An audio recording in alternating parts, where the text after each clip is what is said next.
Our heroine was a die-hard fan of Kylo, the antagonist of a novel she'd been recently devouring. One fine day, brimming with excitement, she set off to attend a birthday party organized by the Kylo fan community. Tragically, she met with a horrific accident along the way and died. Then, by some miraculous intervention of a presiding deity, she was reincarnated into the very novel she adored, becoming Agnes Saint, the most beautiful princess in the land. Notably, in the original story, Agnes Saint and Kylo harbored a deep-seated prejudice against each other. Thus, our heroine resolved to completely rewrite the storyline. She devised a flawless plan to pursue Kylo and win his favor. Will this unique fan pursuit succeed? Let's follow the story and find out. The story begins on that fateful night. I recognized him the moment our paths crossed. The man before me was the idol of my dreams, the very kitten of my heart. My Kylo, I finally met you. The heroine stared at Kylo's face with an irrevocably besotted gaze. In an instant, her expression morphed into one of utter bewilderment. What has happened? How could I have hit Kylo, the kitten of my heart? What's going on? Why did my hand move on its own? Those soft hands struck him 3 times in succession. I actually hit him that many times. I once read a comment on social media. If you meet your idol, what do you want to do? What's there to hesitate about? Of course, the heroine stared at her phone screen, giggling incessantly. Then she typed out a long comment expressing her desires. First, I'll kidnap him to my room, then feed him delicious food and pet his head. I'll let him eat, drink, and play carefree for the rest of his life. And, of course, he has to stay in my arms. That's right, my lovely idol. He obviously deserves more happiness. But the heroine still couldn't believe her reckless actions. Why would I hit my precious idol like that? Goodness, her cheeks flushed as she saw her dream idol tightly gripping her hand. Some force seemed to have taken control of the heroine's mind, causing her temper to flare. How dare you touch me with your filthy hands? Let go of me this instant. Despite her words, her inner voice screamed, "Don't let go. Please don't let go. They're not dirty at all. I'm so grateful that Kylo would dare to hold the hand of someone like me." Regardless, it's absurd that I suddenly slapped my idol's cheek and then uttered such harsh words. Even in this situation, he looks so handsome. I worked so hard to be reborn into this novel. And this is what happens. This must be a dream. It can only be a dream, she thought, collapsing into Kylo's arms. Faced with this unexpected situation, he didn't know what to do. She fainted. She's no different from a thug.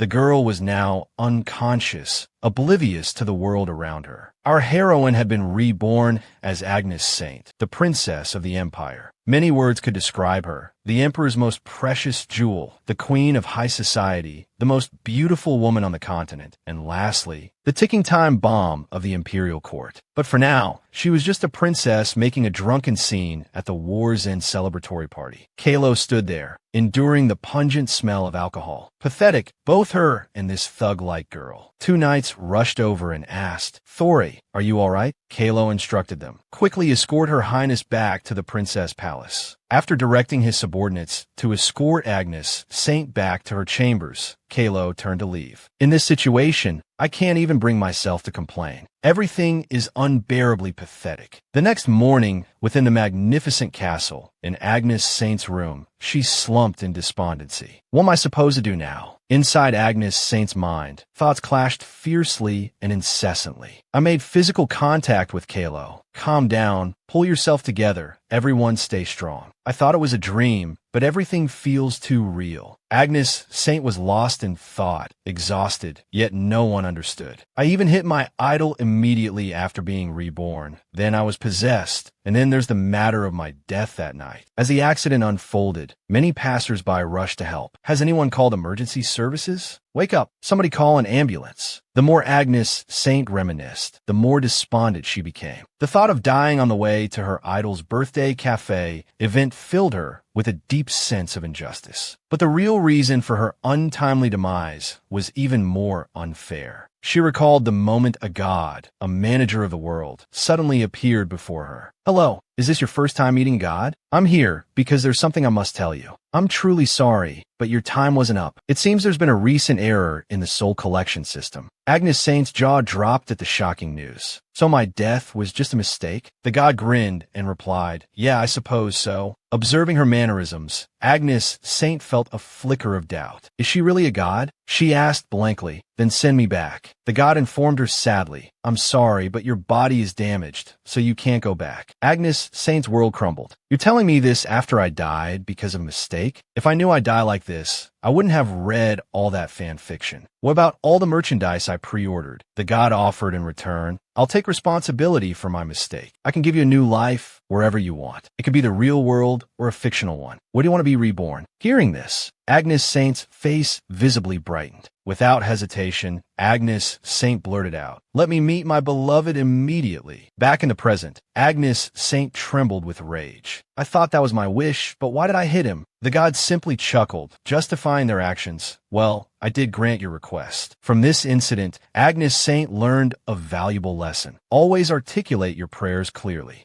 She stood there, gazing at her reflection in the mirror. But there was a more serious problem. Platinum blonde hair with a faint violet sheen, violet eyes, and an appearance like an enchanting cat. If that was the case, the heroine finally realized, I'm doomed. The character I've transmigrated into is Agnes Saint. She was the villain of villains in the novel Infinite Splash. The story followed the male protagonist, Raymond, as he battled demons. The novel was immensely popular, even earning the moniker the social media addicted fandom from fans of other genres. In that novel, Agnes Saint played the role of a simple fan who constantly followed the protagonist, Raymond. But if it were just that, things would be much better. Compared to that simple image, her dialogue was a bit off the mark. To what extent? At the ball celebrating the end of the war, Agnes Saint, without hesitation and dripping with disdain, declared, regardless, besides Duke Spencer, the rest of you aren't anything special. Those who only leech off Duke Spencer's reputation to deplete military funds are no different from parasites. These words shocked the guests. Uttering such things in front of the knights, who had just returned from arduous battles, was truly a terrible personality trait. Not only that, but she drunkenly ran towards the Black Knights and decisively hurled a bottle of liquor at them. You despicable villains, you do nothing but cause trouble for the Duke. That's how destructive this character was. Just then, someone appeared who made Agnes Saint stop in her tracks. A voice froze her for a few seconds. Please stop. That person was Kylo. He was a mercenary from the streets, now the captain of the Black Knights. He was the nemesis of Raymond, the protagonist of this world. Agnes Saint flew into a rage at someone daring to stop her. Even someone like you dares to order me around? And that person was Agnes Saint's enemy, Kylo. Kylo resented Raymond due to insecurities about his own origins, so every time he faced Raymond, he would spew venomous words and curses. Therefore, Agnes Saint and Kylo stood shoulder to shoulder at the top of the villain leaderboard. The arrogant Princess Agnes Saint, the hot-tempered Captain Kylo. Their expressions of mutual loathing were crystal clear. Now, the heroine could only weep at this cruel reality. But why? How on earth did I become Kylo's fan? Why did I have to become Princess Agnes Saint? You lousy god, get lost. Everything's been ruined from the start. The more she thought about it, the more unfair life seemed. The current Agnes Saint was no longer the same as the original. She showed clear discrimination when interacting with Raymond, while becoming passionately obsessed with Kylo. 2 days after her rebirth. Of course, after that incident, my body finally started moving freely. Yesterday felt like a nightmare. The maid walking beside her kept asking Agnes Saint, "Does your head still hurt?" She replied, "A little." Although my current state was still a bit hazy, that self-proclaimed god clearly stated that after reviving me, she would fast-forward my time to the starting point of the novel. Just as the god had said, Agnes Saint's memories were becoming increasingly clear in her mind, though these memories weren't pleasant in the slightest. Every time Agnes Saint saw Kylo before, she would complain, "Don't think you're the same as everyone else just because you're the knight captain. How rude. So annoying. I feel uncomfortable every time I encounter lowly people." Recalling these things, Agnes Saint could only offer a wry smile. I shouldn't have been like that from the beginning. However, I won't give up because of this. Agnes Saint called out to her maid, "Hey you." Her friendly tone surprised the maid. "Your Highness," Agnes Saint asked with feigned shyness. "I think I caused some trouble for the knights yesterday. So where's Kylo?" In her heart, she made up her mind. From now on, I must get closer to him no matter what. Hearing that the princess suddenly wanted to see Kylo, the maid felt a sense of foreboding and asked, trembling, "What do you intend to do, Your Highness?" She mustered all her courage to speak up for Kylo. "Although it was wrong of him to touch Your Highness's body, please don't cut off his hand." Agnes Saint was so furious, she couldn't speak. "What kind of person do you think I am? I'm a little saddened by this misunderstanding, but whatever," Agnes Saint said shyly. "How can you say such cruel things? I just want to see him, just see him." The maid felt somewhat relieved. "Really?" Agnes Saint was now overjoyed beyond words. "I can finally arrange my first date with Kylo. You want to know why he looked so upset when he saw me drunk? That's because Kylo is a knight of the Black Knights. Originally, the Empire had 4 knight orders. The White Knights, a group of elites from high society, possessing both talent and status. The Blue Knights, knights who didn't emphasize background but possessed outstanding and special abilities. The Red Knights, a gathering of excellent mages. Lastly, the Black Knights, a place for special individuals. Although they possessed outstanding skills, they didn't know who or what they were fighting for. They were called dogs of war, only knowing how to blindly rush into battle, attacking indiscriminately.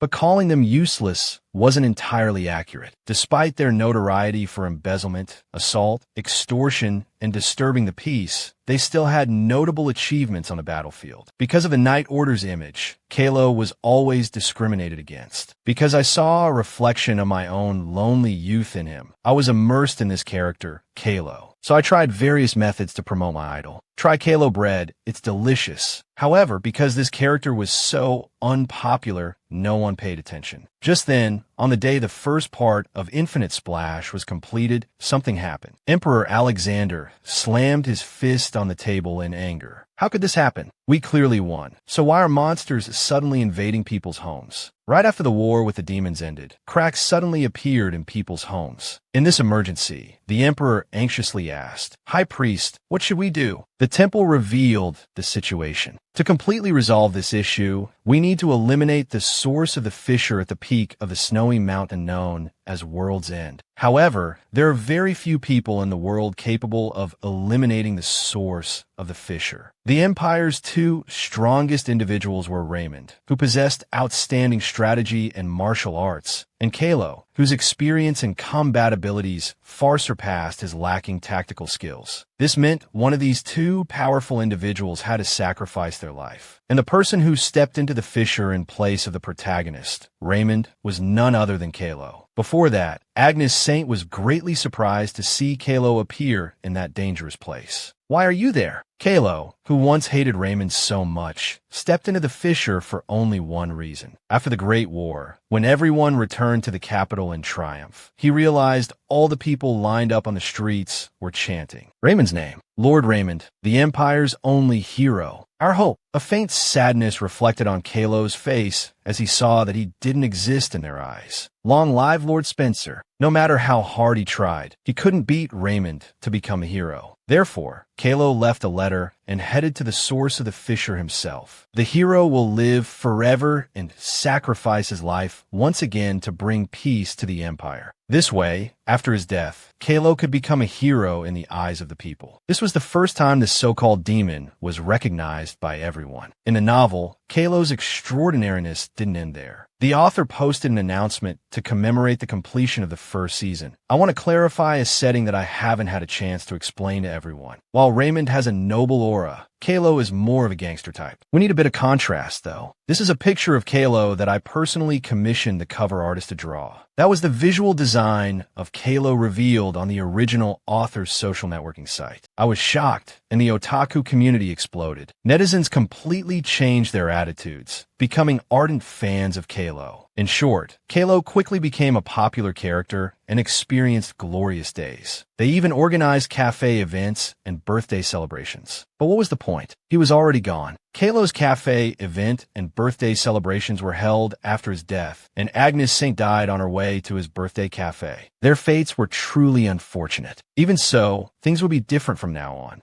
Agnes Saint confidently declared to herself, I will change Kylo's future. Just standing in front of his office, she couldn't help but smile. Wait for me, Kylo. I'll pave a flower road for your life. Agnes Saint walked in happily. However, the sight of Kylo tied up in the office completely changed her mood. What's going on? Agnes Saint asked the knights, her voice trembling. What is this situation? One quickly explained. The attendant ordered me to prepare for your highness's arrival. I tied him up so he wouldn't run away or resist. He spoke with a tone full of pride. Agnes Saint shouted, Untie Sir Kylo immediately. After the two knights cut the ropes, Agnes Saint hurriedly shooed them away. Go, get out. Then she slammed the door shut so no one could disturb them. Helpless tears rolled down Agnes Saint's cheeks. I really just wanted to treat him well, but why do things like this always happen? Meanwhile, Kylo said to Agnes Saint, Please cut them off. I'm willing to accept the punishment for daring to touch your highness's body. Please cut them off. Agnes Saint replied frantically, I have no intention of cutting off your hands. How could I cut off something so precious? Kylo calmly continued, Then not my hands, but my head must be handed over. Agnes Saint felt caught in a dilemma. I can't truthfully explain all of this either. Kylo, like a clueless fellow, kept thinking about the punishments Agnes Saint might inflict on him. If not that, then must I take off my knight's uniform to satisfy you? Hearing this question, Agnes Saint could only stare at him blankly. Knight's uniform? Meaning Kylo would take off his clothes, showcasing his muscular six-pack that many women admired? Just imagining the scene made Agnes Saint blush furiously. She couldn't believe he would actually take it off. Throwing aside all shame, Agnes Saint hesitantly asked, From where to where? Agnes Saint's innocent question left Kylo completely bewildered. He had to explain to her again. I mean, do I have to leave the knights? It turned out Agnes Saint's impure thoughts had misinterpreted it. So that's what you meant. Faced with such embarrassment, she could only blame herself. Of course, that's what he meant. Why did I react like that? What if I get labeled as a foolish thug and a pervert? Agnes Saint said, Of course, regarding that slap, please pretend it never happened yesterday. Kylo asked suspiciously, Are you serious? Agnes Saint stammered, Yes, so I hope you forget about yesterday. I'm so nervous I can't even look at him. I have a lot to say, but it's best to stop here for now. The girl who slapped him yesterday, suddenly becoming friendly today, he'll definitely think I'm crazy. Besides, Kylo is also a fragile little kitty. Importantly, from now on, I have to take my time getting close to him. So for the time being, I'll perfectly play the part of a non-fan. I'll use the strategy of the spring rain that nourishes things silently. Kylo slowly stood up. He was a little curious. Then what did the princess come to me for? I thought she was going to kick me out of the knights. In Kylo's imagination, Agnes Saint would utter cruel words. I wasn't planning to stop at just cutting off your wrists. He couldn't explain why she suddenly told him to pretend nothing happened. What was she thinking this time? However, I didn't expect her to react with such an ordinary statement. Who knew the princess also had such an innocent side? Did I say something wrong? Kylo kept recalling Agnes Saint's expression. But why do I feel like I shocked her? A smile unconsciously crept onto his lips. Not bad. In the days after meeting Kylo, I'd been confining myself to the princess's palace under the pretext of illness. After reorganizing the original storyline, I contemplated how to approach Kylo in the future. But ever since that reckless speech incident at the last banquet, my reputation has been plummeting because the Empire's princess actually insulted the families who fought so desperately. This is so hopeless. Agnes Saint slumped onto the bed in frustration. In this situation, even if I try to approach him naturally, my reputation might negatively affect Kylo. There's no suitable excuse. Furthermore, that incident is about to happen. As she racked her brains for a solution, a voice came from outside. Your Highness, His Majesty has summoned you. Agnes Saint could only accept reality. That's right, the events from the original story are finally starting to unfold. She told the servant, Please tell him I'll be right there. Anxiety filled Agnes Saint's heart. I'm about to be kicked out of the Imperial Palace. The Zen Empire, ruled by the Imperial family, was the only land capable of developing magical tools and weapons that could fight against demons, leading the continent towards peace and enjoying powerful authority. Emperor Alexander was the highest authority in the empire. Standing before the emperor, Agnes Saint bowed respectfully. It's an honor to see your majesty. The emperor stared silently at Agnes Saint. Meanwhile, she was anxiously anticipating what kind of ordeal she would face next. Emperor, Alexander was not pleased to see his beloved daughter in such a predicament. "My dear daughter must be feeling very uncomfortable and sad right now." He finally spoke. "You've come, Agnes Saint." The emperor, too, had become troubled, having such an utterly foolish daughter. "I know I can't cover up my child's shortcomings forever, but what can I do? Every time I see her looking like my deceased wife, my heart softens. So, until now, she hasn't heeded my teachings." Seeing the emperor's troubled expression, Agnes Saint understood his feelings. His Majesty must have a lot on his mind. Therefore, for Agnes Saint, whose reputation was declining,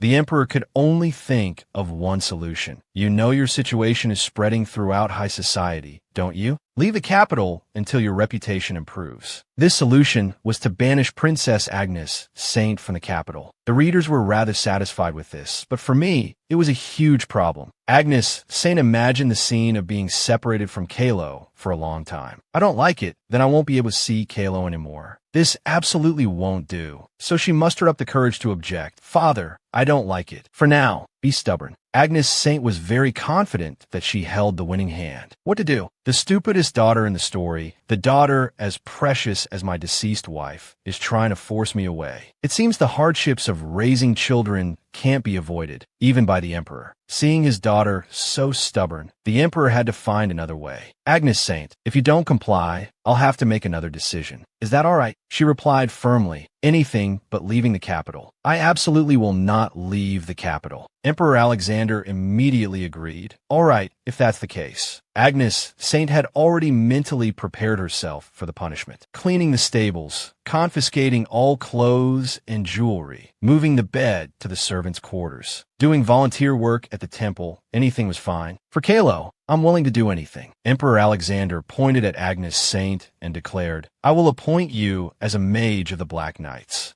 She was surprised by the emperor's decision. "Yes." Agnes Saint was afraid she had misheard, so she asked again, "What did you say?" Emperor Alexander sighed and replied, "Yes, the Black Knights. You wouldn't accept anything else anyway, so let's just do this for now." Knowing she didn't have to leave, Agnes Saint was overjoyed and immediately obeyed her father's arrangement. "Yes, I'll go right away." Her sudden compliance surprised the emperor. Members of the imperial family, including Agnes Saint, mostly possessed a large amount of innate magic power. Therefore, as per tradition, His Imperial Highness, Agnes Saint's older brother, Damien, became a knight of the White Knights. Of course, Agnes Saint had never carried out a mission, as she considered it troublesome. She always complained to her attendant knights, "Why do I have to go to that troublesome place?" So, although she belonged to the White Knights, "Will I be sent to Kylo's side?" Agnes Saint smiled brilliantly, pleading with her father, "Please change my assigned knight order immediately. I will definitely obey." This is absolutely wonderful. After hearing his daughter's request, Emperor Alexander's face turned pale green. He tried to order with the last of his strength, "Doctor, call the doctor. My daughter is acting strangely." Agnes Saint was now busy basking in happiness, so she ignored everything. "Isn't this a legitimate reason to see my idol every day?" "Kylo, wait for me. You will definitely be captivated by my charm. My cute little Kylo kitty, I will definitely catch you." Seeing Agnes Saint's entranced expression, the emperor anxiously asked the doctor, "How is my daughter?" The doctor immediately noticed something unusual upon seeing her. Whispers spread, and they asked each other, "Have you heard?" Anyway, it seems His Majesty went too far this time. This is the first time in history that a member of the imperial family has worked in the Black Knights. Her personality is a bit strange, but she's still young. The noble ladies also whispered. That being said, considering the princess's spoiled personality, it's not too much. On the contrary, I think this is retribution. Not only the nobles, but even His Imperial Highness was annoyed. That's what I'm saying. And I heard she has recovered from her illness, but she didn't come to the ball today. She must be too ashamed, right? Agnes Saint was temporarily banned from attending balls as a sign of repentance. Perhaps her confident face is now blurred with tears. They imagined, laughing. It must be satisfying to see that scene in person, right? But I guess you won't speak so carelessly in the future. These gloating whispers accidentally reached the ears of a young man. The blonde-haired man, Sirius, a member of the White Knights, stroked his thick hair and asked the person next to him curiously, "It's funny, isn't it? Why does everyone enjoy talking behind people's backs so much?" Beside him stood Hugo, also a member of the White Knights. As colleagues, they had come to the ball together. Hugo shrugged. What they're saying isn't wrong. Those nobles have been criticizing her for a while now. Sirius turned abruptly and walked away. That brat has no manners towards ladies at all. I don't want to hear any more about it, anyway. His actions caused Hugo to frown. That's Sirius. He's a pervert who's obsessed with girls, but likes to pretend to be a gentleman. Just then, someone called out to Sirius. It was Diana, the vice captain of the White Knights. Unable to see Sirius, she questioned Hugo. Where did that guy go? He was just standing here a moment ago. Hugo looked over and nodded in greeting. Hello, Vice Captain and Miss Hazel. Hazel, the #1 female lead candidate in Infinite Splash, was also a member of the White Knights. Hugo explained to the Vice Captain. You know, he said he didn't want to hear any more of the justified criticism about Princess Agnes Saint, so he left. Basically, Sirius really is known for being obsessed with girls. The Vice Captain was speechless after hearing the explanation. That guy really? Diana raised her glass. But honestly, I think so too. After all, Diana was crowned Prince Damien's childhood friend, and Agnes Saint was Damien's only sister. No matter how justified, hearing someone badmouth your sister wasn't pleasant. As they were talking, a voice came from behind them. Oh my. When they turned around, Saint Liliana, dressed in a gorgeous yellow gown, appeared before their eyes. All the heroes of the White Knights gathered here. She smiled, tucking her hair behind her ear. What are you all chatting so pleasantly about? This was the #2 female lead candidate in Infinite Splash. Hugo answered politely. We were talking about Princess Agnes Saint. Saint Liliana nodded. Oh, I heard about that as well. I didn't expect His Majesty to make such a decision. Facing the Saint, Hugo felt a bit awkward. Yes, I was quite surprised too.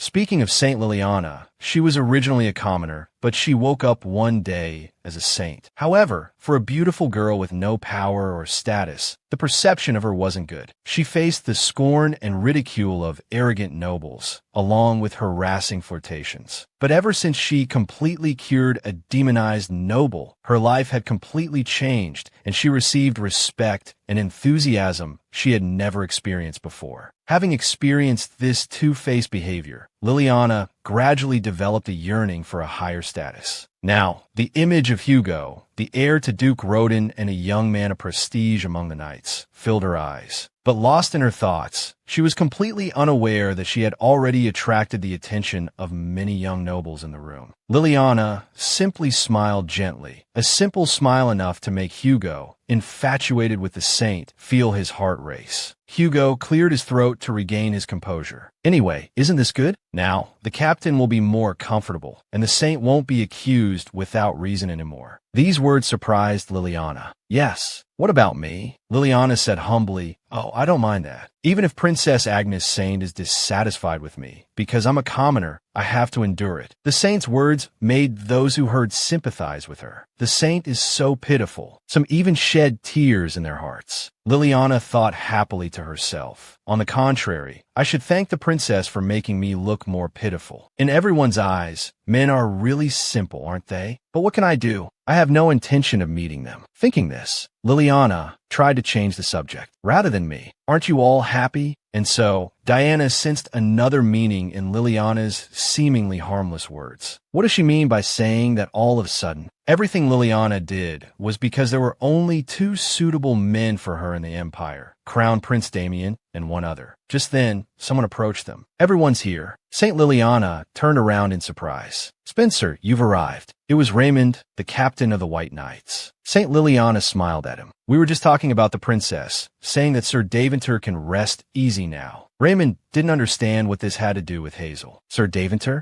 How so? Liliana feigned a suggestive tone. Well, the princess and Sir Daventer. Oh dear, did I let something slip? Hazel glanced at Liliana. That was enough. The saint pretended as if she hadn't said anything. My apologies, I'm still not used to the way nobles speak. Hugo quickly interjected. You didn't say anything wrong, so don't worry, Saint Liliana. Only Diana remained uncomfortable with the saint's strange behavior. Hugo even praised her, saying, honestly, that's the saint's strong point. Liliana hid a smile. Thank you for the compliment. Diana sighed inwardly. She's shamelessly manipulating everyone, and even the obtuse Hugo hasn't noticed anything amiss. Meanwhile, at the center of all this commotion, Agnes Saint was leisurely enjoying her tea without a single word of protest. Her maid was incredibly anxious. You say the Black Knights? Your Highness, Daisy fretted. How could His Majesty make such a decision? What if that strange Kylo mistreats you? Agnes Saint had, in fact, already considered these very questions Daisy raised. It's probably because it's obvious Kylo dislikes me, so he'll definitely use this opportunity to torment me. I don't understand why things turn out this way. It's truly my first time encountering such a foolish rich person like him. Could it be that I'm Kylo's first love? At this thought, Agnes Saint's cheeks flushed subtly. But this doesn't seem so bad either. Seeing the princess silent, but blushing like that, Daisy panicked. Your Highness, do you have a fever? Your face is too red. I'll go call the doctor back. Should I tell His Majesty that you're ill? Perhaps he'll rescind your transfer. Agnes Saint shook her head firmly. No need, I'm fine. She reassured Daisy confidently. That's a place full of thugs. What could they possibly do to me? The war is won anyway, and there aren't many missions left. Inwardly, she mused. You're the only maid who isn't afraid of me, which is nice, but a little stressful sometimes. Daisy completely believed Agnes Saint's words. Yes, I suppose so. Agnes Saint noticed something odd. By the way, this reaction from Daisy.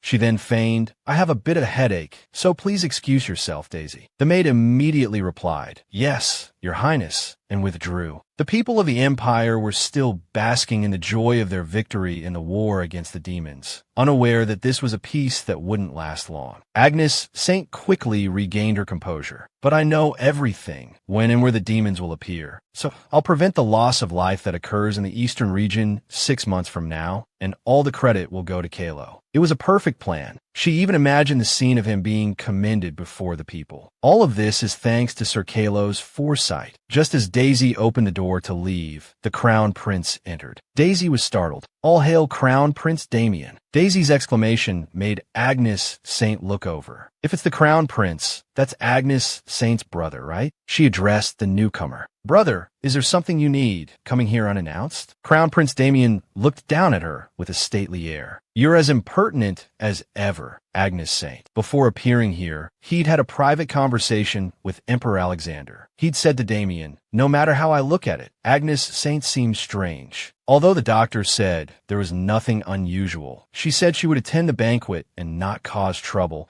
and even immediately accepted my appointment to the Black Knights. With Agnes Saint's personality, do you think that's possible? Damien felt his father was being overly suspicious. Agnes Saint had always been unusual. Father, Emperor Alexander, was deeply worried about his daughter. She must be bewitched by those spell books that have been popular in high society recently. Damien had to comfort him. Please calm down. It's not that serious. The Emperor took a deep breath and commanded him, be that as it may, Damien, go and check on Agnes Saint's condition directly. The Emperor's words startled him. What? Emperor Alexander looked at him expectantly. After all, you're her only brother. Faced with his father's expectations, Damien had to accept the task. I'll make time to check tomorrow. That was why he was here today. As Damien observed, everything seemed normal. There were no strange things like spell books. Damien looked at the maid and asked, You're the young lady from Duke Roden's house, correct? Daisy bowed in response. Yes, that's right. The Crown Prince politely addressed Daisy. I have important matters to discuss with my sister, so would you excuse us? Daisy immediately withdrew. Yes, Your Highness. I'll take my leave. Only the siblings, Agnes Saint and Damien, remained in the room. Damien's expression quickly changed, and he spoke coldly to Agnes Saint. How long do you intend to keep His Majesty worried? If you continue to act so recklessly, even a princess won't be able to find a decent marriage partner. Agnes Saint remained silent at her brother's words. Damien continued to scold her. Stop disgracing the imperial family. Father has always cherished and protected you, but I certainly won't. From now on, you're to honestly fulfill your duties as a mage of the Black Knights. Answer me. Only then did Agnes Saint glance coldly at her brother. As Damien knew his sister, she would have retorted angrily. What are you talking about? Don't order me around. But unexpectedly, Agnes Saint replied, Yes, brother. All of Damien's preconceived notion shattered.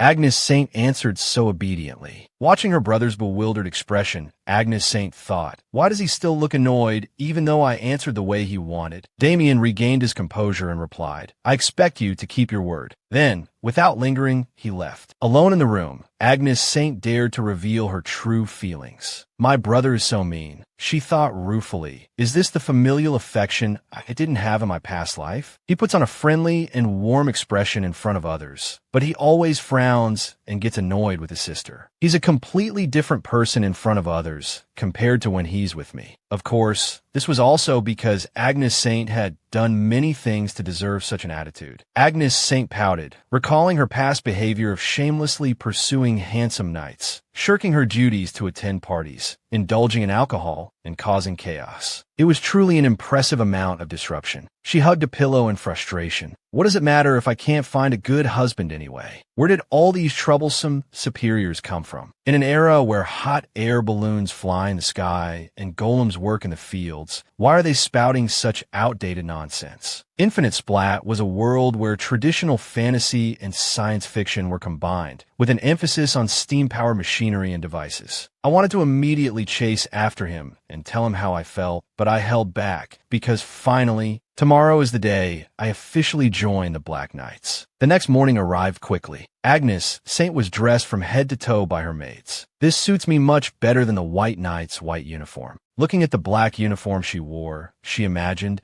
it feels like I'm wearing matching outfits with Kylo. The maids behind her were bewildered by her strange behavior. Should I say it suits her? Then I'll yell, this is perfect for the Black Knights. It's not like this is the first or second time I've experienced this. Agnes Saint took the initiative to ask them, so, does it suit me? The maids flustered, unable to react for a moment. Oh well, yes, it suits you very well, Your Highness. She quickly realized, honestly, I'm making things difficult for them. Agnes Saint smiled confidently. All right, it's fine. Anything looks good on me, so why even ask? The two maids, watching the princess's self-directed performance, could only exchange bewildered glances, speechless. Are you truly all right, Your Highness? Agnes Saint smiled. I can't always be willful now. I want to show virtue as a member of the imperial family, as His Majesty said. These words only confused the maids further. Her Highness and virtue. Agnes Saint commanded, then you may leave now. I shall depart as a member of the Black Knights. Then please be careful, Your Highness. Finally, I can show Kylo my changed self. This time, I'm truly happy. In the Black Knight's office, a subordinate asked Kylo, is Princess Agnes Saint really coming today? Honestly, I could bet my knighthood she won't. Kylo rested his chin in his hand. We shall see. Just a few days ago, Emperor Alexander had summoned him. As you know, my Agnes Saint lost her mother at a young age and grew up lonely. Although there are rumors that Agnes Saint is selfish and disobedient, it's actually because she's fragile.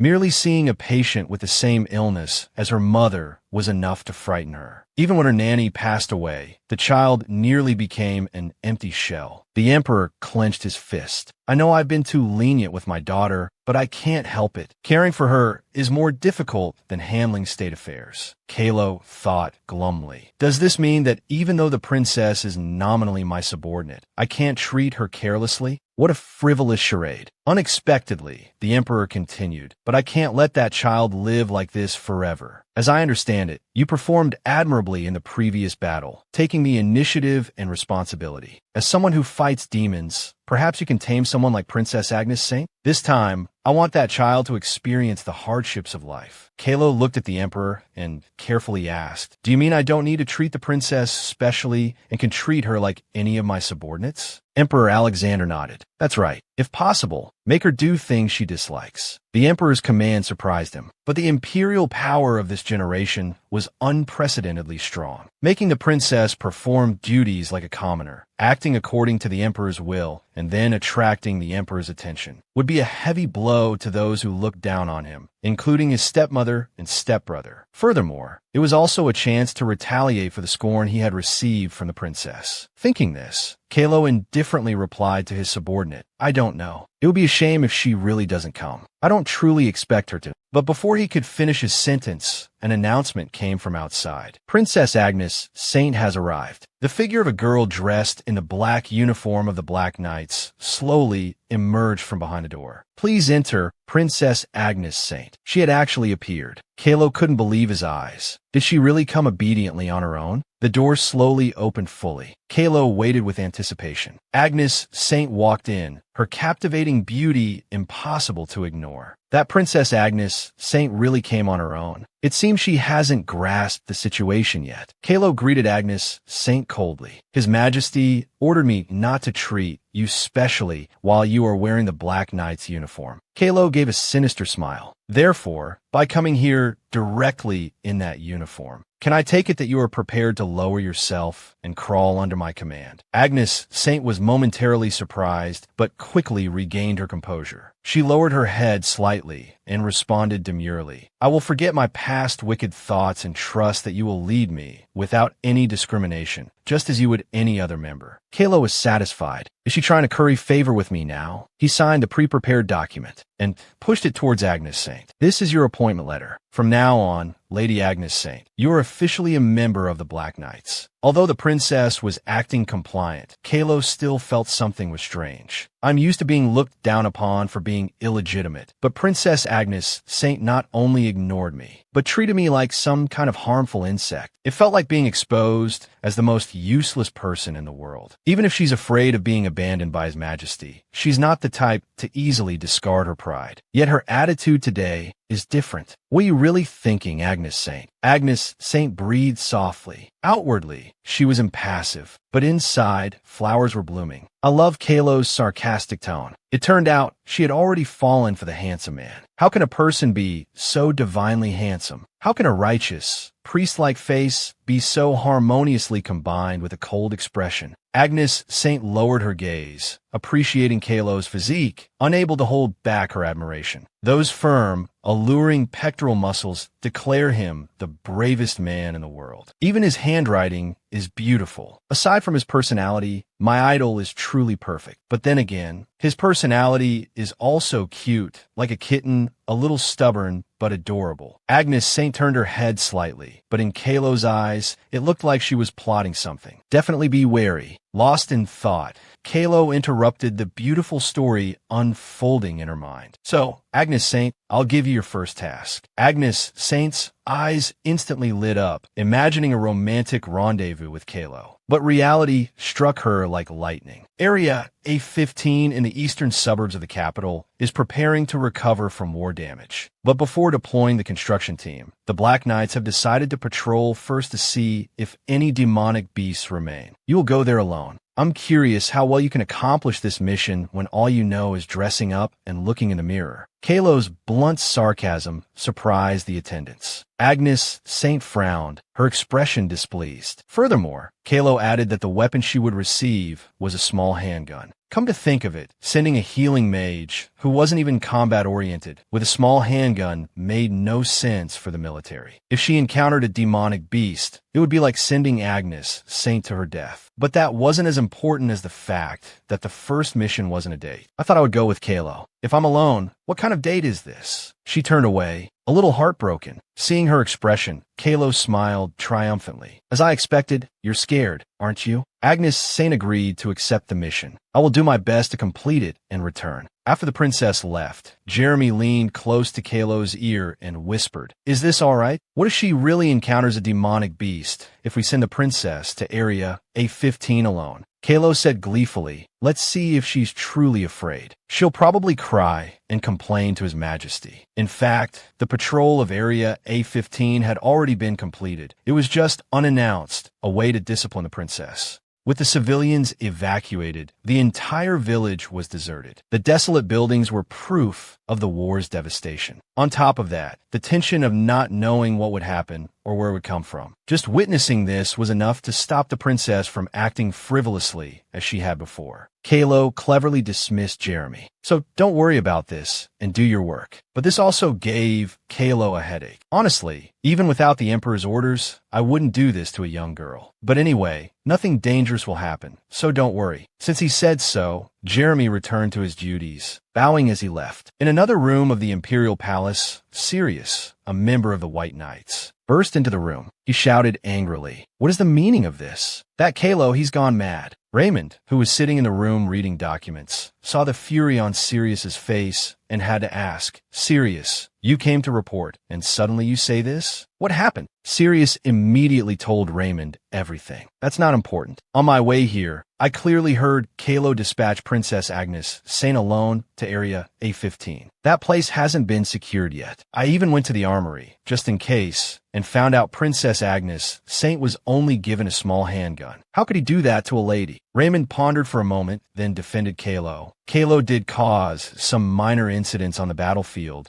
due to his eagerness to make a name for himself. But he's clever and knows how to stay within the limits, so he only received light punishments. He's not the type to act without considering the consequences. Most importantly, someone as power-hungry as him wouldn't do anything to provoke the Emperor. Sirius listened intently. It seems rather absurd to think this is a plan to discourage the princess. Despite hearing this, Sirius still held his ground. Even so, Captain, what if the worst happens and the princess is seriously injured? I wanted to check as well, but unfortunately, I have to go out on patrol. Seeing the possibility in Sirius's concern, Raymond immediately suggested, "All right, I'll go see the princess directly." So you return to your patrol area. Sirius was overjoyed. Really, Captain? He could finally relax a little. Before leaving, Sirius asked Raymond for a favor. Then, by the way, please have a good talk with Kylo. That bastard thinks the Black Knights and the White Knights are equals. After the door closed and he left, Raymond bowed his head silently, complaining wearily to himself. How much longer do I have to babysit the princess? When I heard the princess was being transferred to the Black Knights, I was relieved because I wouldn't have to put up with her childishness anymore. But on her first day, she's already dragged me into this. Raymond put on his cloak, constantly thinking about Agnes Saint. Perhaps this time it's not Kylo, but Princess Agnes Saint's doing. That girl's blind and selfish concern stresses and annoys me. I would do anything to escape the princess's entanglement. With that, Raymond left the room to find the princess. Outside, everything was as peaceful as usual. After receiving her mission, Agnes Saint acted swiftly. She rode a white horse, leisurely advancing. It seems to be that way. A handsome man always follows a beautiful girl. Raymond was on horseback, trailing behind the princess. He had to tell himself to take it slow. Meanwhile, Agnes Saint was still obsessed with coaxing her white horse to meow. Outwardly normal, but inwardly deeply missing Kylo. On the other hand, as Agnes Saint and Raymond were on their way to area A15, in the Black Knight's captain's office, a member of the Black Knights came to Kylo to report. Area A15, where we went yesterday, I went there to do a final check and came back. Kylo froze, stopping his paperwork. What, didn't we already check it yesterday? Victor calmly replied. That was just a preliminary report. It's troublesome to go back and forth. Kylo now truly panicked. Victor continued to explain. The person who investigated with me yesterday suddenly caused a commotion. She said her cat was missing inside my clothes, so I stopped the search and came back. So I had to go again. He was so surprised his chair fell backward. Damn it, I shouldn't have trusted those guys. His expression clearly showed his shock. If the search isn't over yet, then the princess is in area A15 right now. The two gatekeepers trembled when they saw her. Is there something you need, Your Highness? Both were sweating, glancing at each other surreptitiously. The walking time bomb had arrived. Agnes Saint calmly held the reins. Looking at the two, it seems they don't know I'm coming. Of course, the purpose of the Black Knight's visit was to patrol. Seeing them ask the reason for her arrival indicated she had been sent to a place where the patrol was already finished. Agnes Saint took out a letter, saying, I'm here to patrol area A15 under the captain's orders. The two hurriedly answered in unison. Confirmed. The two opened the gates with unspoken worry, exchanging glances. Wasn't that area already inspected? The other, glancing back, replied, I don't know. Maybe there's still unchecked places. I kind of guessed Kylo wouldn't harm me. Rider and horse entered.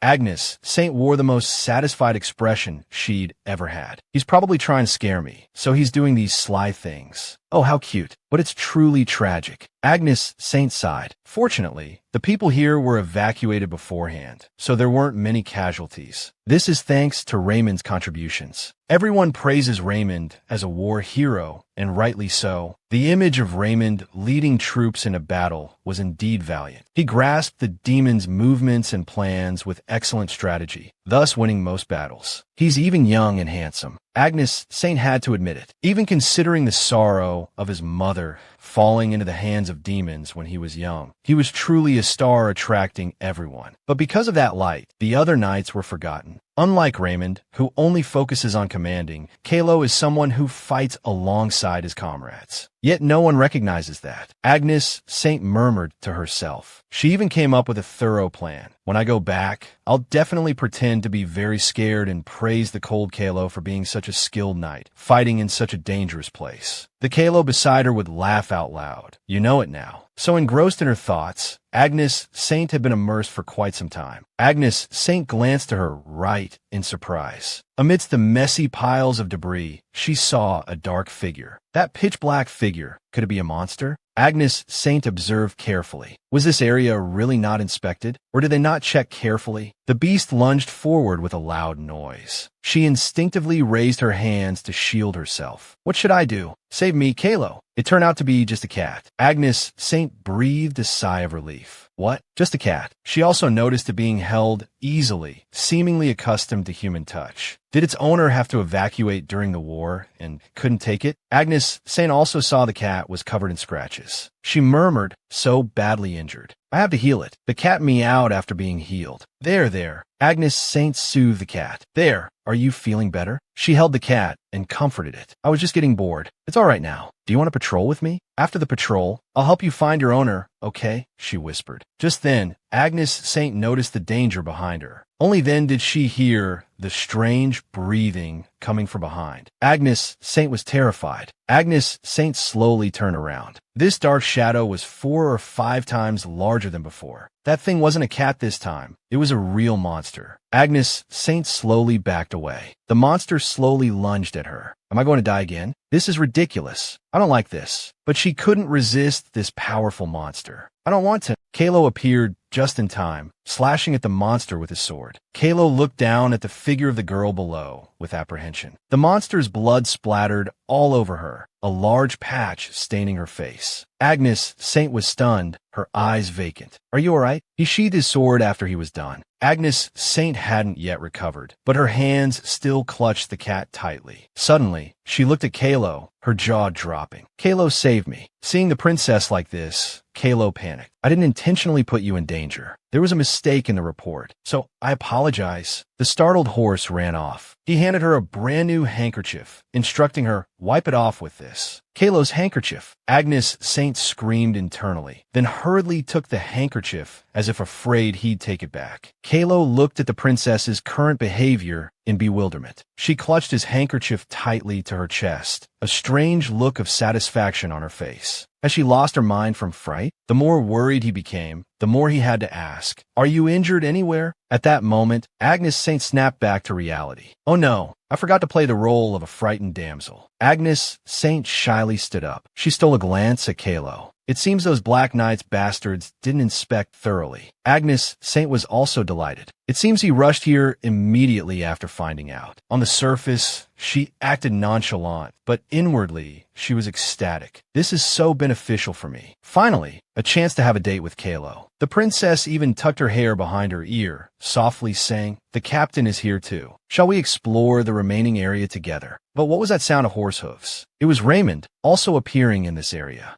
Raymond Spencer? Agnes Saint's eyes widened in surprise. Raymond, his aura is so dazzling. Agnes Saint possessed a remarkably rich imagination. In her mind's eye, Raymond and Kylo engaged in a one-on-one battle, and her choice was Raymond. Raymond's appearance made the atmosphere more tense. Raymond Spencer? Kylo was also surprised. The princess's face was smeared with blood, and in the distance, a monster lay twisted on the ground, already dead. He frowned as he looked on. As expected, you've caused trouble again, haven't you, Kylo? Kylo turned and frowned, glancing at him. Agnes Saint looked up at the approaching figure. Please wipe off the blood first. Raymond kindly offered her a handkerchief. The princess took the handkerchief, her heart filled with mixed emotions as she looked at it. Kylo watched in surprise as the princess used Raymond's handkerchief to wipe her face, while she still clutched his own handkerchief tightly to her chest. Does she not want to use it because my handkerchief is too dirty? Kylo pondered. Raymond retrieved the blood-stained handkerchief and carefully said to Agnes Saint, I've called for a carriage. Please get in. Agnes Saint feigned indifference. Kylo glanced over. It seems she's very angry. Does she think it's my fault that she missed the chance to be with Raymond? Or is it because it's me that she's acting like this? Raymond looked sternly at Kylo. I'll turn a blind eye to today's matter, but don't let anything similar happen again. He solemnly reminded him, the capital isn't a battlefield. If you continue to act arbitrarily, you won't gain anything. Kylo sneered, turn a blind eye? According to whose wishes? He was already acting like the princess's husband. But on the surface, he was unusually amiable. Of course, I'll remember that. This is advice from the Empire's hero. But don't you think it's a bit presumptuous? Raymond frowned. I'm the one who was ordered to manage Princess Agnes Saint. Why are you following us? Are you planning to be the princess's babysitter? Raymond was getting angry. Watch your words, Kylo. And you've been constantly rejecting the princess's goodwill. Kylo scoffed. Don't tell me you're trying to play both sides. Raymond frowned. In the end, neither man yielded, turning away in frustration. Filthy bastard, Kylo cursed inwardly, pretending to be a noble knight. But it seems no one knows this is a scheme to win the princess's heart and become the prince consort. Treating me like trash blinded by power. Kylo clenched his fists, suppressing his rage. But in the end, you're the same. Kylo gritted his teeth. I'll expose your dirty nature someday, Raymond. Agnes Saint sat in the carriage, fuming. She was so angry, she almost wanted to chop Raymond into pieces. Why did this guy have to come here? This was a perfect chance for a date with Kylo. Why does he have to share the carriage with me, too? Come to think of it, this was the first time she had seen Raymond since her rebirth. Agnes Saint pondered, honestly, he's handsome, but definitely not my type. First of all, his chest is too small. She looked him up and down, and he has that pampered young master aura. But thinking of Kylo, Agnes Saint praised him in her thoughts. Asterisk, I prefer a wilder, rougher feel. And because he's too perfect, he lacks humanity. But I prefer the Kylo who's only mine. Asterisk, even so, she had to pretend to like Raymond. Feigning listlessness, she asked him, why did you come all this way? Raymond was Agnes Saint's most desired jewel, so much so that everyone knew. If I suddenly drop my affections, no one will believe it. Raymond was also in a predicament, pondering his reply. Why did I come? If I tell the truth, he'll definitely think this in his heart. Are you worried about me? As expected, Spencer also has feelings for me. I came here today to tell someone to restrain any actions that could endanger the royal family. So the action I must take now is, I hope you'll stop caring about me and display the dignity and exemplary behavior of the royal family. Agnes Saint replied frankly, do you mean I shouldn't bother you anymore and should act properly? I also know that I've been unintentionally bothering you. Agnes Saint had been devising the perfect plan to become a heartbroken girl determined to leave. Now I won't be a hindrance in your path anymore. I'll pretend to be hurt, acting as if I've given up. Naturally, Raymond was taken aback. I'm glad you said that. I believe from now on, you'll focus on your own duties, Princess Agnes Saint. Agnes Saint nodded with a smile. Of course, so you don't need to come looking for me anymore. Inwardly, she fumed at him. It's all because of you. My date was ruined. Then I'll take my leave. Raymond glanced at her through the carriage window, not even looking at me. Has she changed her approach, or is she truly heartbroken? Either way, it doesn't matter. Raymond sighed. As long as the princess stops bothering me, I'm relieved. I haven't felt this light in a long time. Go directly to the Crown Prince's palace. Understood, Spencer. Raymond instructed the coachman. Crown Prince Damien was having a headache. Did such a thing happen? Yes. Raymond bowed respectfully. Regardless, it seems Kylo intends to retaliate against the princess. That's possible. Damien agreed. Agnes Saint has always looked down on those of lower status. As long as it's not too serious. Raymond lowered his head. I understand. Even so, I can't nitpick about matters approved by His Majesty. Honestly, Agnes Saint needs a bit of discipline. Besides, the thing I need to be mindful of first is... Damien was surprised to hear that Agnes Saint said she wouldn't bother him anymore. She told you directly? Yes, but her tone wasn't very believable. Damien replied, that's her habit when she's lying. So someday, she'll become an obstacle in your highness's future path. The crown prince pondered. Indeed, he's right. Agnes Saint is a time bomb that could explode at any moment. She's not a political enemy who needs to be eliminated by force. She's just a hindrance. Interesting. Agnes Saint is playing the role of the villainess. So who should I drag into the vortex of fate first? Agnes Saint is an arrogant and reckless obstacle, so I've always hoped she'd marry quickly. But the proud people of the Empire aren't satisfied with royals marrying into other countries. Therefore, I've also been searching within the Empire for a suitable marriage partner for Agnes Saint, and that partner is a subordinate. I thought Raymond was the perfect candidate, but the nobles don't have a good impression of the princess at all. Raymond, who was sitting in the room,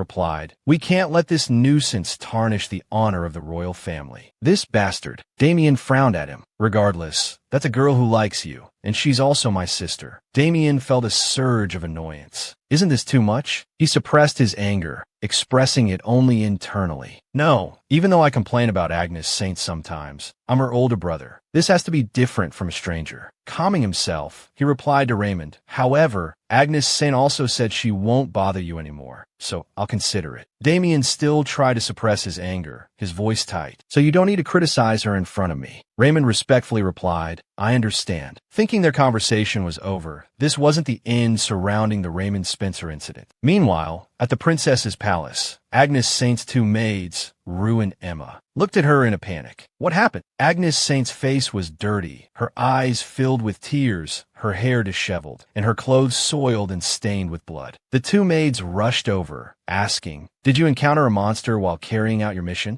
Emma also asked frantically. These bloodstains, she hesitated. Your Highness, are you injured somewhere? At this moment, Agnes Saint raised her head. She thought, my maids Rue and Emma, these two are famous for being the most talkative in high society. This means, smiling, she replied, something terrible almost happened, but thanks to Duke Gray, I was able to return safely. Inwardly, she was overjoyed. Now's the chance to raise Kylo's reputation. If these two spread the news that Kylo saved me everywhere. The two maids beside her immediately asked, Kylo, is that the person? But their contradictory words deflated her. Isn't it his fault for putting the princess in danger? If the captain had fulfilled his duties from the beginning, such a big accident wouldn't have happened. Agnes Saint's face stiffened. Not going as I imagined, huh? Rue became even more worried. During the war, 1 or 2 Black Knights members were imprisoned for causing accidents. Beside her, Emma nodded vigorously. Rue recalled a past scene. Before, when I passed by the Knights building, I happened to run into Sir Ray. He didn't even greet me and glared at me with such a scary look. Rue and Emma said in unison, Your Highness, you can't trust someone like that. Her expression became thoughtful. That Kylo is just a fool. You guys, she thought, I'm surprised, but Kylo, so your reputation is as bad as mine. The journey to restore Kylo's reputation would be a long one. Agnes Saint sighed. Perhaps you have some misunderstanding about Sir Gray. He's a very trustworthy person. It's a fact that he saved me. She paused when she heard one of the maids mention, but I heard you came back with Sir Raymond. She pondered. Even so, I'll continue with my act. Then Agnes Saint frankly instructed, From now on, don't mention Raymond Spencer's name in front of me. Emma was surprised. Yes. Did something happen between you and Spencer? The two maids became even more worried. Please tell us, Your Highness. She shook her head. There's nothing detailed to say. She hesitated. But I'm also a person, and I also know how to get hurt.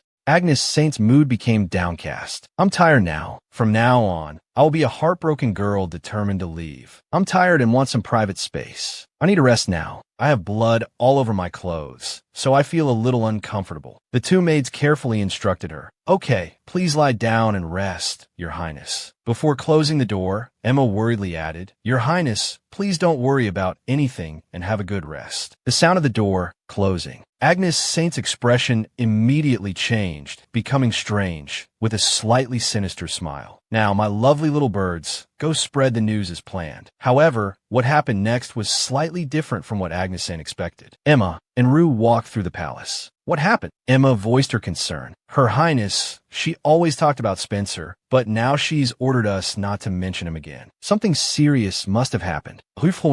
But you know, the princess has always been good to her people, right? Though we have to endure a lot because of her personality, the benefits we enjoy in the palace are immense. Especially the things the princess gave to Spencer are countless. Emma understood the meaning behind Rue's words. So you think Spencer did something? Could it be? Emma's expression became momentarily blank. Could it be something unspeakable? A thought crossed her mind. How could Spencer say such a thing? Why? Emma became extremely flustered. Spencer said, but thinking about it carefully, she remembered the princess's exhausted expression. Up until now, even though Spencer rejected the princess many times, she was never this dejected. If the princess is hurt, it's definitely not just because of a rejection. Emma suddenly became astute. If that's the case. Oh my God, Emma exclaimed. What kind of knight would do such a thing? Accepting everything he can get and then hurting her. Just think about it. The princess is so pitiful. But the rumor they were eager to spread was that Princess Agnes Saint had been hurt by Duke Raymond Spencer, a cold-hearted betrayal. However, this was twisted by two gossip mongers. The two young ladies sat together, sipping tea and gossiping. How could such a gentleman do such a thing? It's truly surprising. I never thought Spencer would do this. Next, the nobles talked about Agnes Saint, but it was all fabricated stories. He said if he were to marry you, I'd rather marry the trash on the ground. I even heard he said a sword is more suitable for you than the palace. Look, Spencer, he frowned at the gazes of those around him. How can he shamelessly walk past the princess's palace? Raymond Spencer became the person who hurt the princess's heart with unspeakable words, and that news. What did you say? He slammed the table. His fury ignited. That damned Spencer hurt my daughter? This even reached the ears of an unexpected figure. Emperor Alexander angrily slapped his chair. That nobleman, the attendant below, was frightened. Please calm down, Your Majesty. The source of the rumor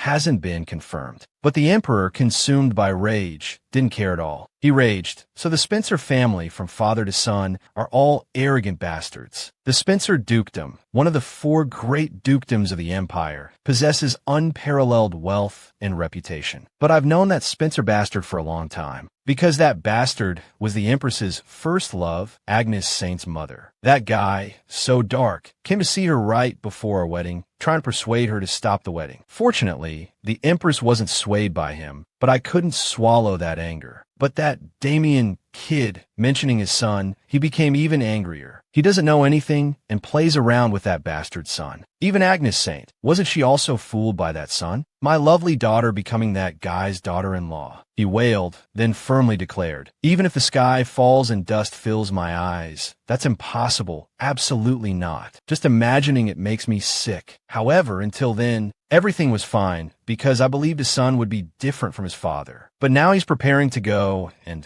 settle old and new accounts with the Spencer family. How dare you hurt my daughter? The emperor cursed incessantly. Insolent bastard. The butler, standing below, tried to calm him down. Your Majesty, please calm down. Perhaps this is a good omen. The emperor frowned and asked, a good omen? Yes. He recalled the conversation with Agnes Saint's two maids. The princess is heartbroken, so much so that she ordered never to mention his name in front of her again. The emperor's expression brightened. Isn't this a sign that the princess is giving up on her feelings for Spencer? He thought, sounds reasonable. So this rumor is known throughout the nobility? Yes, Your Majesty. The butler respectfully replied. It spread so widely that even those who don't socialize often know the rumor. Kylo was surprised. That guy insulted the princess? In Agnes Saint's imagination, she was getting married hand in hand with Kylo, with Raymond screaming in the background, begging her to come back. Within the fortress walls, Kylo was training with a wooden dummy. He paused to wipe the sweat dripping down his face. Spencer. The name made him glance over. Raymond Spencer. Kylo's gaze towards Raymond wasn't friendly. I didn't like that guy from the beginning. From his noble status to his culture and knowledge. These are all things I've always wanted but never had, and he's had them since birth. However, Raymond also noticed someone staring at him. Someone like me, who has to struggle to survive because I have nothing, is treated like trash by him, blinded by power. Raymond's gaze turned cold, looking as if the frenzy of someone who climbed up from the bottom of society held no value to him. Kylo watched through the balcony glass. That kind of person now dares to insult the princess. Despicable, lowly bastard. He didn't spare any insults for Raymond. The so-called captain of the White Knights, who protect the royal family, actually enjoys treating himself as a weapon, even treating members of the royal family as subordinates. Kylo rested his chin in his hand, pondering. But why did that guy, who always acted so arrogant, suddenly take off his mask? A monster suddenly attacked the princess at that time? Or was he angry because an accident almost happened, so he took his anger out on the princess? Wait a minute. This time, he held his forehead in a fluster. So, was the princess crying is my fault? I thought I'd be satisfied hearing that arrogant girl cry. But the thought that it's my fault makes me uneasy and uncomfortable. Kylo blamed himself. And if the Emperor fires me because of this, it'll be troublesome. So I have to find a way to formally apologize. In Kylo's mind, he imagined the Emperor's furious expression, scolding him. The problem is, I don't know how to talk to girls. He recalled the past, the reactions of the girls he had met so far. Small memories gradually surfaced. That man's clothes are covered in blood. Two girls behind Kylo gossip. I heard he's a mercenary, but he has no manners at all. Miss Montrose, I wasn't finished talking. Back then, he approached a girl, but she ran away. The more Kylo thought about it, the more frustrated he became. Except when wearing the knight's uniform. I've been a subordinate from the start. How can I approach the princess on my own? What should I do in this situation? Suddenly, his eyes lit up. The door was abruptly pushed open. Come in. Kylo was taken aback. The beautiful Agnes Saint, dressed in ornate attire,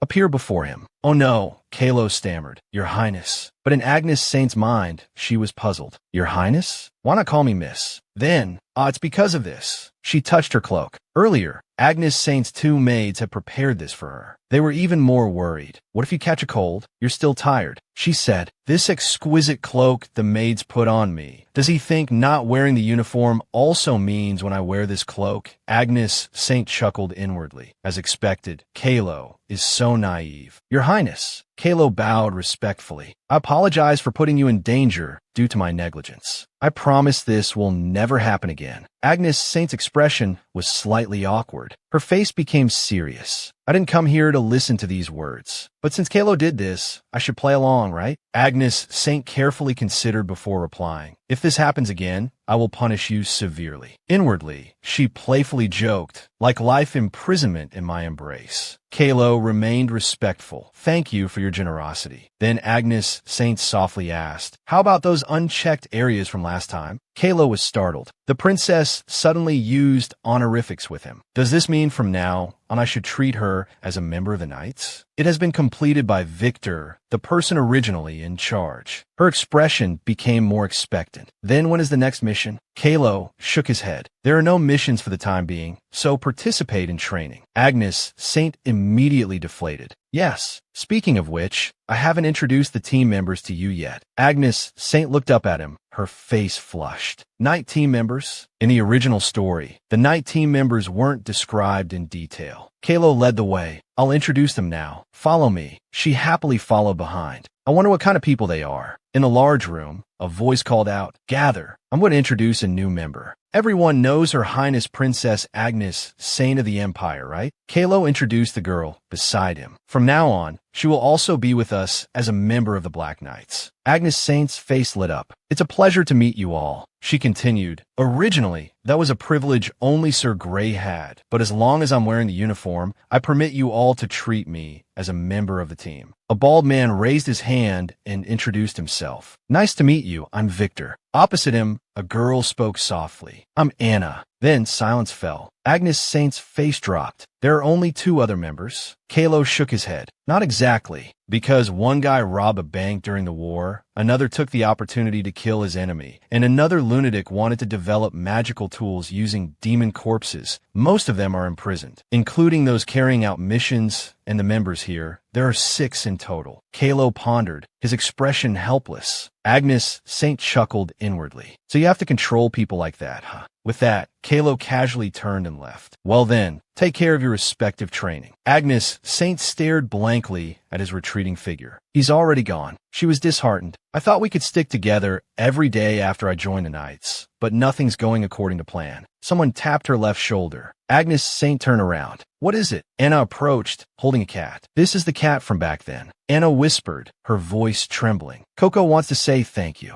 Agnes Saint strained to hear, but it was the same as always. Her voice is too quiet. I can't hear anything. She asked again, what did you say? Anna quickly hid behind a chair. Agnes Saint was startled. Did I scare you? I'm sorry, but what did you say? The characteristics of people turned into zombies by monsters or demons are a black body and red eyes. That's why, after the demons appeared, girls with black hair and red eyes became targets of oppression. Anna moved a little closer and spoke a bit louder. Coco wants me to relay her thanks to you for saving her. The cat also rubbed against her, expressing gratitude. Is that why she's so timid? Agnes Saint smiled. So this cat's name is Coco. How cute. Is she a member's cat? Agnes Saint was delighted. I'm glad she's safe. Agnes Saint beamed. I don't mean anything else by this, but can I say I'm happy to have earned some goodwill? Glad you found it. Victor chimed in. But I've noticed this since a while ago. Agnes Saint glanced to the side. What are those cruel-looking things by the cabinet? Several cannons and a giant hammer were displayed. Some heavy weapons lay on the ground further away. Slightly perplexed, Agnes Saint asked, "What are those things over there? Whose weapons are they?" Victor picked up his giant hammer and replied, "This is my weapon." Agnes Saint was a little apprehensive, as Victor hadn't put the weapon down. Then she asked about the other weapon. "What about the one next to it?" Anna quickly answered, "Ah, that's mine." As she picked up the heavy weapon, it looked terrifying, especially with the grin on her face. She said excitedly, "Do you want to see? I'll demonstrate how it works." Agnes Saint, stunned speechless, paled. She waved her hand. "No, thank you." Anna's eager look said it all. She eagerly explained, "This weapon is designed with 5 overlapping star-shaped blades, coated with monster venom. So in just a second, I can pulverize a monster's bones." Agnes Saint broke out in a cold sweat. This was the first time she'd felt the terror of the Black Knights. She quickly changed the subject. "I need a weapon too. Where can I get one?" Anna said enthusiastically, "Go to the Fire Fortress and find a weaponsmith. He'll make one for you. I'll take you." Hearing this, Agnes Saint replied happily, "I should thank you for taking me there." The source of the Empire's industrial magic technological power lies in the purple magic stones located deep within the Empire's lands. The first emperor combined his special magic power with the minerals, which people thought were just ordinary stones, to create magic stones. Thanks to the help of the magic stones, the first emperor awakened magic abilities. He used a ray of light to seal all the demons underground. Thousands of years later, when demons began to reappear on the surface, the people of the Empire began to use magic stones to create weapons, believing that a royal family member capable of using the first emperor's power would be born again. The scene shifts to the weaponsmith at the Fire Fortress. Seeing Agnes Saint enter, the craftsman trembled and said, "What brings Her Highness the Princess here?" Seeing his appearance, Agnes Saint thought, "What's with this déjà vu feeling?" Then she said, "I've come to commission you to make a weapon. Do you have time now?" He replied with a strange smile, "Of course, Your Highness. Please follow me." He led Agnes Saint to a shelf filled with purple stones. He said, "To create an effective weapon, you need to use magic stones with compatible wavelengths. Please choose the magic stone you wish to use." Anna softly reminded Agnes Saint, "When you find a stone with a compatible wavelength, your palm will become warm." Agnes Saint was surprised when she heard this. She thought, does it really have to be like Harry Potter? Of course, I'm playing the role of Malfoy. Then she tried a few stones, but after touching dozens of stones, she still felt they were all cold. Hearing this, both the craftsman and Anna were puzzled. The craftsman thought for a moment, then took out an old wooden box and said, "If that's the case, Your Highness, please try this one. This is a special magic stone specifically for creating weapons for His Majesty's guards." As soon as he opened the box, the shimmering light of the stone could be seen. Agnes Saint's eyes lit up, but she was still a little doubtful. Specifically made for His Majesty's guards? But aren't weapons made with magic stones harmless to humans? Then how is this suitable for protection? The craftsman explained, "Originally, that was the case, but recently it has been combined, so it can be used on both humans and monsters." Agnes Saint now understood. She said, "Then can other countries imitate this technology?" The craftsman smiled and replied, "Of course not, Your Highness. These weapons are linked with magic. If they're disassembled, they will be completely destroyed." Now the craftsman saw Agnes Saint in a different light. Until now, he had thought the princess was a spoiled brat and a violent person, just like the rumors said. After meeting her in person, I found that she cares deeply about the Empire. As expected, you can't truly know a person without meeting them face to face. Agnes Saint now really liked this stone. She said, "That's thoughtful. Then there's no need to worry about them being used in other countries." She gently touched the stone,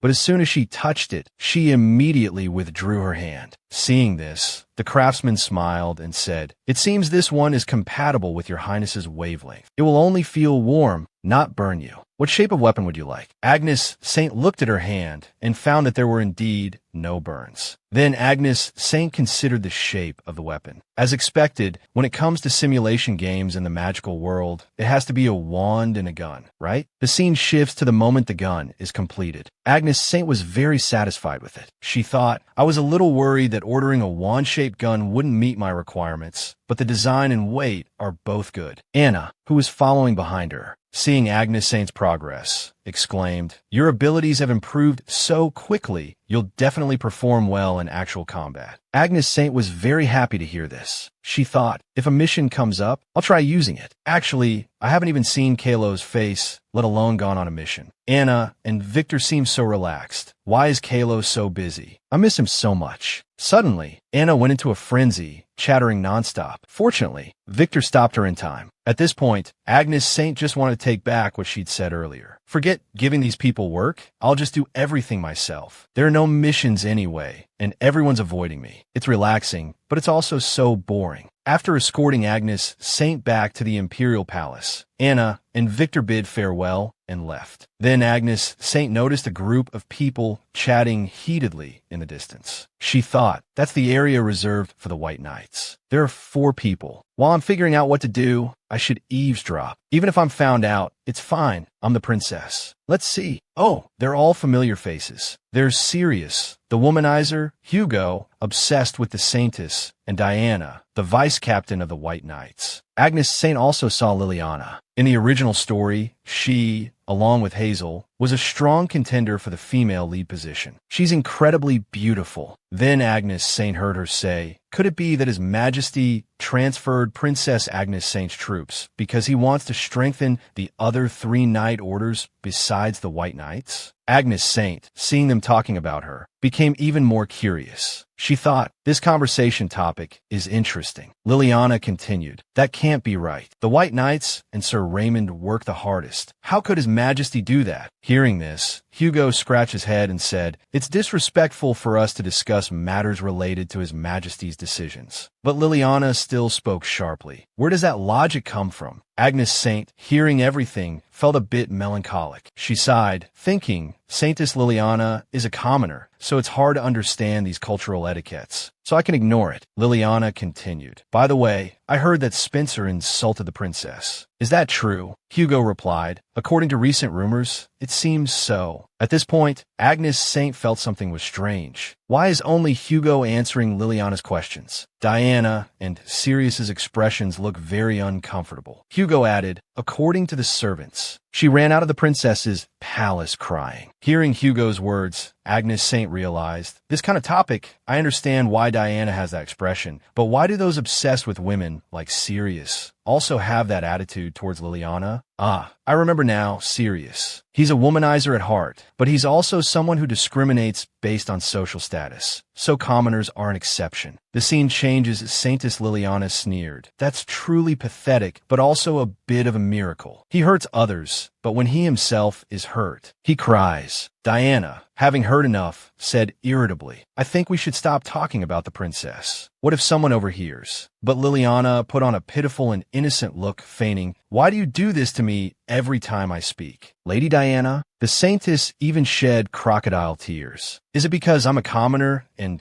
can't learn the way nobles speak, making you uncomfortable? Hugo defended her, even shouting at Vice Captain Diana. Diana, you're going too far. Apologize to the saintess. Agnes Saint was amused. The small shrug makes her look even more fragile. I have to learn this technique. But what's with this strange feeling? Was the saintess originally this kind of character? When she was with Raymond, she was like an angel. So are her psychological manipulation skills just that good? This is fascinating. But Agnes Saint was suddenly startled. Could the second female lead be chosen like this? Just the thought of it made Agnes Saint angry. Agnes Saint's eyes widened as she realized the angelically virtuous saintess is actually scheming. Why didn't the author reveal this appealing setting earlier? The scene changes. Sirius, now also angered by her obvious pretense, shouted, Saintess, what are you saying? But Hugo still staunchly defended her. Are you raising your voice at the saintess? As they argued, a voice suddenly interrupted them. What are you talking about? Agnes Saint's thoughts cleared. She found the voice familiar. and it was the female lead of the original story, the nation's first love, the pure messenger, Hazel. Seeing Hazel arrive, Diana said happily, "You finished the mission." Hazel replied, "It was a mission with the captain, so of course it was completed." Liliana then asked, "Where's Raymond?" Hazel said, "The captain is probably at his resting place. I came here alone as soon as we returned." Liliana gave a fake smile, then started gossiping again. She said, "By the way, Miss Hazel, you've heard about it too, right? About Sir Raymond insulting the princess. Did he say anything about it?" Hazel calmly countered, "Did he say it?" Liliana, her true nature like a sly fox, tried to appear noble, saying, "I think it might just be a baseless rumor. Spencer isn't someone who would insult others. Perhaps there's a misunderstanding. The captain hates girls who bother him, like he hates demons." Hazel's attitude was extremely cold, firmly correcting Liliana's behavior. Liliana was speechless, unable to say anything more. This love triangle is quite interesting. Liliana, not knowing what to do next, just slipped away. She said to Hazel, "You must be tired, having walked such a long way. It's quite cold, so I'll excuse myself and go inside." As soon as the saintess finished speaking, Hugo immediately rushed over and held her hand, escorting her. "Let me take you inside, saintess." In the original story, it seemed Hugo had a one-sided love for the saintess, but seeing the scene directly, he's just an otaku like me. Then the group dispersed, everyone heading home. At this moment, Agnes Saint felt a pang of sadness. "I have to leave quietly too." But as soon as she turned around, they noticed her footsteps. Sirius drew his sword with lightning speed, shouting, "Who's there?" Agnes Saint was startled. "I didn't expect them to hear so quickly." She froze as Sirius's sword pointed at her face. Sirius was also surprised to find it was the princess. Agnes Saint softly reminded him, "Aren't you going to put your sword away?" Sirius quickly sheathed his sword and bowed his head, saying, "My apologies, Your Highness." Then he hesitantly asked, "Did you hear everything?" Panic burned within Sirius. "Oh no, I was caught bad-mouthing someone. I don't know what kind of punishment I'll receive." But suddenly he was startled by the princess's words. "Please keep the secret that I heard everything. I don't want to cause more commotion." Sirius asked frantically, "Is that rumor true?" "On the day of Your Highness's first mission, there was a rumor, but Agnes Saint was now trying to hypnotize herself into thinking she was hurt." "I'm a heartbroken girl." Sirius mustered his courage and asked, "The rumor said that Sir Raymond said he'd rather marry the trash on the ground than you, or that a sword is more suitable for you than a palace." Agnes Saint was stunned, completely frozen, bewildered. "Wait, what? How did the story become like this?" "I just wanted to spread the news that I was heartbroken." Agnes Saint struggled to explain, trying to put out the fire. "He didn't say that. It's just..." Sirius became even more curious. "Then what did he say?" Agnes Saint's face paled. She tried to remain calm. "How should I answer? If I tell the truth, no one will believe I gave up on pursuing Raymond. If I lie, my conscience will be uneasy. If my lie is exposed, my reputation will plummet, and Kylo's plan will be ruined. The Empire's face will also be damaged."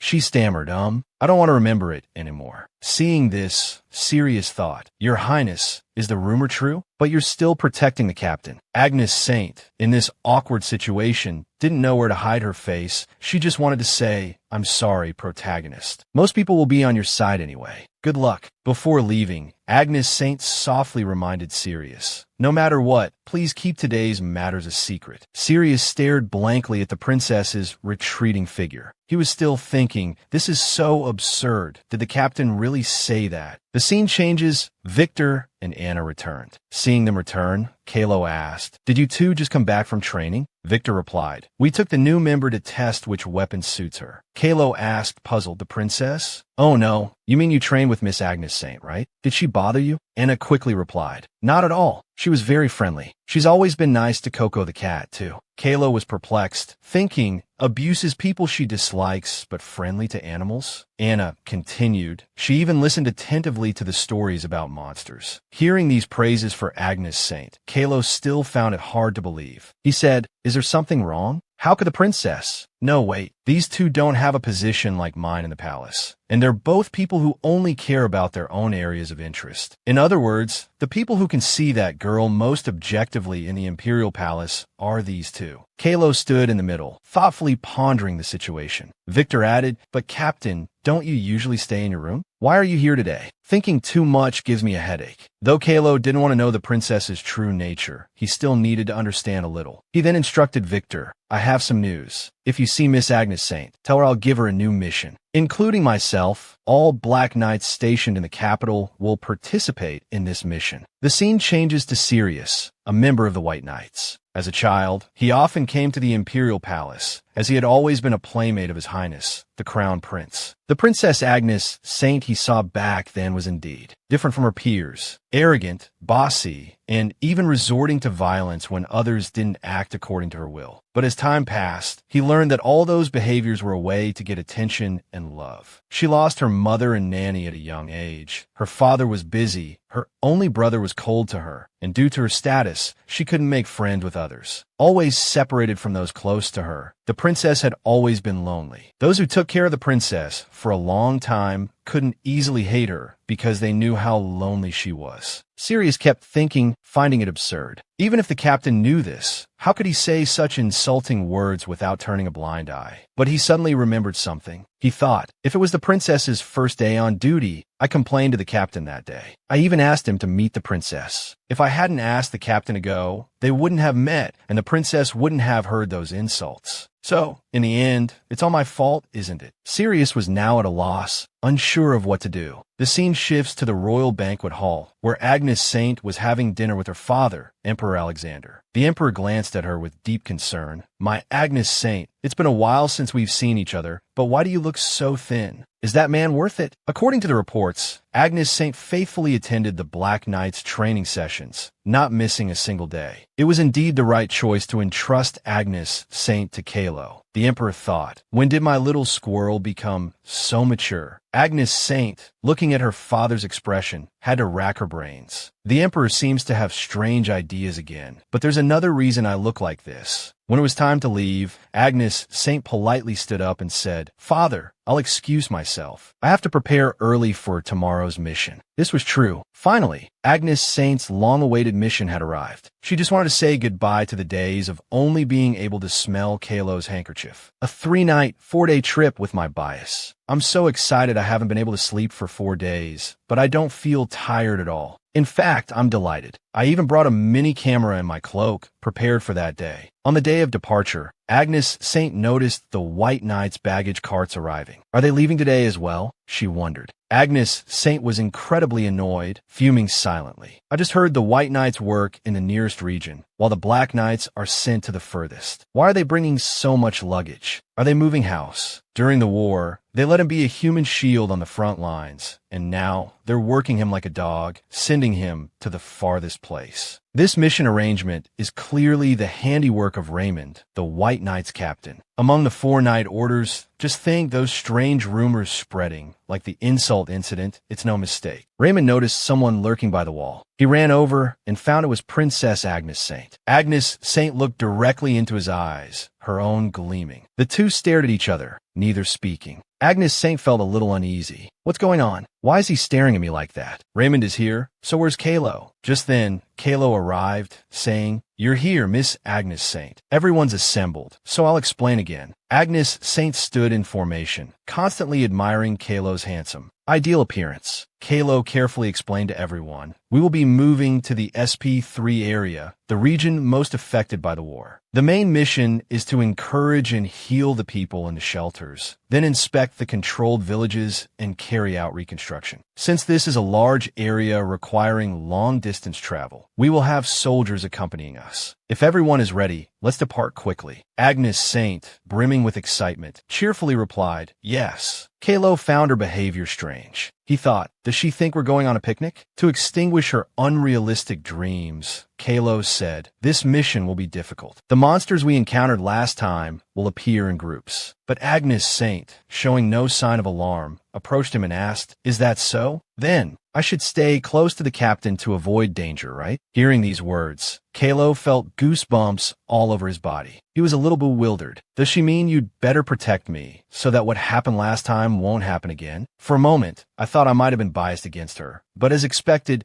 she's not someone who forgives easily. Princess Agnes Saint, he began, but she was already walking towards her horse. Seeing Kylo standing there dumbfounded, she asked, "Why are you just standing there? Didn't you say we should depart quickly?" After thinking for a few seconds, Kylo muttered, "This is no different from raising a child. How tiring." Traveling late into the night, Kylo stopped his horse and announced, "We'll rest here tonight and continue tomorrow. I'll go check the surroundings. The rest of you prepare for bed." All the officers, hearing clearly, replied in unison, "Yes, sir." Then they quickly moved into action, one after another. Seeing their spontaneous and urgent manner, Agnes Saint was quite surprised. They know what to do without being told. "I can't just do nothing, but this is my first time setting up camp, so I don't know what to do." She simply stood there, watching everyone work and set up camp. Agnes Saint, spotting something, asked, "Hey, comrade, isn't that edible?" The princess, in high spirits, rolled up her sleeves, deciding, "All right, since this is the first camping trip of my life, I must do my best to enjoy a hearty dinner." When Kylo returned, he was stunned, his jaw dropping. "I went out scouting for a while. How did it become like this?" Agnes Saint and the others were all sitting around a bonfire, enjoying roasted food and chatting pleasantly. He remembered tonight's dinner was supposed to be only dried meat and soup. Where did those crawfish come from? The soldiers who, until now, had been complaining about having to accompany the princess were now on friendly terms with her. They thanked Agnes Saint. "Thanks to the princess, we can have a full meal at the camp." Kylo couldn't understand it. He thought pessimistically. Did the princess complain about the food, so the soldiers caught crawfish? This is unbelievable. Such a waste of manpower. Does she really think we're on a picnic? But in reality, the soldiers were delighted to eat the crawfish, teasing each other. "I thought you could only eat this at a high-class restaurant." Victor and Anna also diligently ate their crawfish. Agnes Saint laughed and chatted with everyone. Seeing this scene, 1,000 thoughts flashed through Kylo's mind. He approached Victor, and the other soldiers cheered as soon as they saw him. "Captain, come eat with us." After another day of travel, the Black Knights arrived at the shelter near SP3. The villagers were talking amongst themselves. "Did you hear? I heard the Black Knights and the princess are coming today." "Why the princess?" "I heard the saintess is heading towards the capital because no one in our village has been demonized." Another person said, "Even so, the Black Knights alone make me uneasy, and now the princess too. I heard the princess even hurt the saintess, right? I hope they don't treat the villagers like slaves." "Oh dear."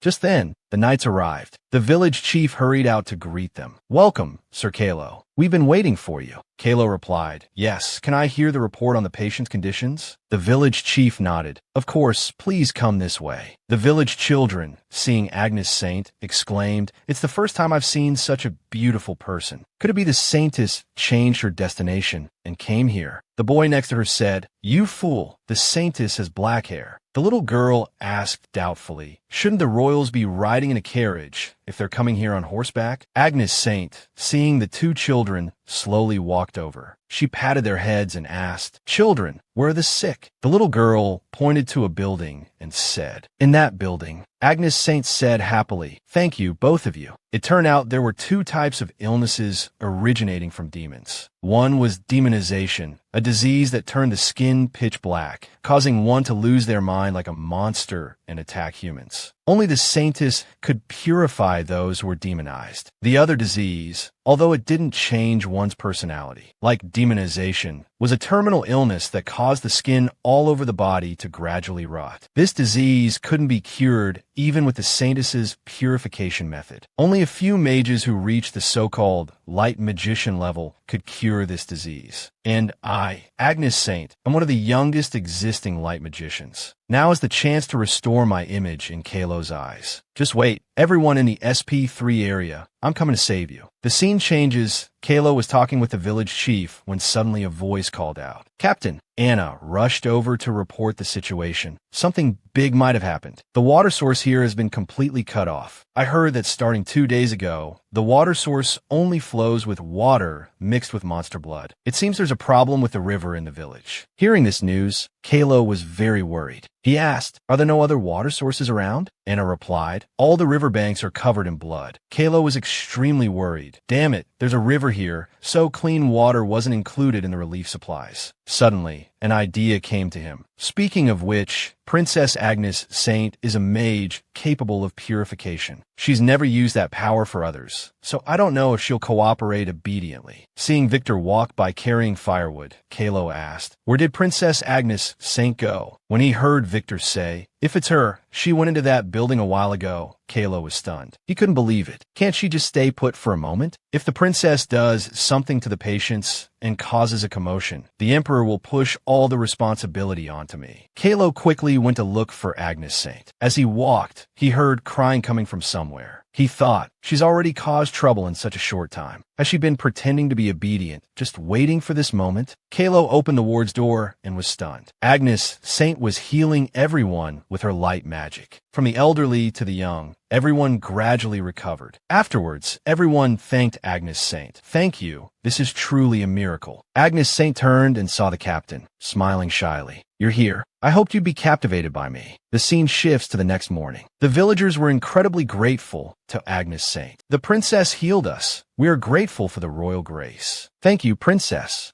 Agnes Saint smiled shyly and said to everyone, "I was just following the captain's instructions as a member of the Night Order." Then everyone's gaze shifted to Kylo, and they said in unison, "We sincerely thank you." At this moment, he looked at the princess with different eyes and thoughts. The villagers said to them, "Both of you are our heroes." Afterwards, Agnes Saint asked the captain, "Did you need something?" Kylo stammered, "I heard there's a problem with the river next to the village, so the water source has been cut off. Could you purify it? You just used large-scale healing magic, so your stamina must be severely depleted." Hearing the captain say this, Agnes Saint pretended to be exhausted, leaning against him and acting spoiled. "Oh, I feel so dizzy." When Kylo told her to go and rest, Agnes Saint immediately interrupted. "No, I think I can do it after a short rest. I can purify it immediately. So let me lean like this until we reach the riverbank." Seeing her clinging to his arm like this, Kylo thought, if I keep escorting her to the riverbank like this, it will take a lot of time. He sighed and suddenly picked her up. Agnes Saint blushed, surprised, and stared at him. Kylo looked at her too. Agnes Saint felt a shiver run through her body. She didn't understand what was happening. The scene changes to the riverbank. The river water was still completely red. The village chief said worriedly, "It's even worse than this morning." "I understand," Kylo said with concern. Then he looked back at the princess, who was fast asleep on his shoulder. He thought, seeing her nestled against me so obediently, her condition must not be very good. Even so, seeing her try to purify the water source, it seems the princess is also a very responsible person. But isn't she holding on a bit too tightly? Agnes Saint was ecstatic inside. She wished she could become fossilized like this forever. Then Kylo woke her up.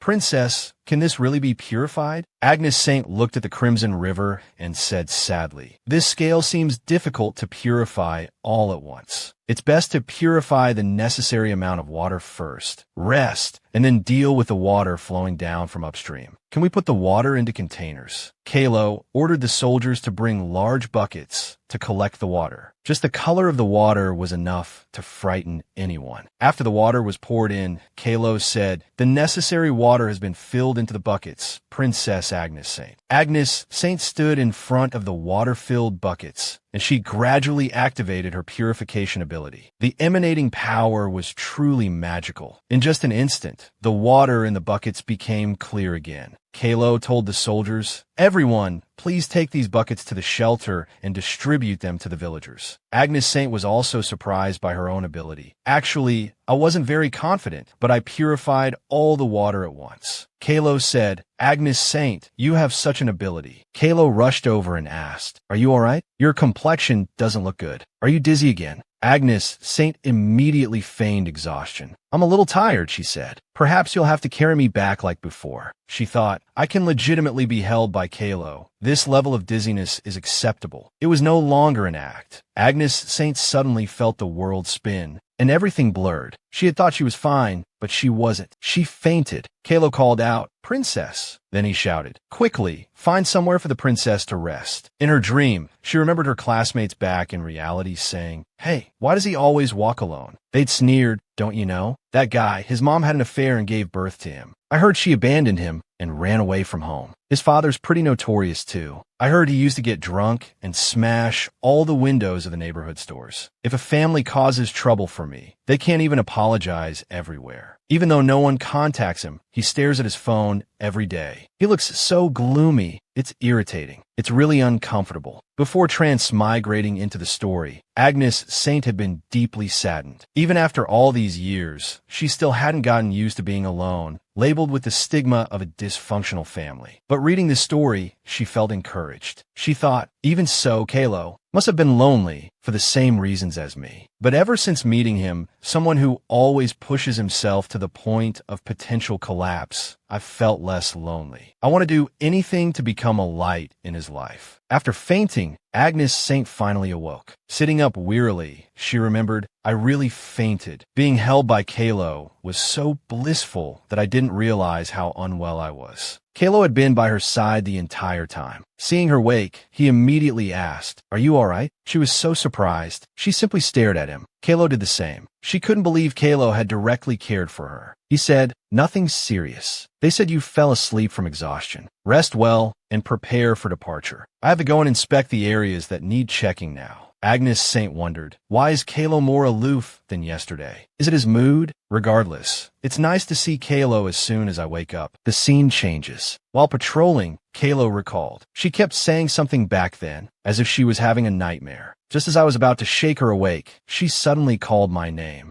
A shiver ran through Kylo. He couldn't understand why she had called his name. Agnes Saint thought, was it because I ate the poison apple? The next morning, whispers rippled through the camp. They were all concerned for Agnes Saint's safety, but they were more preoccupied with the rumors surrounding her. Most found them hard to believe. Some asked each other, isn't she famous for wandering off and running away? You know how nobles are. At that moment, Agnes Saint appeared amidst the gossiping soldiers. Perhaps because she had just woken up, she didn't realize why the crowd had gathered around her. She only heard them constantly, inquiring about her health. Agnes Saint managed a weak smile. It's nothing special, I'm fine. She wondered why she felt strangely happy. A voice came from behind her. Are you all packed? It was Kylo. He had come because Agnes Saint's health had stabilized. Seeing her first love, Agnes Saint couldn't hide her shyness. Thanks to the captain, I'm much better, she replied. Agnes Saint's striking beauty unintentionally flustered Kylo. They quickly expedited their departure that morning. On the road, Kylo recounted, while the soldiers protected the shelter and the people, the Black Knights inspected the village. Seeing the devastation of the war, the dilapidated houses, and the ravaged land, Kylo announced, today's mission is to rebuild housing for the people. We'll split into 2 groups to investigate. Saying this, he turned to the 2 teammates behind him. He saw only the assassin-like figures of Victor and Anna. Though they tried not to show it, their eyes held a strange yearning for his trust. Left with no other choice, Kylo paired Victor and Anna together.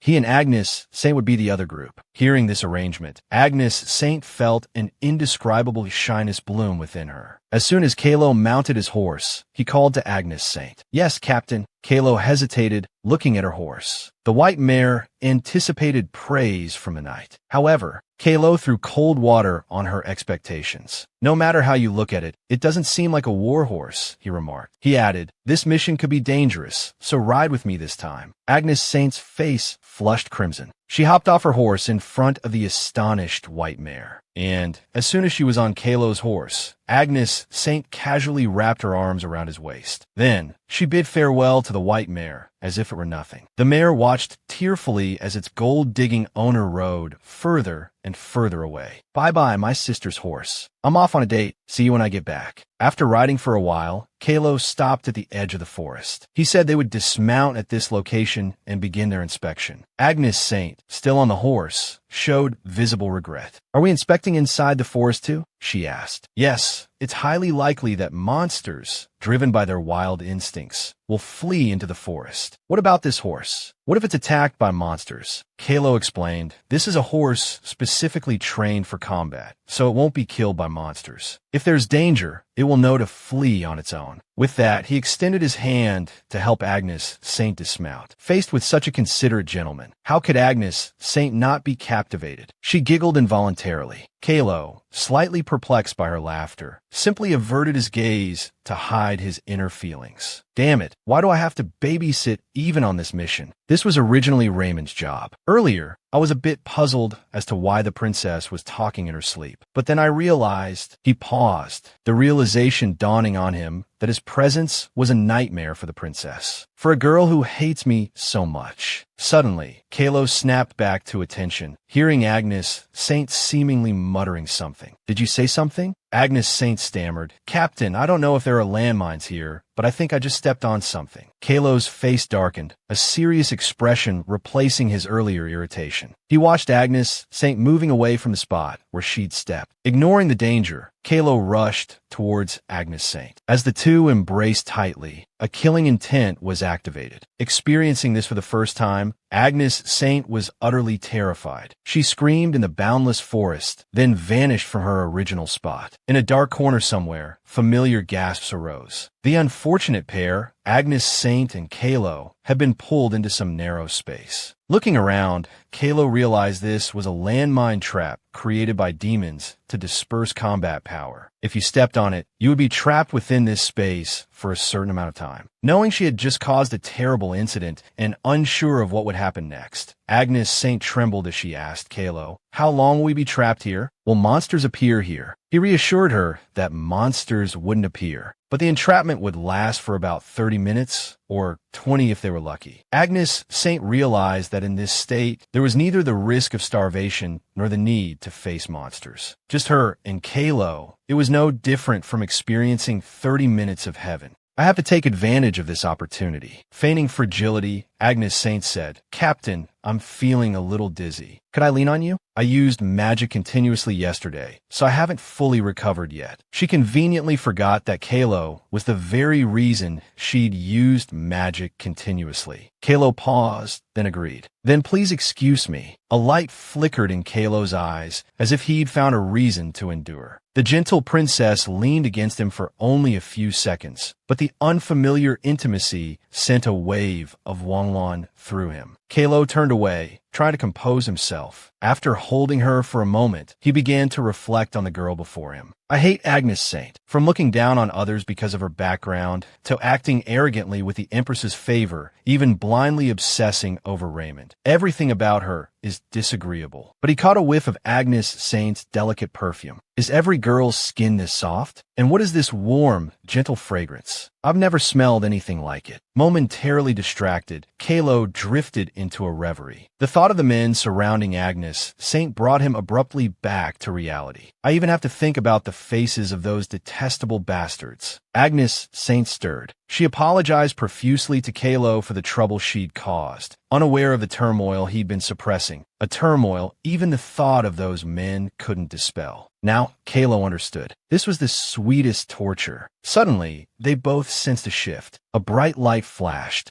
and then transported them both back to the forest. Finally released, one regretted the brevity of the moment, while the other felt a wave of relief. Captain, are you all right? From now on, I'll be careful not to step on any more landmines. As she spoke, she reached out to support Kylo. By way of thanks, Kylo replied, they're well hidden, so they're difficult to detect. It's best if... Kylo trailed off, leaving Agnes Saint curious. She misinterpreted his words, assuming Kylo wanted to carry her to ensure she wouldn't trigger any more traps. The love-struck girl readily agreed. That's a good idea, Captain. We also need to conserve our energy to purify the river. However, the oblivious Kylo had no such thoughts. He assumed Agnes Saint simply saw him as a servant, or perhaps a mode of transportation. Turning his back to Agnes Saint, Kylo said, it's best if I carry you on my back. It turned out Kylo believed Agnes Saint was comfortable with such close contact with him as though he were an inanimate object. The princess doesn't even see me as a person, let alone a man. It's not like I'm just realizing this now, but why does it feel so uncomfortable? uncomfortable. They both arrived at the riverbank mentioned in the mission briefing. The crimson color filled Kylo with a deep sense of unease. He identified the source of the contamination, the point from which the pollution spread. Agnes Saint, after smelling the pungent odor, climbed down. Victor and Anna went in the opposite direction. So we have to purify the river here first, she stated. Despite her confident words, the river was not small. Though not as dire as yesterday, Agnes Saint still worried if she could manage. If I could borrow the power of the magic stone, it would definitely help. I should try firing a shot to see. She gripped her magic gun tightly, then aimed and fired. The bullet pierced the river, sending up a spray of water. Moreover, the surge of magic also impacted Agnes Saint. Kylo glanced to his left and noticed a pillar of light erupting in the middle of the river. Before them, a wave of magic gradually enveloped the contamination. The light was so blinding that Agnes Saint's vision was obscured. As her vision stabilized, she slowly opened her eyes. Kylo praised her. The river water, no longer the crimson of before, had transformed into a refreshing turquoise. Agnes Saint stared, dumbfounded. Just then, a voice called out to Kylo, "Captain!" It was Victor and Anna, returning after scouting all the monsters in the forest. Their bodies were covered in the marks of battle. Agnes Saint, startled, cried out, "What happened to them?" The sun had climbed higher in the sky. Victor's group recounted their monstrous feast of a mission. The creatures had appeared one after another, making for a truly exhilarating hunt. Anna chimed in. "It was magnificent. Even on the battlefield, I've never experienced such a hunt." Only Agnes Saint couldn't comprehend the strange source of their joy. Returning to the main task, Kylo asked if they had discovered the cause of the contamination. According to Anna, they had both found the source. It appeared the surviving monsters had gathered the corpses of their brethren and constructed an altar for a resurrection ritual. The blood had flowed from there. "I see. Good work, everyone." Victor and Anna beamed at their captain's approval. It was also time for the group to return to the village and complete the deepening. However, the members of the Black Knights were unaware that the landmines they had cleared that day had been deliberately placed there. As dusk settled, Kylo urged them to return to the shelter before danger struck again. From behind, Agnes Saint still stole glances at Kylo. It had been she who scattered the landmines, creating an opportunity to be near her captain. Not only that, but she also longed to be trapped with Kylo again, just like earlier that day. In the following days, the village was swiftly and beautifully restored. The villagers were overjoyed, showering Kylo's group with endless gratitude. Despite having only played a small part, Agnes Saint felt a deep sense of satisfaction. The members of the Black Knights and the soldiers prayed, "May God forever bless the Black Knights." With that, they all mounted their horses and began their journey back. They finally arrived at the imperial capital. The soldiers looked weary, and one woman remarked, "The camping trip is finally over." It wasn't a bad journey. The person beside her seemed to notice something. Ahead were the White Knights, also returning from a mission. However, the young man wondered why a knight order operating near the capital would travel by carriage. Kylo immediately recognized two familiar nobles stepping out of the carriage. First was Raymond, the captain of the White Knights, followed by Liliana, the saintess of the Empire. They spotted Kylo and called him over. Perhaps due to his constitution, Kylo's expression was somewhat frightening. This made Liliana hesitant to approach, and she hid behind a soldier. "Are you all right, saintess?" "Yes, I'm fine." His stiff expression just startled me a little. Liliana explained that since knights were usually friendly, she'd been slightly afraid. Agnes Saint, standing nearby, found this utterly absurd. She assumed Liliana was displeased because Kylo refused to yield to her. Then she fixed Agnes Saint with a hostile glare. Agnes Saint suddenly thought, "I don't actually hate Liliana. On the contrary, I find her rather cute when she puts on that expression." Just as she had this thought, Liliana, noticing Agnes Saint, immediately adopted a saccharine demeanor. "Oh, is that Princess Agnes? Is the princess also returning from a mission?"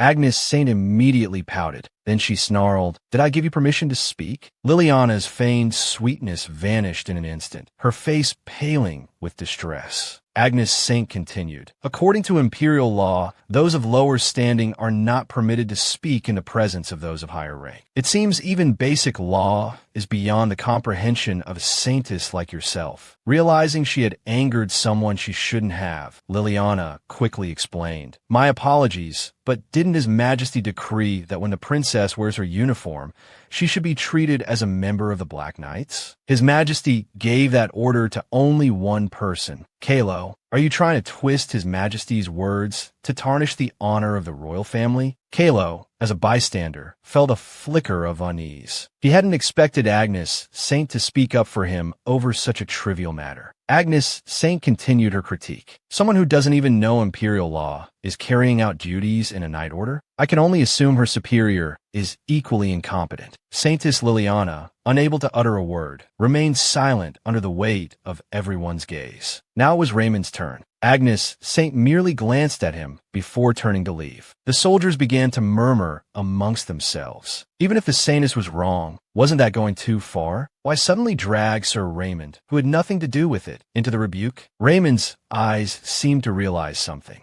He surmised that the princess was attempting to damage his reputation in retaliation for his rejection of her affections. This was also the reason such absurd rumors, like him insulting her, had spread. However, there was something unsettling about Agnes Saint's expression just now that deeply disturbed Raymond. Upon returning to the imperial capital, Agnes Saint immediately went to see His Majesty. "I have completed Your Majesty's task and returned." After reporting her safe return to the Emperor, she found herself temporarily confined to the princess's palace, thanks to the Emperor's overprotectiveness. While Agnes Saint was on her mission, her maids had taken leave to rest at their family estates. Consequently, it wasn't until several months after her return to the capital that she learned of the positive reaction in the SP3 district towards the Black Knights, and the reactions to the incident that occurred at the city gates on the day of her return. As her maids bathed her, Agnes Saint inquired about Daisy's whereabouts, learning that she would be returning the following week. But the expressions of her two maids were different than usual. A few days prior, the maids had met to discuss the events of the past few days. "You're saying the Black Knights and White Knights encountered each other at the city gates?" "Indeed. But the thing is, do you know what the princess did? She criticized the saintess's mistake in front of everyone, even saying it was all Sir Raymond's fault. It seems the saintess misinterpreted His Majesty's orders. Honestly, isn't the saintess a bit too casual, perhaps due to being adored by common men?" Agnes Saint's two maids exchanged long glances. It was certainly the most interesting gossip of the past year. This was the reason for their unusual expressions. Finally, the brown-haired maid spoke. "By the way, I heard you encountered the White Knights on your way back. I heard that because of some mistake by the saintess, you criticized Sir Raymond. Is that true?" As Agnes Saint confirmed the truth of the matter, the violet-haired maid exclaimed, "Are you all right? This is the first time you've seen Sir Raymond since that day." "How could I be all right? Every time I see his eyes, I feel a stab in my heart." The two maids were moved to tears, unaware that Agnes Saint was merely playing the role of a heartbroken maiden. Then, she declared she didn't want to talk about Raymond anymore. So, the brown-haired maid changed the subject to the SP3 district. She recounted what she had heard about the princess while attending social gatherings. They said Princess Agnes Saint had purified all the mountains and rivers with a mere wave of her hand, healed hundreds of sick people, and that the Black Knights, more righteous and brave than anyone, had saved the village from the monsters. So cool. Agnes Saint couldn't believe they would say such things about her. She was utterly bewildered by these absurd rumors. The villagers, initially prejudiced against the Black Knights, had received immense help, particularly with the healing of the sick, the purification of the water, and the extermination of the monsters. So, to apologize, they had embellished the story somewhat, and it had spread far and wide. The maid then mentioned something even more unbelievable, claiming that Agnes Saint had purified the water source by humming a song. She stared at her maid in astonishment. Isn't that a bit of an exaggeration? The rumor immediately reached the ears of the prominent nobles. At first, they all wore the same expression, one of disapproval towards Agnes Saint. But when they heard that the princess had not only splendidly completed the mission, but had also broken off her relationship with Raymond, it caused a stir amongst the nobles of the empire who had sons. This was a once-in-a-lifetime opportunity to become in-laws with the imperial family. And the one most affected by this rumor was none other than the Spencer family. While Raymond was in the reading room, Duke Spencer suddenly barged in. His face was contorted with rage. Raymond barely had time to close the book he was reading. The Duke's interrogation about the rumors followed. What did you say to the princess to cause such rumors? Didn't this father tell you that you would regret it later if you continued like this? You should be grateful that the most noble woman in the empire likes you. It would have been so much better if the two of you were as close as siblings-like when you were young. Raymond, snapping back to reality, shouted, "Enough, father. I made it clear. I will absolutely not marry the princess." Then he stormed out, leaving the Duke to sigh deeply. That unambitious brat. The anguish in Raymond's eyes was palpable.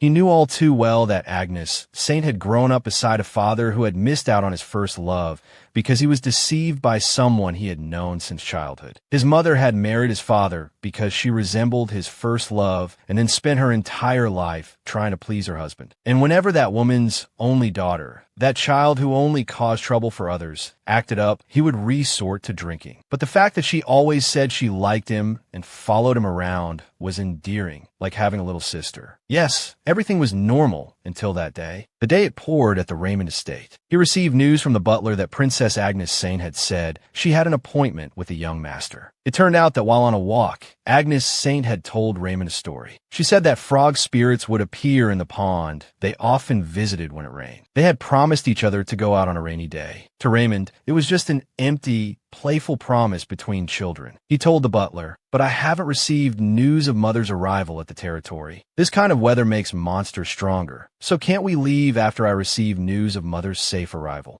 Before leaving, the butler replied, "But the princess said that if you didn't keep your promise, she would punish you severely. If you disobey, then I too." Raymond froze for a few seconds, then agreed. He boarded the carriage and left the estate. Then, that night, terrible news awaited Raymond upon his return. His mother had passed away, her body brought back to the estate for a final meeting with Raymond. I know Mother's death wasn't Agnes Saint's fault, but the thought that if I had been at the estate, I might have been able to save Mother from death. The thought gradually consumed me. The daughter of the woman who made my mother suffer all her life. The child whose selfish stubbornness made my mother feel lonely until her last moment. When I looked at that child, it reminded me of my mother, and I couldn't stand it anymore. But even though I didn't respond and avoided her, Agnes Saint still stubbornly persisted. Agnes Saint repeatedly sought Raymond out, only to be met with his indifference. She even fell and bruised her knees, and Raymond simply glanced at her, then walked away as if he had never seen her. Once, he made a promise to meet Agnes Saint on a rainy day, but left her waiting in the rain all day. If Agnes Saint caught a cold, he would be free for a while, but that child was naive. Raymond received a handwritten letter from Agnes Saint. The naive girl wrote that they should go out together after she recovered. She recovered soon after and summoned him to the imperial capital. I'm truly bored, so I can be certain that Agnes Saint won't let me off the hook this time either. She'll give up on her foolish affections for me. I'm sure of it. Back in the present, within the imperial palace, as Agnes Saint was consolidating her knowledge in the library, she received a delightful surprise. Daisy had returned from her pleasant vacation. She expressed how much she had missed Agnes Saint and asked if the princess had missed her too. Preoccupied with her work, Agnes Saint simply nodded. "What are you making?" "A wonderful gadget, of course." It turned out Agnes Saint was repairing an old camera. Thanks to the foundational technology of the steampunk world, it was possible, but compared to 21st century Korea, it was still lacking in many ways. I was too busy purifying things on the last mission to take any pictures. But with this, I'll be able to automatically see super cool pictures of Kylo. I can't wait. Just then, something occurred to Agnes Saint. She wondered why Kylo had gone out as soon as he returned, even though there weren't any missions. As for Kylo, he stood before a palace that was once very familiar. His gaze, as he looked inside, was somewhat cold. Subconsciously, Kylo recalled the scenes of his mother berating him. She would shout in his face with a shrill voice, "I shouldn't have given birth to something like you. If it weren't for you, my life wouldn't have become like this. You worthless piece of trash." Not only that, but he was also bullied by the noble children. They mocked his status as the son of a maid. You should be grateful you're even allowed to live here. How dare you talk back? Then there was his father, who denied his own illegitimate son to maintain his noble standing. Now, Kylo had to face them again. As he pushed open the door and entered, he was met with numerous judgmental stares, including those of his half-brother and other power-hungry individuals. Viscount Austin said, "You've come, my son. Did you summon me, father?" The Viscount looked at Kylo affectionately. "It's been a while. Come, have a seat." Kylo maintained a stoic expression, despite the nausea churning in his stomach. "Yes, how have you been, father?" 27 years ago, Kylo's mother had been the most beautiful girl in the village. She had come to the capital from the countryside with the ambition of becoming a nobleman's mistress. As expected, she caught the eye of a nobleman and bore him a son. However, this did not bring her good fortune. Rather, it became the greatest misfortune of her life. Viscount Austin, using the excuse that the child's hair color was different from his own, claimed that he wasn't his. In addition to the Viscount's betrayal, she suffered torment at the hands of the Viscountess, gradually losing her sanity. At that time, the easiest target for her to vent her anger on was the one who had become her burden. Yes, it was Kylo.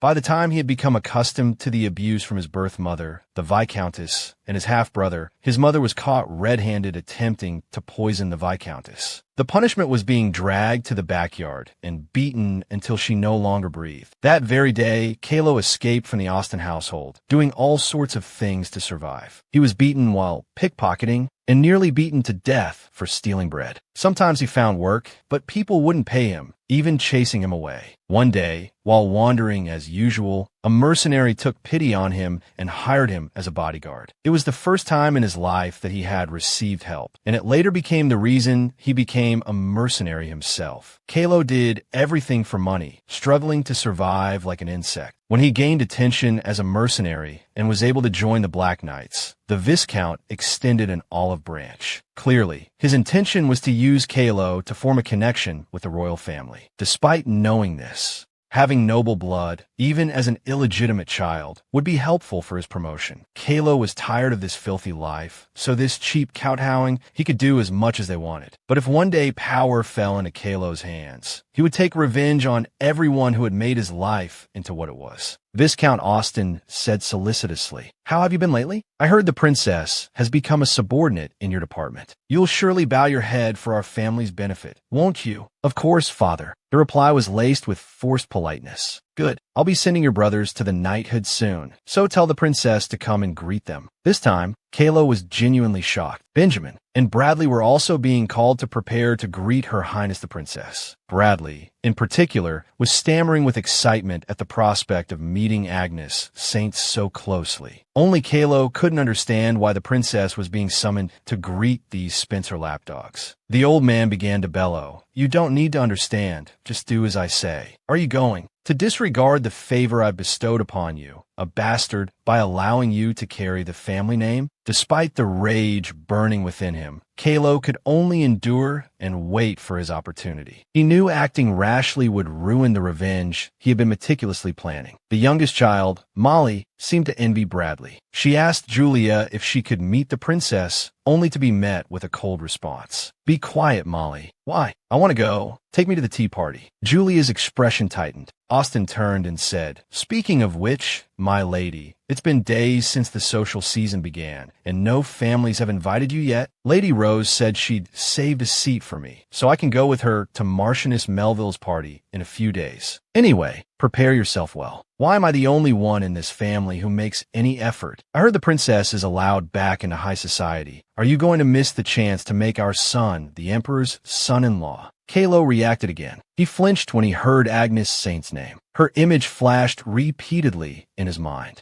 Kylo grew increasingly tense. He questioned Austin, "What are you talking about?" "What is it, Kylo?" "Nothing, father. I haven't heard anything about Her Highness the Princess returning to high society." "Is that true?" The Viscount nodded. Yes, I've already attended 2 ladies' social gatherings at Agnes Saint's residence. The maids were all praising the princess's appearance. You look so beautiful, Agnes Saint. Agnes Saint's reputation in the capital had recently improved. It was time to put effort into socializing again. This time, the party Agnes Saint attended was a charity event hosted by Marchioness Melville. She chose this particular social gathering because, as a charity event, she could present an image that appealed to noble ladies. Moreover, Agnes Saint dressed up like a lovely young lady attending high society for the first time. This was also targeted towards the noble women attending today. But for now, she couldn't think of anything other than donating jewelry for charity. However, Agnes Saint's jewels were synonymous with luxury. Suddenly, a bold idea struck her. Agnes Saint hurriedly left, leaving the maids consumed with curiosity. She sent word to the Crown Prince's palace that she would be there immediately. It turned out Agnes Saint was planning to raid the wallets of her less-than-close relatives. The scene shifted to a dining table. Kylo seemed lost in thought, pondering his father's earlier words. Austin, noticing his distraction, inquired, "Not to your liking, my lord?" "Of course not. That's why I told Madam to tell the chef to prepare your favorite dishes from now on." She looked annoyed, but replied, "I understand." Kylo remained deep in thought, his gaze melancholic. Why did I react that way? Yes, be honest with yourself. Someone like me, who has always endured contempt, are you trying to distort His Majesty's orders to ruin the royal family's reputation?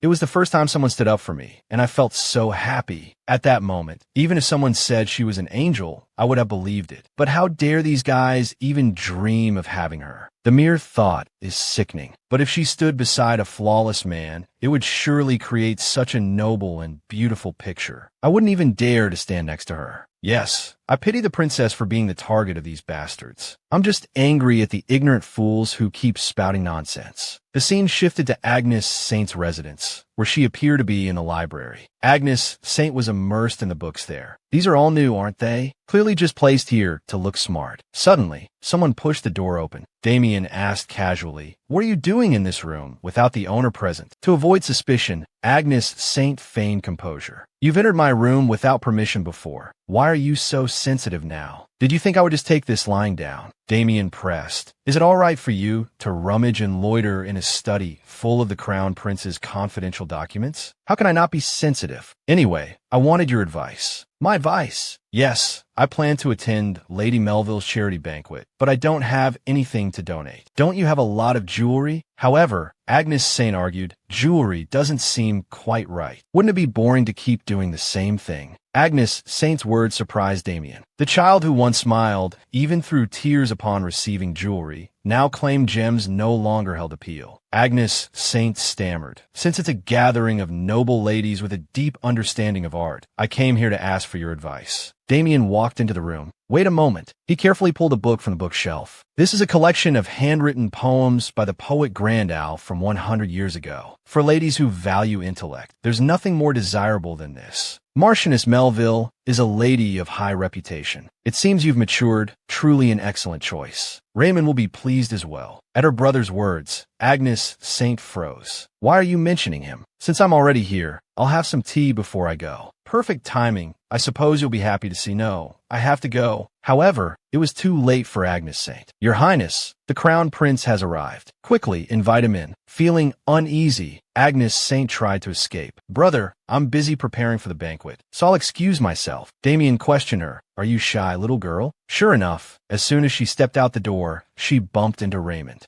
He was stunned by her beauty, and even Agnes Saint was taken aback. However, she deliberately avoided him, hurrying past. "Raymond," Damien murmured, "it seems Agnes Saint has fallen for you." Despite this, Raymond remained silent. Only when Damien called out to him did he come back to his senses. "Yes, Your Highness, I'm listening." "Raymond, this is a question as a friend. Do you really hate my sister that much?" Usually, I would answer yes without hesitation. I don't like her. Why can't I say it now? That simple appearance, different from usual, and that hurt expression. The moment I saw her, there were too many overlaps. At this moment, Raymond felt she looked exactly like his mother. The mother who only ever looked at his father's back. I swore I wouldn't become like my father. But I have an uneasy feeling that I'll break that resolve. It was well known that Marquis Melville had 2 sons, one being Sirius Melville, a member of the White Knights, known as both the heir and a playboy. The other was an illegitimate son, currently serving in the Black Knights. Rubius Melville. Marquis Melville's adoption of Rubius, the illegitimate son, as his brother's adopted son, worsened his relationship with his wife. Marchioness Melville already controlled the families in the capital. Agnes Saint arrived at the banquet in a dazzling dress. Thank you for the invitation,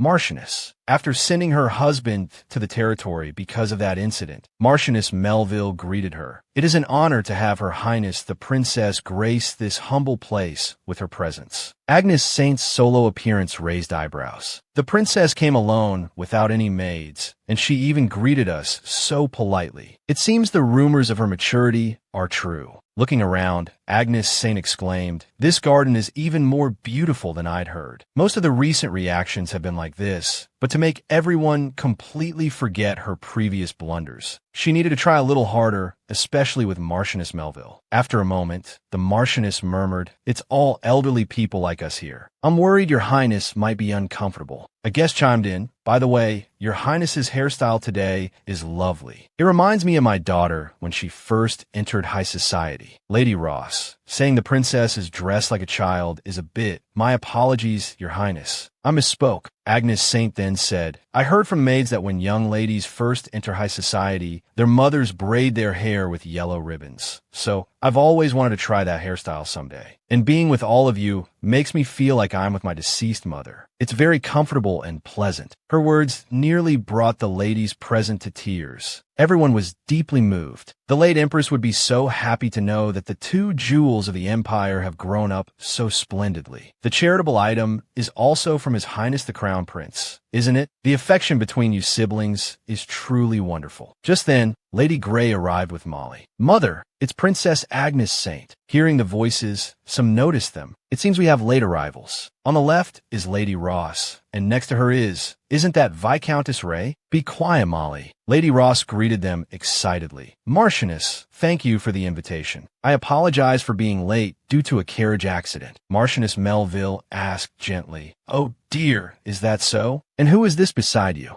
"This is Viscountess Ray, my dearest friend. It's a pleasure to meet you, Marchioness." "Your Highness, it is an honor to meet you." However, Agnes Saint showed little interest in her. While the original story didn't elaborate on the Ray family, she knew how cruelly they bullied Kylo. "How dare you speak Kylo's name with that mouth?" She continued, "Soon my sons will greet you through Kylo. Benjamin and Bradley are such wonderful children. Our Benjamin is a bright and pure young man who enjoys tending to flowers, and Bradley." Agnes Saint suddenly interrupted, "What about Sir Kylo?" The question rendered her speechless. "Why do you suddenly ask about that child? I used to have many misunderstandings about Sir Grey. Though ashamed, due to my limited knowledge, I made many mistakes. But Sir Grey always treated me kindly, without discrimination, and I saw how diligently he carried out his duties as captain, so I learned a lot. How is he doing at the Grey estate?" Agnes Saint's words left a deep impression on the other ladies. Sir Grey really is. The princess has become more sensible, thanks to Sir Grey. However, the Viscountess was annoyed. "Why is the princess defending that boy? This won't do. That boy, though it's shameful, that child Kylo is the product of my husband's infidelity. So since he was young, he's bullied my children and even stolen. Indeed, she's truly vicious. Marchioness, you must understand my feelings, don't you?" Marquis Melville also registered his illegitimate son into the family. "I understand your feelings, Viscountess. It must be difficult for you. All illegitimate children are the same." Unable to endure any longer, Marchioness Melville slammed her hand on the table. "I can't listen to this anymore. Get her out of this banquet." Marchioness Melville's outburst shocked her. The Marchioness immediately ordered the butler, "Throw these three out at once." "Madam, I'm so sorry. Later within the mansion, because of an uninvited guest, the banquet ended in a terrible atmosphere. Her disgrace was laid bare for all to see. How her high society enemies would mock her when they heard the news." After a while, the butler arrived, only to be questioned by Marchioness Melville. "What is it? I clearly said I wanted to be alone. Forgive me, madam, but Her Highness the Princess said I must relay this to you. The yellow roses and ribbon adorning Her Highness's hair today. In a language of flowers, yellow roses represent unchanging love. I was deeply moved by Madam's garden today, and thus there is a custom in the Empire. Unmarried young ladies, acknowledging the ladies' hard work in preparing the banquet, will, after their debut, present 2 yellow roses and a hair ornament to the mother who raised them. I offer this gift as a token of gratitude for your hard work. Thank you for inviting me to the banquet, Marchioness. How despairing I felt when I heard that my husband had an affair and his illegitimate son became my nephew. But I couldn't give up the family and reputation I built with my beloved son. Even if I'm tired to death, with no one to comfort me, I can't show it. So this letter is the first comfort I've received. Kylo, you're also human, so you get hurt too. As evening approached, back at her residence, Agnes Saint seemed troubled after the banquet. Thinking back, it was unbelievable. How dare that foolish woman touch my Kylo? And to say Kylo bullied her daughter, the audacity. But there would certainly be people who believed it. So I need to prepare for the next step. A moment later, we've arrived, Your Highness. In any case, it seems I've completely won over the heart of Marchioness Melville, a key figure in high society. Upon returning home, Agnes Saint was greeted enthusiastically by 2 maids. Finding it odd, Agnes Saint asked, "What's with the sudden welcome? What else could it be?" "We're here to welcome Your Highness, of course." Was the banquet enjoyable? However, Agnes Saint remained suspicious. Clearly, there's another motive. Has Your Highness heard? It's said His Highness the Crown Prince has decided to be Lady Diana's escort. The news startled her. Escort for what occasion? The Founding Day Ball, of course. Who does Your Highness plan to attend with? The Founding Day Ball? A while later, at Kylo's residence. "What is it, Miss Agnes Saint?" She finally spoke. "I was curious about when the next mission will be. Looking at the schedule, it seems I've been excluded from all missions." Kylo replied softly, "You won't be assigned any missions for the time being. Is it because of the Founding Day? I'd much rather be with Kylo than attend some Founding Day event. Being a princess means being tied down at times like these." Agnes Saint finally confessed her feelings. "So, Captain, you'll be attending the Founding Day Ball, right?" Kylo never appeared in any ball scenes in the original story, so I had originally planned to go with Damien, but he decided to go with his childhood friend. I must seize this opportunity to hint to Kylo. However, Kylo remained silent. After a few minutes, he finally spoke.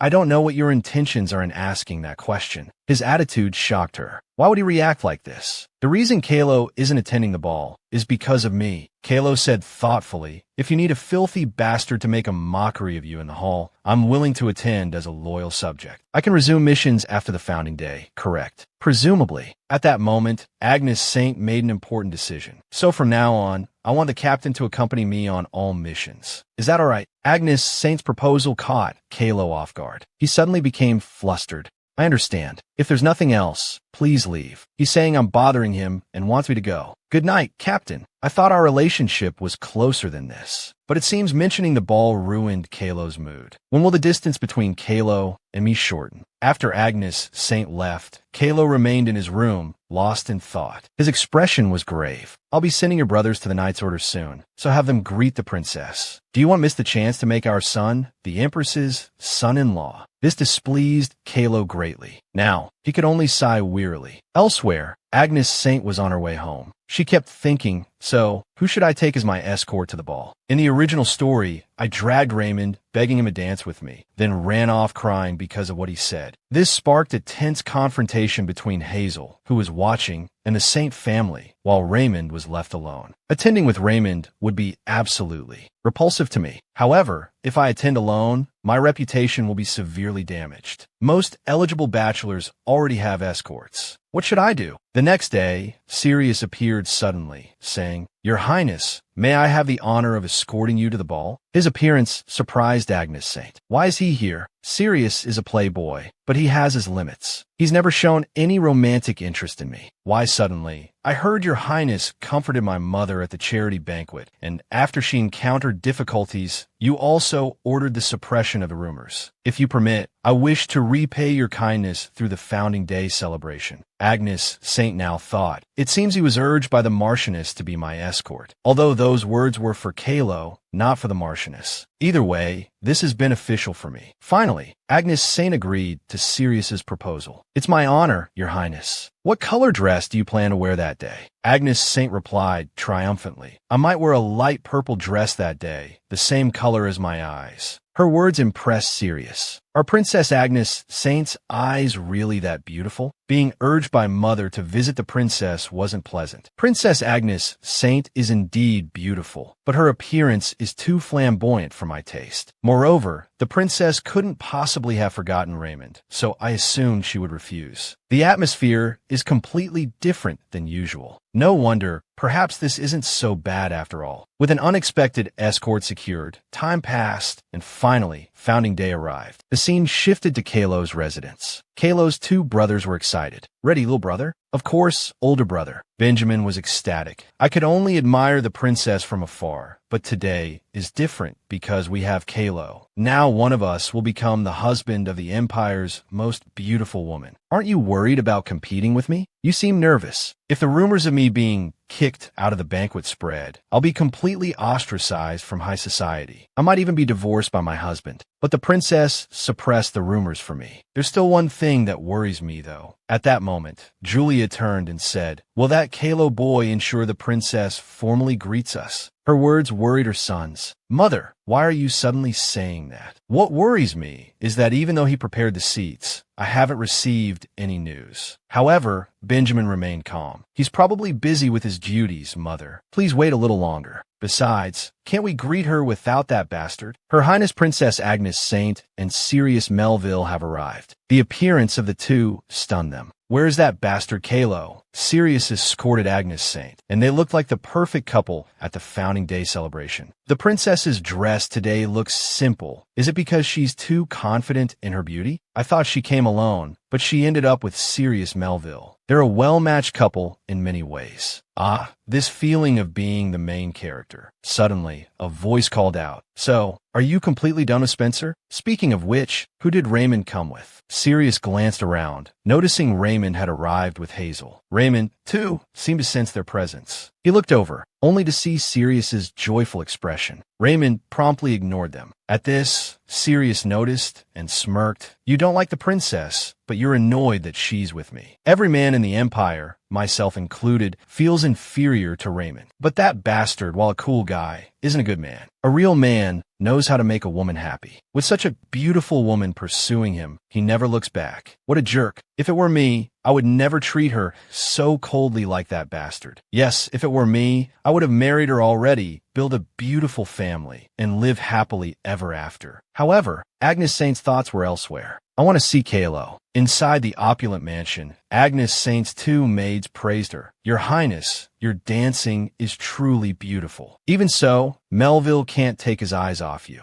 Daisy continued, "Could you dance with my brother? If you do, he'll be so captivated by you that he'll forget all about the Saint family. Because he's a fool who only cares about the Saint family. I wish your Highness would do something to help me." At that moment, the other maid advised Agnes Saint, "Your Highness, if you continue drinking like this, you'll get drunk. You're not good with alcohol, so you shouldn't drink so much. I've had a few alcohol-related incidents, haven't I? But I'm so bored, what should I do?" Isn't the most interesting thing here the fight between Hazel and the Saint family? It's starting. I have to go see this good show. I'm going to take a walk alone and come back later. When Sirius returned, he was surprised to find Agnes Saint gone. "I just want to greet a colleague." A maid informed him. She said she wanted to take a walk alone, so she went out. It must have been difficult seeing Spencer. Sirius became angry. "Damn it, I was too naive. I shouldn't have left the princess alone." The scene shifted to outside the mansion. A voice called out, "Where do you think you're going? There's no one here, so just say it here. Do you think I'll be scared just because it's the two of us talking?" But neither of them realized they were being watched by Agnes Saint. Hazel finally spoke. "Saint, if you keep crossing the line like this, it'll be troublesome. My patience has its limits." Agnes Saint observed from the corner. As expected, Hazel isn't backing down at all. "You're the one crossing the line. Spencer is my acquaintance. You think I don't know you? Snatch him away? You've been like this from the beginning. You're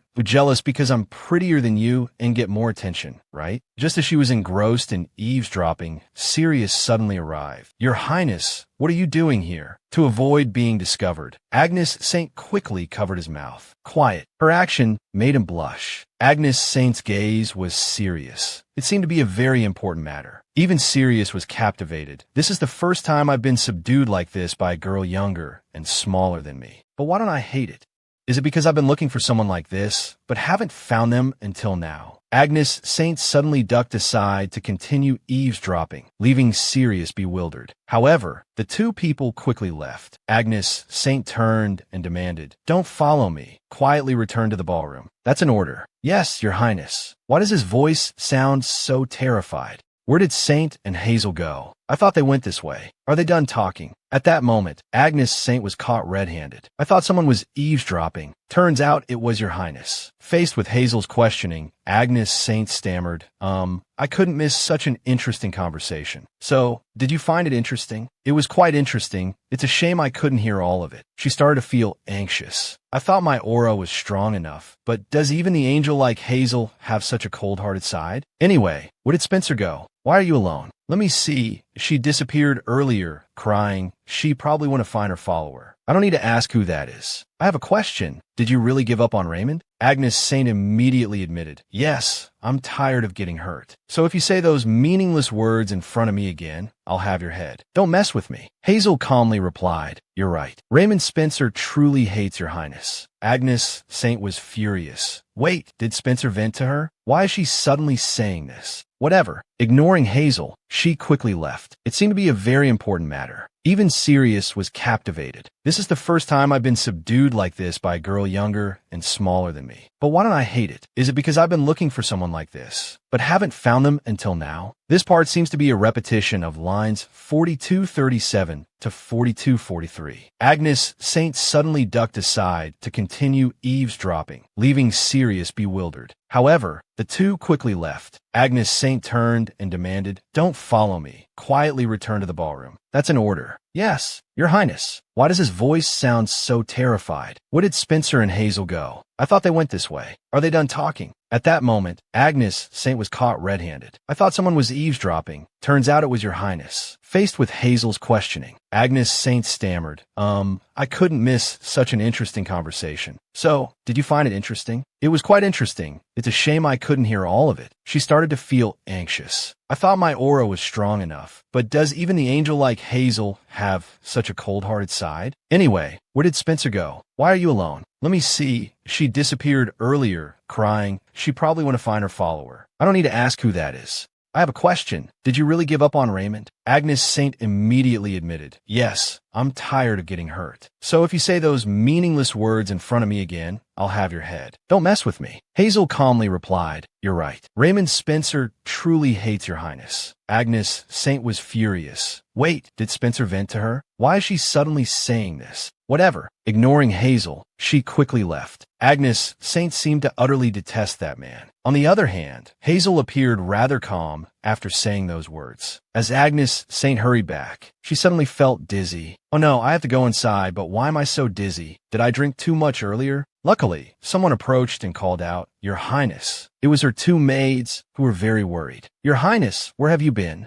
"I don't want to go back to the ballroom, even if there are glittering chandeliers and piles of delicacies. Even if everyone turns to me and applauds." But Agnes Saint didn't seem to enjoy it very much, because Kylo wasn't there. The fact that I was reborn into this world, and the fact that I've been living like a puppet in the original story until now. Everything I've done has been for you, Kylo. But I don't need a party that only you can enjoy. Everyone criticizes you for being power-hungry, but I know you're just lonely and want to be recognized. So I have to be by Kylo's side. I have to go to Kylo. At this moment, a very light-hearted melody was playing. Inside the ballroom, Damien noticed someone. His gaze kept going towards Sirius, so he said to Diana, "This is the first time I've seen Sirius alone at a party. What's wrong with that playboy? Right? He's always with other girls. Did he finally come to his senses? Why suddenly? Could it be?" Suddenly, Raymond approached and asked, "What are you thinking about, Your Highness?" His appearance startled Damien. Speaking of which, what do you think about Sirius Melville as a husband for Agnes Saint? The question left Raymond dumbfounded. "Your Highness, are you serious?" Raymond asked. Damien replied, "Of course. Aside from being a playboy, he gives off the impression of a good husband. He comes from a prestigious family. He's polite, and the fact that they were invited as a couple suggests something's going on. Them coming together as a couple implies something between them." His words left both speechless, and Diana blushed. Damien, regaining his composure, scoffed. "Our situation is different. They aren't even in the same inner circle anymore. and they weren't particularly close before. Besides, isn't it normal to be attracted to a completely opposite man after a heartbreak? Diana glanced over, thinking, completely opposite indeed. If they really become a couple, there's no need to worry about Sirius's infidelity anymore, because no girl would dare covet the princess's man. Damien added, considering everything, I don't think it's that bad. Deep within Raymond's eyes, a flicker of sadness passed. He then stepped out onto the balcony to enjoy the breeze. His heart churned restlessly, always acting as if it had to be me, but in the blink of an eye, she's holding another man's hand. Why do I feel so childish now? Or is it because of the strange dreams I've been having lately? Agnes Saint, always following behind me as a child, and that mother who always cried tragically, resenting her father. The images of these two unrelated people overlap. Why? He clutched his head, feeling dizzy under the bright moonlight. Someone was training in the courtyard. Kylo was hacking at a wooden stake with his sword.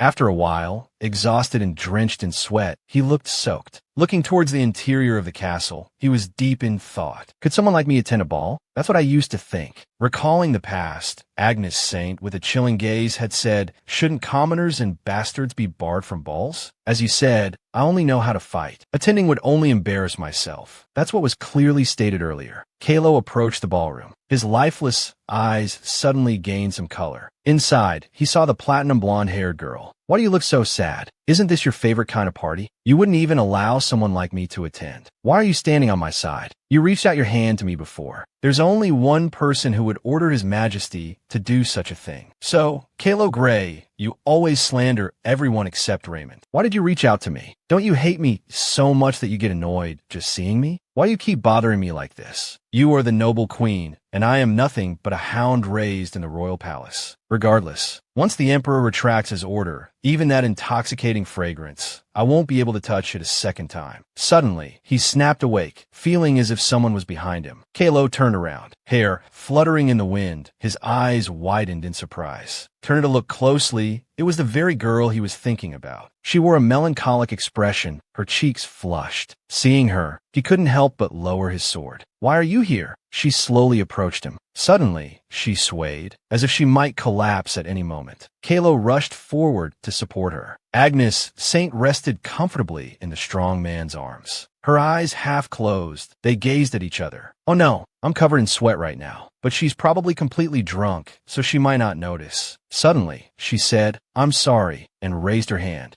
Is she going to hit me? Because I dare to touch her with these filthy hands. Even if I'm struck, I won't regret it. Accepting his fate, Kylo closed his eyes. But her next action caught him completely off guard. She cupped his cheeks and fervently kissed his lips. Kylo froze, unsure how to react. The kiss deepened, a truly romantic scene. Like Cinderella scattering her glass slipper, waiting for her prince to retrieve it. The kiss lingered for a moment, before she finally pulled away. Kylo's face flushed crimson, his heart pounding. In contrast to his flustered expression, Agnes Saint smiled blissfully. Suddenly, she lost her footing, stumbling forward, her knees bumping against his chest. She slumped into slumber, leaving Kylo bewildered and embarrassed. Did she mistake me for Raymond? He wondered. Time shifted to the next morning. Sunlight streamed into the room, illuminating every corner. Agnes Saint awoke groggily. Sitting up and clutching her head, she groaned, my head hurts so much. How did I get back to my room after getting drunk yesterday? I remember going to find Kylo, seeing him at the training grounds. She rang the nearby bell, and a maid appeared. What can I do for you, your highness? We are preparing your morning toilette. It was the head maid. Agnes Saint replied, go ahead and prepare it. But how did I get back to the princess palace yesterday? Did Kylo carry me back? The head maid hesitated. It was Kylo Grey who brought you back. He said he found your highness collapsed near the Knight's Order building. Hearing this, she was taken aback. Kylo brought me back? She asked frantically. How did he bring me back? Did he carry me on his back?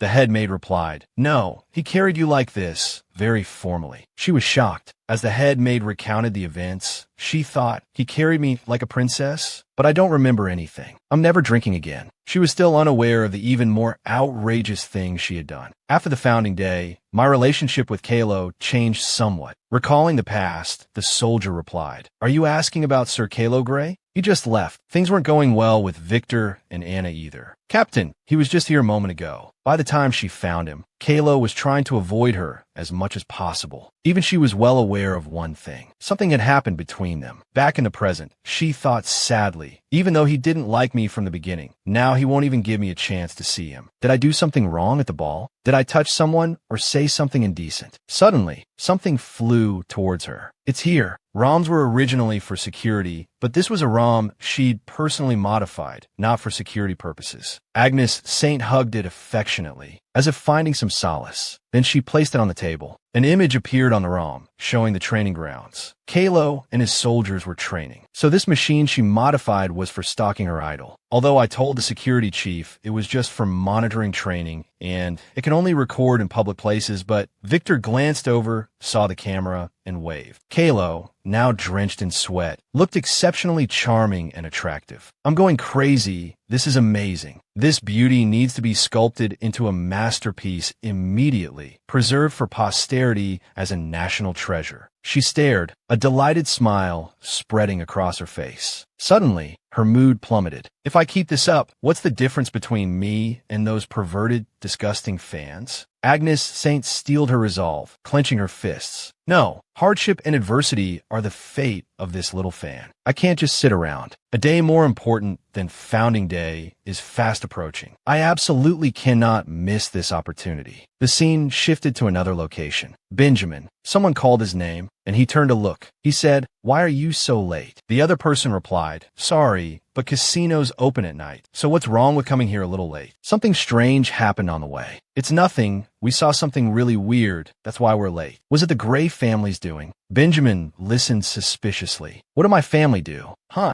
You don't know? That thing. Look over there. He looked in the direction the person pointed, his face etched with shock. In the center of the capital stood a billboard. Because of the high foot traffic in that area, successful entrepreneurs and artists often erected billboards there to promote themselves. So it was like a hall of fame, advertising their success and wealth. But this one read, "Happy birthday, Kylo Gray." Benjamin exclaimed in a panic. "Why is his picture there?" His friend said, "Not just there. There's one at that famous cafe over there too. Cancel today's appointment. You guys can keep playing or go back, whatever you like." Benjamin, too upset to even eat, left. To celebrate that bastard's birthday in the spot I've always dreamed of, he thought. Just who came up with this crazy idea? He walked on, dejected. Meanwhile, nearby, Agnes Saint was admiring her handiwork, snapping photos excitedly with her camera. She thought, "I've always dreamed of being someone with immense financial power, so I could show everyone his worth." A beautiful picture was saved, dream fulfilled. The picture taken in the square and the cute black cat corner cards. She continued to fiddle with the camera, taking pictures of various things. Before Kylo's image was made public, Kylo's birthday had been accidentally revealed in the original story. After returning from a mission, a calendar caught Kylo's eye. As soon as he opened the door, the date written on the calendar looked particularly familiar, and Kylo realized the day he was rolling around on monster corpses was his own birthday. Compared to that day, today's birthday cafe was so sweet. She recalled the conversations of passers-by. "Captain of the night is so handsome. I've never seen him at parties, so I don't know much about him." Hearing those words made her heart swell with pride. That's my baby. Spending this much money to prepare all this in just a few days was worth it. Most importantly, it's because Kylo wants to be loved by everyone. If he sees this, he'll be happy, right? She hoped that after seeing this, he would open his heart to her, even just a little. In a room, "You said the captain?" "There was an emergency subjugation mission last night, so he went out. He said it was mostly low-level monsters, so he could go alone." "But what are you doing here?" "Physical training." Agnes Saint, utterly despairing, knelt on the ground, her face a mask of hopelessness. Is Kylo the only one who can't see the advertisements? Why does anything good ever happen? The path of a little fan is truly thorny. Elsewhere in a room, someone yelled, "What the hell is that advertisement? Someone's clearly trying to humiliate me." Do you know what people are whispering behind my back? Viscount Gray, to spite his wife, put up birthday ads for his bastard son. That's what they're saying. Old Austin replied, "That's just nonsense. Don't tell me you believe that. Do we live luxuriously enough to afford advertisements like that?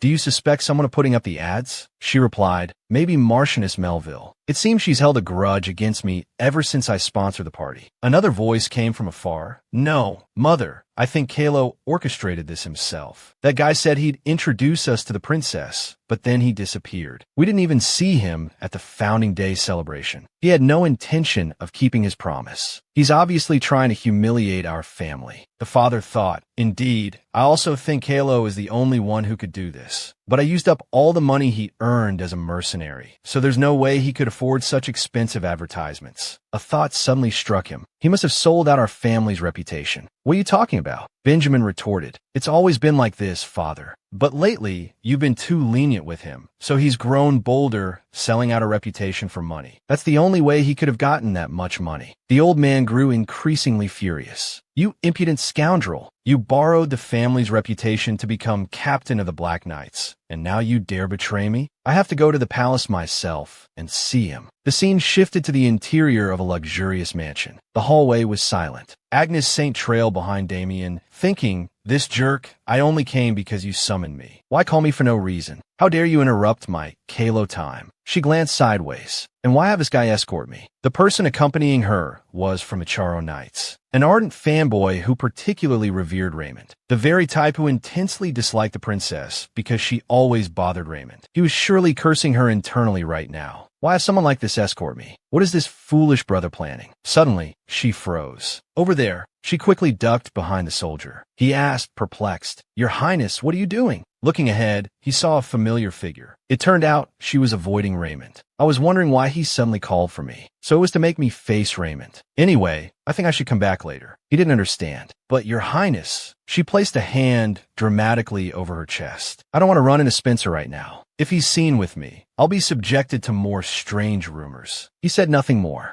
Agnes Saint turned to leave. I refuse, because being with Raymond always leads to rumors, she said. You understand, right? So please tell my brother. He thought, I assumed she'd manufacture some strange rumor to get the captain's attention. But she seemed genuinely afraid, not like she was trying to attract notice. Could the rumors about her moving on actually be true? There was a knock at the door. The previous soldier entered and bowed respectfully. Not seeing his sister, Damien inquired. The soldier replied, she said there was an urgent matter to attend to and asked me to tell you she'll contact you later. Damien pondered. I intended to have her face Raymond again, to confirm if she's truly moved on. If there's nothing else, you may leave. So, Raymond, have you finished the task I gave you? He replied, Yes, Your Highness. This is the list of women Sirius Melville has dated. Damien's face was filled with astonishment as he saw the stack of papers on the table. That guy, I knew he was a playboy, but I didn't expect it to be this bad. Don't tell me Diana is on there too. Even so, do you still intend to push for the marriage between the princess and Sirius? Sirius is clearly someone who will cheat even after marriage. He's not a suitable partner for the princess. Suddenly, Damien laughed. Oh, really? Indeed. Aside from you, Raymond, there are few reliable men fit for Agnes Saint to marry. But didn't you say you hate my sister? Raymond was slightly taken aback by the counter question. So you still doubt that? Damien burst into laughter, repeating to Raymond, But didn't you say you hate my sister? Raymond remained silent. Damien continued, smiling, I'm not going to force you, but you should keep a close eye on Sirius and Melville. You've worked hard. You can leave now. Raymond paused for a few seconds, then stood and bowed respectfully. Then I'll take my leave. As Raymond turned to go, Damien called out, Wait. Damien asked him, You're going on a mission in 2 days, right? Why not visit Agnes Saint tomorrow? He turned back. Damien continued, It seems His Majesty is considering sending Agnes Saint to a territory far from the capital. Raymond didn't respond immediately. Why suddenly? Raymond didn't understand. Damien continued, a playful smile on his face. I'm not sure, but it seems you're worried because I intend to expedite Agnes Saint's marriage arrangements. This is because His Majesty doesn't want Agnes Saint to marry early. So Damien gave his final instructions. I mean, before you leave for your mission, go and greet her. Raymond bowed respectfully. If possible, I will. The door closed swiftly. Damien smiled, a sudden burst of laughter escaping him as if he were overjoyed. Boy, you haven't let go of your hatred for Agnes Saint, have you? Well, she's beautiful, capable, and of noble birth. Once she grows up, she'll be the perfect bride, and she, like me, knows how to use her head. Damien suddenly became conceited. No matter what he thinks, her change in approach towards Raymond, it's working. Agnes Saint. Damien was still still satisfied with what he thought was right. Get ready to thank your brother. Just then, he felt a chill. Why do I have a feeling someone is doing something absurd? He's not here. He frowned. A subordinate reported, Mr. Gray left for his mission 2 days ago, sir. He couldn't believe it. How is that possible? What if he comes back? Can't you go look for him? The subordinate continued, Mr. Gray won't be back for another 2 days. Someone shouted from behind, Father, then let's go visit the princess. You brought the massage set this morning, right? The person next to him joked. He gritted his teeth in anger. Too noisy. He turned and pointed at them, scolding. Do you think the princess's palace is a place anyone can just go to? You useless things. Behind him, the two muttered to each other. I even bought new clothes. Father is just venting his anger. I see. Kylo must have sold out our family's reputation. Because according to my investigation, Kylo's mission was supposed to start tomorrow. If his purpose wasn't to avoid me, there's no reason for that bastard to suddenly go on a mission. In the afternoon, the leaves rustled in the wind. A monster was felled with a single blow. Kylo appeared before the fallen monster. He sighed, his hand still gripping the hilt of his sword, and moved forward. Avoiding the princess for a few days isn't enough. He panicked when he heard his subordinate shout, Her Highness the Princess is here. Captain, may I come in? Kylo even rushed out when Agnes Saint came see him. In the end, he even took the initiative to leave the royal palace to carry out low-level missions. He held his head in his hands, thinking,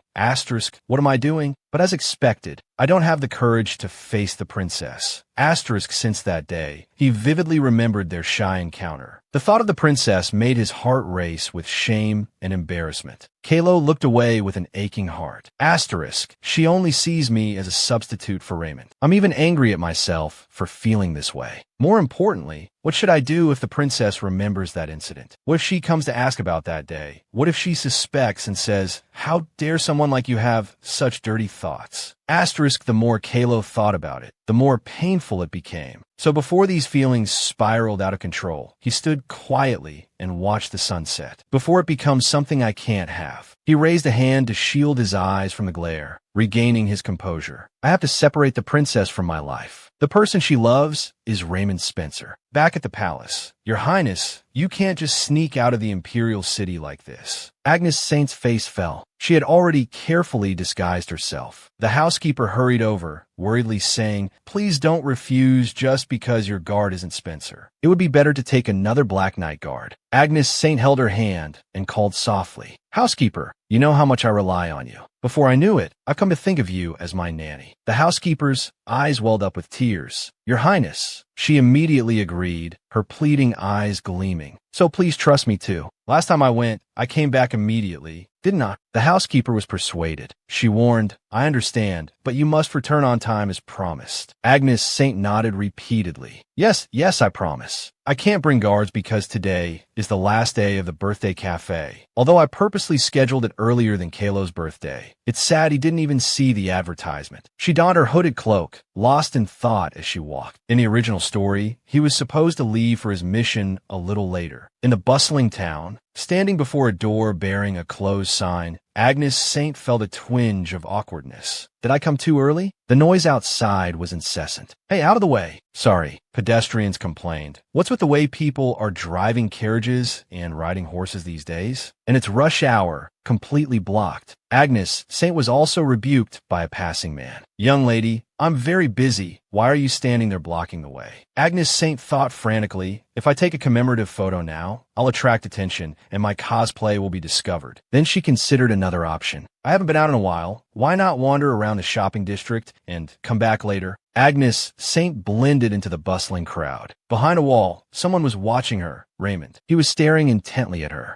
On the bustling street, Raymond followed closely behind the princess. It seems I no longer have any lingering feelings for Agnes Saint. I feel it's best to apologize for the harm I caused in the past. But he was puzzled. Why is she dressed like that? That's why I went to the princess's palace and witnessed her leaving the palace alone. It's too dangerous. He frowned. If something were to happen to you, only your subordinates would be blamed. She snuck out of the royal palace just to wander around the shopping district. Raymond chuckled inwardly. Agnes Saint is always like this. She would say she wants to explore the imperial city, then suddenly disappear, leaving the guards searching everywhere. In the end, I found her at the forest entrance opposite the Imperial City. Seeing her sleeping soundly with that innocent face, I was angry. I thought she had matured a bit, but it seems I was wrong. Agnes Saint was also startled. Her face lit up with a joyful expression. Agnes Saint rushed forward excitedly. Oh, a wonderful teddy bear. Unable to contain her joy, she touched the teddy bear. Agnes Saint had only just come of age. He watched silently. She's still just a little girl. If our relationship could go back to being a good brother-sister relationship like before, could we have a good ending from now on? Raymond extended his hand towards her. Raymond was lost in his thoughts. His eyes widened, snapping back to reality. Over there, get out of the way. A carriage was careening out of control. The man kept shouting, move. Agnes Saint had just turned her head to see what was happening. The runaway horses didn't heed the old man's commands and continued to charge forward. Bang! Raymond froze. In the distance, more commotion and chatter erupted. Someone's been hit by a carriage. It seems the horse has gone mad. Whose carriage is it? What should we do? There's so much blood. Are they dead? No. Raymond ran towards the scene. How could this be? I still have things to say to you. His footsteps faltered. Such a meaningless ending. A pool of blood stained the ground. They laid the princess flat. The commotion continued. Was it Spencer who was hit? His hands trembled. Just like back then, the unfortunate scene unfolded before Raymond. Spencer's eyes. He lifted the unconscious girl into his arms. Raymond cried out, no, this can't be. Agnes Saint. He choked out her name. The girl's eyes fluttered open in a daze. My head, she groaned, clutching in pain. For a moment,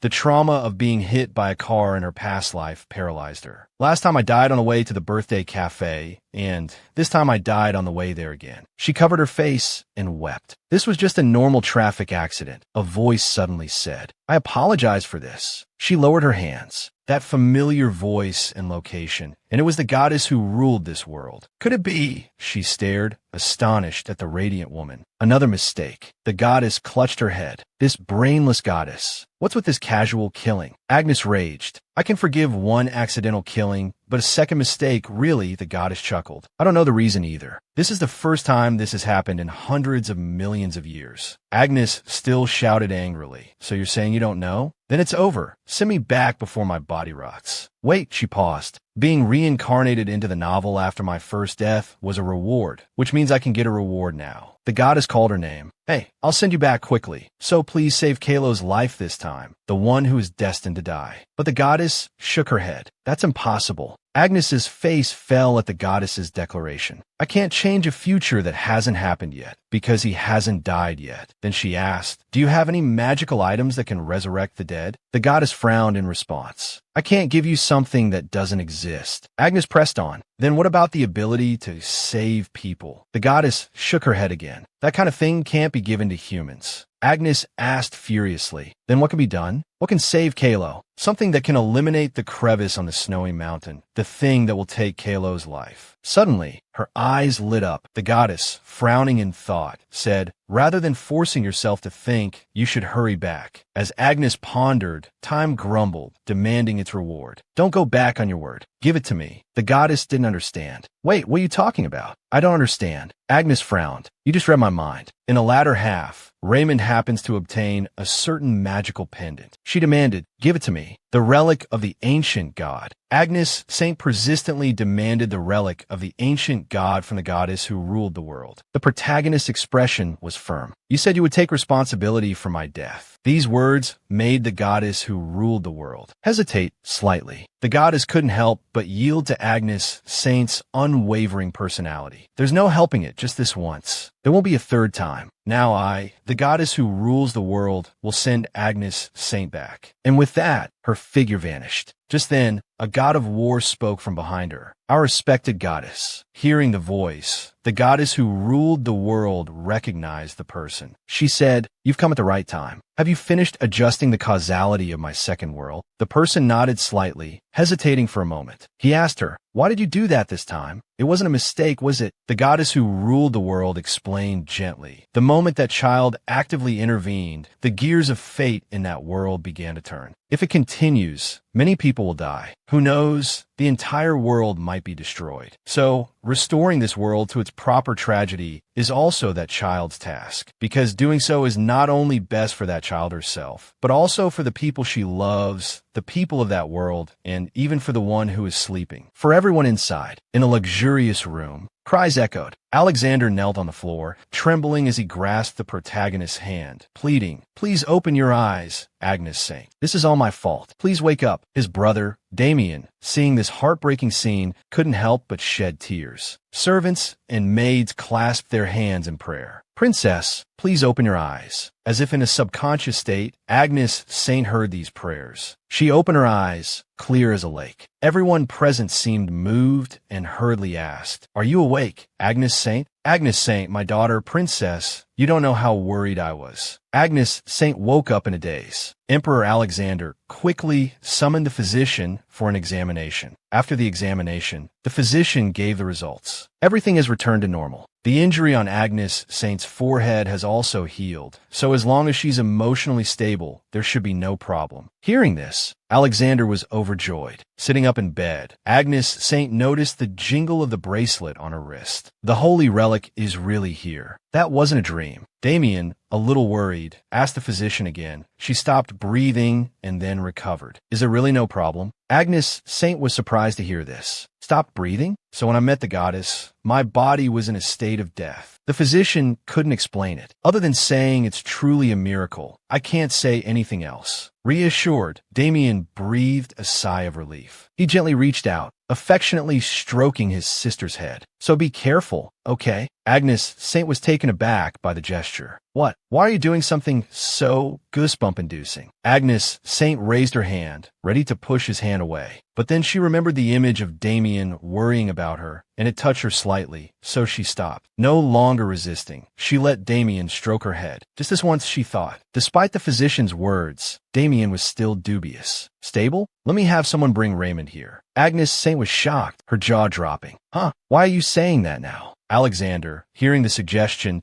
became even more anxious, ordering the servants, "Yes, quickly bring him to Agnes Saint's side. We must quickly make Agnes Saint feel stable." Agnes Saint felt weary, the discomfort evident on her face. "No," I said, "I'm going to let go of my feelings for that man. Will they ever believe me?" So annoying. But then a thought suddenly struck Agnes Saint. "Wait, I just died and came back to life from a head injury, right? And it was in broad daylight, in front of so many people. That's right, it's now or never." Thinking this, Agnes Saint called out to her father, the emperor. Hearing his daughter's call, the emperor replied gently, "What is it, my daughter? Tell me. Father will do anything you say. Is there a more perfect time than this?" So, Agnes Saint tilted her head, feigning an innocent expression. "Who is Raymond? Why are you asking someone to bring him here?" Hearing this question, everyone present was stunned. Damien's face turned pale. The servants were no exception. Had their master lost her memory? Damien reacted strongly, sputtering. "You're asking who he is? He's the man you want to marry." Agnes Saint maintained her innocent expression. "Me? When?" Then the physician began to ask questions. "Princess, do you know where you're now? What is your name?" "My name." Agnes Saint answered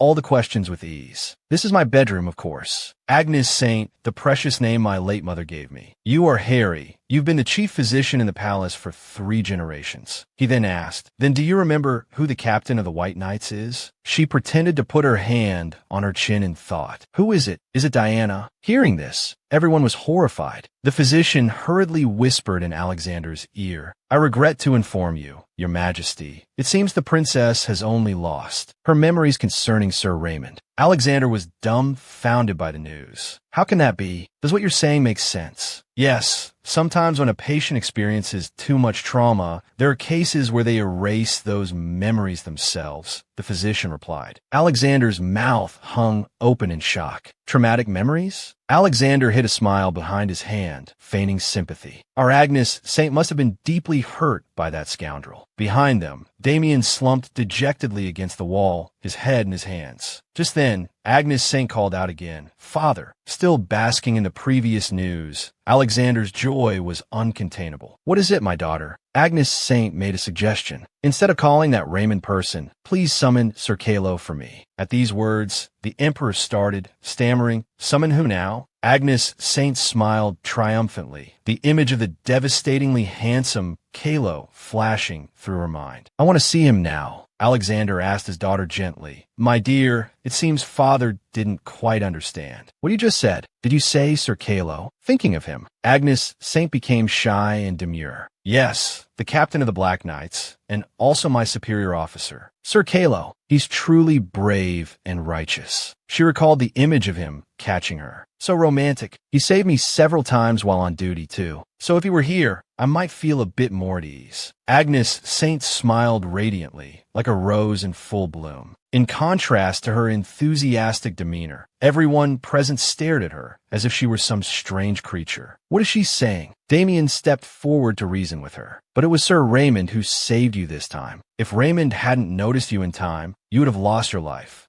Agnes Saint looked up in surprise. Huh, Raymond found me? Why would that workaholic be in the shopping district? Come to think of it, something similar had happened this morning. While she was in her room, a guard had come to announce, Sir Raymond has come to the princess's palace to visit you. But Agnes Saint had dismissed him, saying, just tell him I'm not here. Could he have been following me this afternoon? What? The thought sent shivers down Agnes Saint's spine. This guy isn't some fantasy novel protagonist, is he? So sly. Besides, even without Raymond, I would have come back alive. Seeing her silence, Damien continued. So, why don't you meet Raymond? Maybe seeing him again will jog your memory. At that moment, Alexander clutched his son's clothes, pleading urgently, wait, physician, didn't you just say that Agnes Saint forgot Raymond because those memories were too painful for her? If those memories return now, won't Agnes Saint's condition worsen? Alexander fixed the physician with an intense stare, silently urging him to agree. Damien, on the other hand, watched coldly, as if saying, don't agree. The physician hesitated, then sided with the higher power. Teeth, that's right. Alexander tried to reason with his son. Your sister made an effort to erase those memories. Don't you understand? Why are you so insistent on making her remember? Damien retorted, I'm doing this solely for Agnes Saint. You know how much Agnes Saint liked Raymond. The father and son continued to bicker. Enough. Stop making her suffer anymore. You say that after seeing how distraught Raymond was? That has nothing to do with Agnes Saint's condition. How can it be unrelated? Watching their argument, Agnes Saint remained utterly uninterested. Can you two stop and just call my super cute, universally adorable Kylo here? Seeing that no one was paying her any attention, Agnes Saint pretended to stagger and sway. There's no other way. Putting on a pitiful expression, she continued, the after effects of the accident are giving me a headache. I feel very uneasy, father. Seizing the opportunity, Alexander instructed the servants. Quickly, summon Kylo here immediately. The most important thing right now is to stabilize Agnes Saint's emotions. Having achieved her goal, Agnes Saint smiled faintly. As expected, feigning amnesia is quite effective. Using the head injury as an excuse, I can also get closer to Kylo. But Agnes Saint didn't expect that at that very moment, Raymond, standing outside the door, had heard everything. When he saw Agnes Saint's spreading bloodstains, it was as if the nightmare of the battlefield had returned once more. The soldiers who were chatting and laughing just yesterday, the comrades who proudly showed off the letters they received from their families. In a flash, they transformed into cold corpses. The hellish memories gradually receded. Even as he felt himself crumbling bit by bit, he couldn't let it show. If he became agitated, the soldier's morale would plummet. That's why he always pushed his emotions aside. If he simply threw himself into the next plan, time would pass and the grief would fade. But when Agnes Saint called for him incessantly, to the point of annoyance, it was like back then, when he even forgot the sorrow of losing his mother. Did you know I would break down too? So to keep me from wallowing in grief, even though I always acted annoyed when you were near, you still clung to me, didn't you? Sometimes I thought it wouldn't matter if you disappeared, but I was too arrogant. Whether I liked it or not a day went by that you weren't in my memories. It became the most important part of my life. The one who couldn't live without the other wasn't you, but me. Even so, your small hand always reached for mine, and I always coldly shook it off with an indifferent gaze. When he witnessed Agnes Saint struck by the carriage, blood blooming across the ground, Raymond couldn't help but plead, please, open your eyes. Please don't leave me like my mother. Agnes Saint, I won't let go again. Whether it's marriage or anything else, I'll do as you wish. Please. He had vowed this. Yet now, standing before the door, he heard those heart-wrenching words. Who is Raymond? Instead of calling that Raymond person, please summon Sir Kylo for me. I want to see him now. Every word pierced Raymond's heart like a knife. Elsewhere, a servant arrived at Kylo's quarters. Knocking, she called out, Sir Kylo, are you there? Hearing the call, Kylo opened the door. The maid brightened at the sight of him. Oh good, you're here. Looking at the person before him, Kylo thought,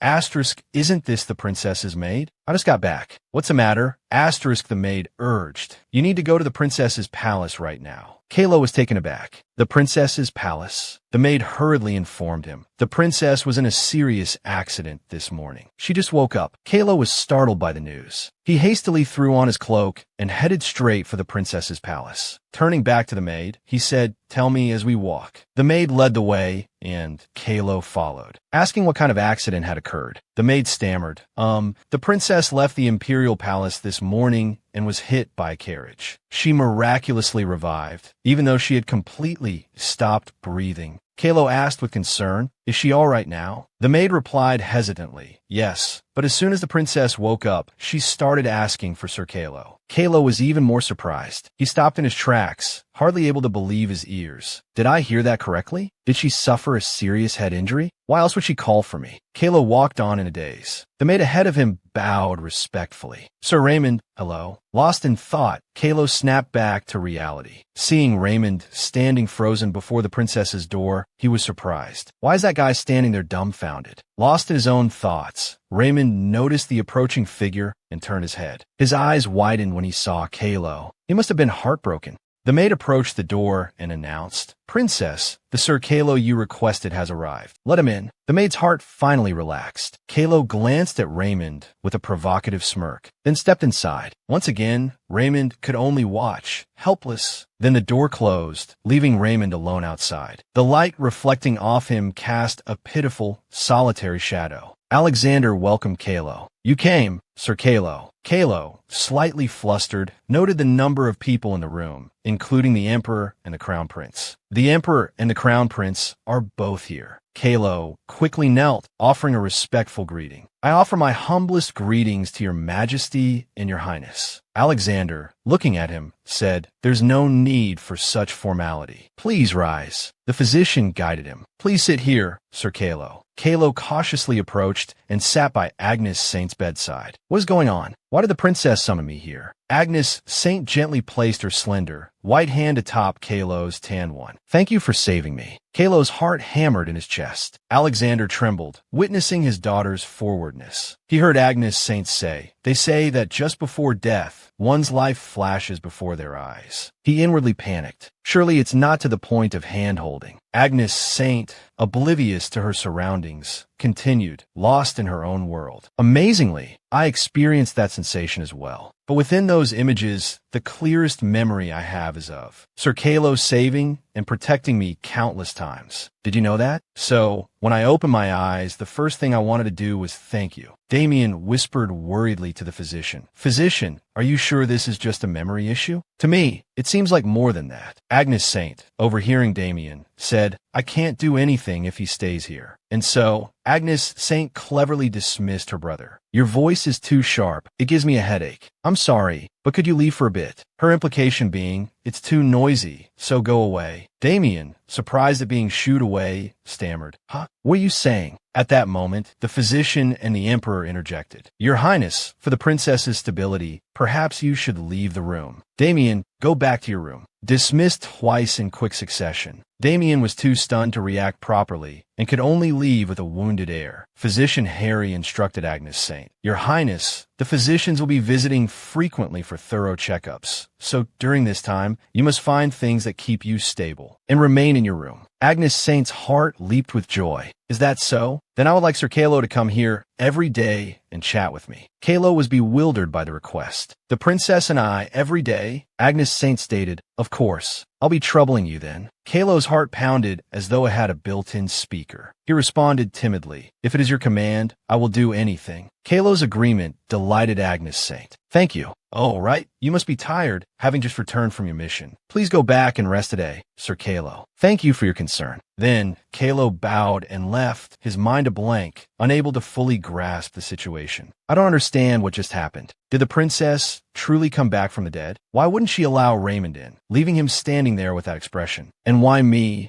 as her confidant. I've been trying so hard to forget that feeling, the feeling of Agnes Saint's full lips pressed against mine, the burning sensation of that kiss. Now it's starting to burn again. But if I have to see the princess every day from now on, how can I not remember that day? Damn it, just thinking about it makes me blush. It was just an accident, brought on by her drunken state. But why am I so pathetically affected by it? Back to the protagonist. She was undergoing the physician's examination. Then I shall take my leave, Your Highness. Please rest well. Alone in the wide bed, Agnes Saint slowly revealed a triumphant smile, then laughed like a madwoman. From now on, I can stick to Kylo every day. Give it up for my acting. From now on, everyone will treat me with kid gloves, and if anyone nags like Damien, I can use the headache excuse. Get rid of them. More importantly, seeing how I'm subtly getting closer to Kylo like this, everyone will understand. Furthermore, she sat up and looked at the bracelet. So, this is the holy relic? Raymond went through so much trouble to get this, but I got it so easily. She took off the holy relic and wore it around her neck like a piece of jewelry. No, I traded my life for this. Even without this, Raymond would still be the protagonist. So, I'm going to make good use of this. The next day, while Kylo was working, there was a knock. He called out, "Come in." A servant entered and, after bowing, asked, "Sir Kylo, the princess wishes to know what your schedule is like at the moment. I've been sent to formally invite you." Kylo was bewildered. Formally? I spent all night wondering if yesterday was a dream, but it really happened. After a moment of thought, he stood up and replied, "I've just finished with some documents. I'll go right away." The servant seemed to relax, perhaps having been given a hard time by the princess. "Really? That's wonderful. I'll lead the way." Kylo stood and donned his elegant coat, worry etched on his face. "This is my first time alone with the princess since that night, so I don't know if I can look her in the eye." She even said formally, "It seems Princess Agnes Saint really does have something wrong with her." The servant led Kylo to the princess. Kylo spoke, "I heard the princess is having some memory issues. What's the specific situation?" The servant flinched, as if a secret had been discovered. Kylo explained, "I need to know beforehand, so I don't make any mistakes in front of the princess." The servant hesitantly replied, "Actually, the princess has always admired Sir Raymond, right? But after yesterday's accident, she seems to have forgotten all her memories of Sir Raymond." Kylo inquired further, "All other memories are intact, but she doesn't remember anything about Raymond?" The servant answered, "Yes, that's right. I don't know the details, but I heard that this can happen if you experience something too painful." There was a similar case during the war. On a fierce battlefield, when all the members were killed by demons, only one soldier miraculously survived,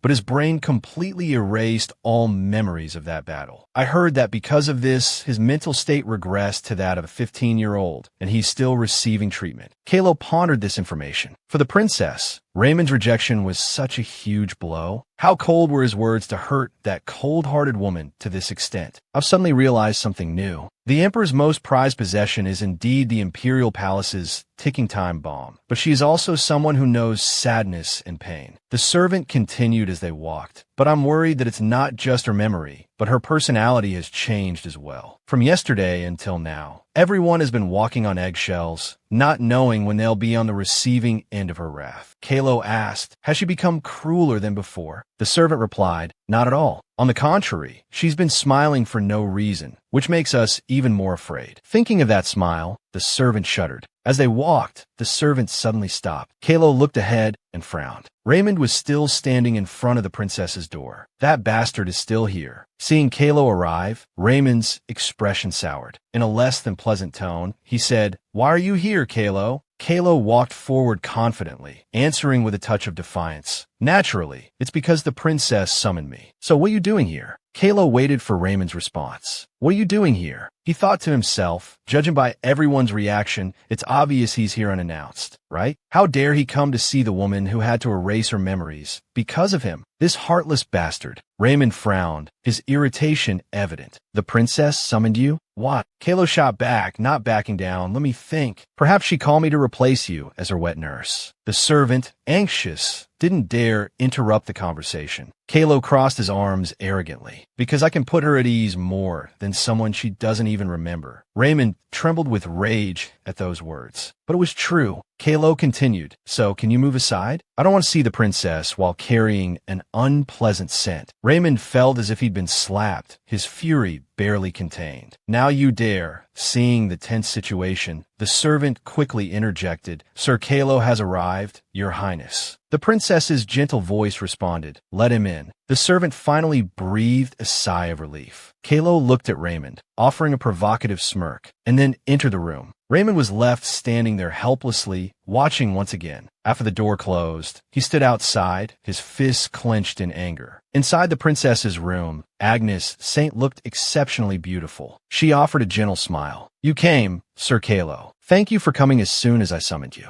Please sit." Unlike his previous arrogant demeanor, Kylo stiffened like a robot upon entering, mindlessly obeying the princess's commands. Understood. He sat down. The princess poured him some tea. "This tea smells lovely. Let's enjoy it together." Kylo nervously picked up the teacup, then glanced surreptitiously at Agnes Saint. Although I know she's a woman, he thought, why am I so surprised? Oblivious to Kylo's inner turmoil, the princess focused on her own teacup. "Actually, I'm not much of a tea drinker, but it feels special drinking it with you. Sir Kylo." She took a delicate sip. Kylo's heart pounded. Watching her sweet lips, he shifted uncomfortably, feeling an itch all over, all because of that damned kiss. Because of it, Kylo lowered his head, thinking, I can't even speak properly. Why does this make her smile so happily? Then the princess spoke. "The physician said a light stroll would be beneficial for my recovery." Kylo simply replied, awkwardly, "Yes." He continued to think, "I'd prefer it if you looked down on me like you used to. I'd feel more comfortable." The princess continued, "So, after we finish our tea, would you be willing to take a walk with me? I heard the flowers in the garden are in full bloom. I'd like to see them for myself." Kylo immediately responded, "Of course. If it is your command, I will fulfill it." Noticing the change in Kylo's expression, Agnes Saint sat up straighter. She looked at him intently. Kylo, his heart racing and his face flushing, met her gaze. "Why is she looking at me like that?"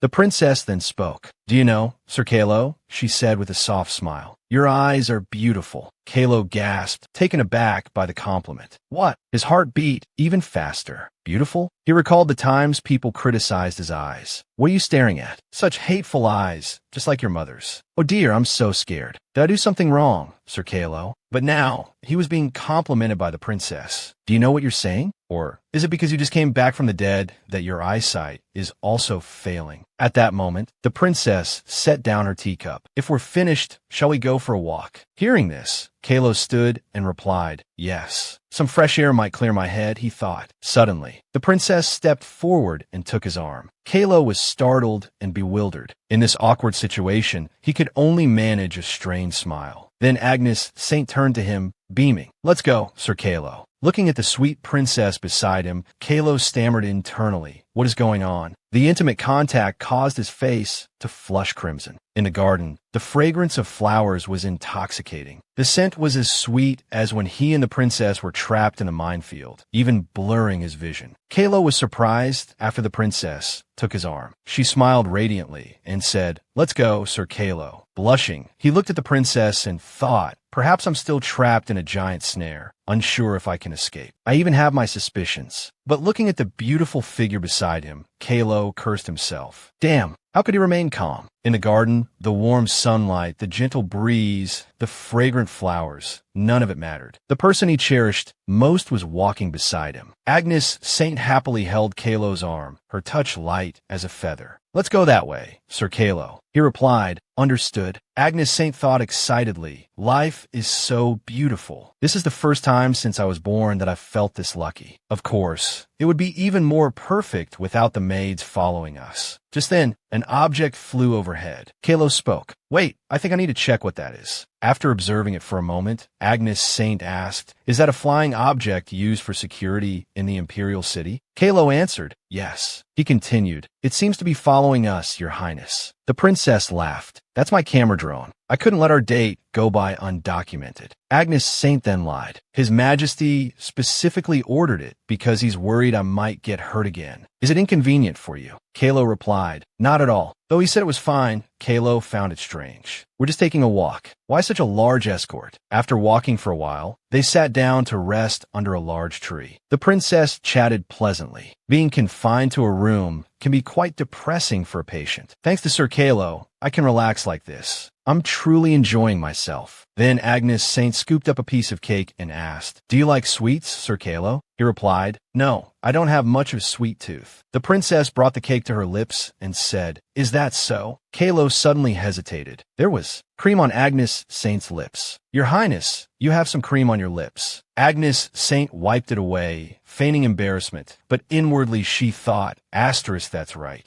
I did that on purpose. Asterisk, then she turned to him. Is it clean now? But she had purposely wiped the wrong spot, creating an opportunity for Kylo to show his attentiveness. Kylo was silent, unsure what to say. Suddenly, he spoke. "Allow me to wipe it for you." The princess replied, "All right, if you please." Unconsciously, the two drew closer, their hands brushing against each other. Kylo gazed at the princess's gentle expression. He seemed almost bewitched, but he reminded himself, asterisk, I must be going mad. Pull yourself together. How can Her Highness be so beautiful? Remember how this girl has always insulted me. Asterisk. Despite his inner thoughts, he gently wiped the cream from the princess's lips with his handkerchief. Brushing against her soft lips, Kylo couldn't help but blush. Kylo thought, why are you pouting so defenselessly? After a moment, he told her, it's clean now. He continued to think, if it wasn't me sitting here but someone else, what would you do? The princess then said, Sir Kylo, you're such a sentimentalist. Kylo continued his inner monologue,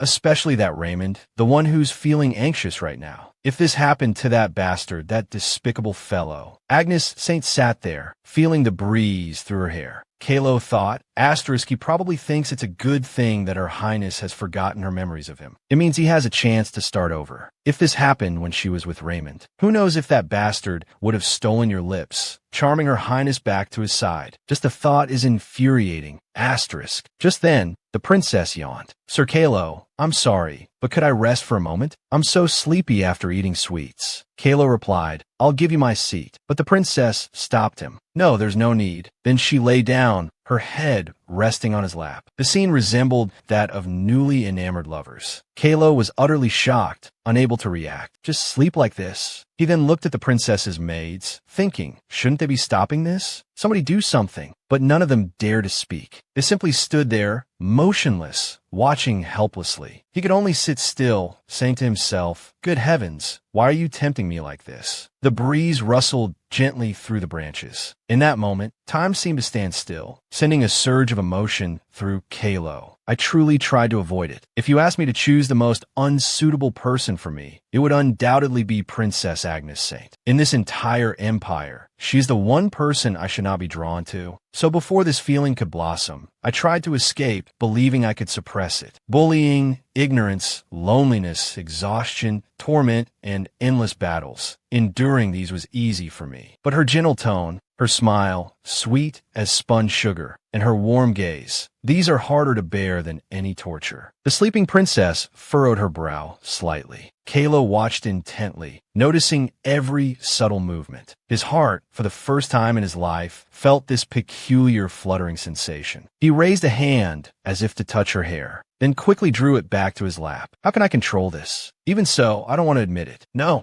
or rather, I can't admit that I've fallen for this woman. The morning air was crisp, the leaves rustling softly. The two maids stood frozen, observing the scene. They whispered to each other, why is Her Highness like this with that fierce man? What happened? The one who usually spends so much effort on her appearance is now speaking in a soft voice, fidgeting, and even sleeping on his lap. It's so strange. A voice echoed through the palace. Is everything all right? From a room within, the sound of pages turning could be heard. Agnes Saint, with a cheerful expression, said, just now Kylo's face was completely red, wasn't it? Kylo, why are you so adorable? Your reactions when you're being teased, especially when you try to hide it, are even more endearing. Suddenly, a maid's voice called from outside. Your Highness, did you enjoy your walk? Was your nap comfortable? What did you and Sir Grey talk about? The questions came one after another. Inside her room, Agnes Saint thought, I understand your intentions, girls. I enjoyed myself, as usual. You know, I mean the time I spent with the Black Knights and Sir Grey. You don't have to worry about your reputation anymore, because now it's my turn to restore it for you.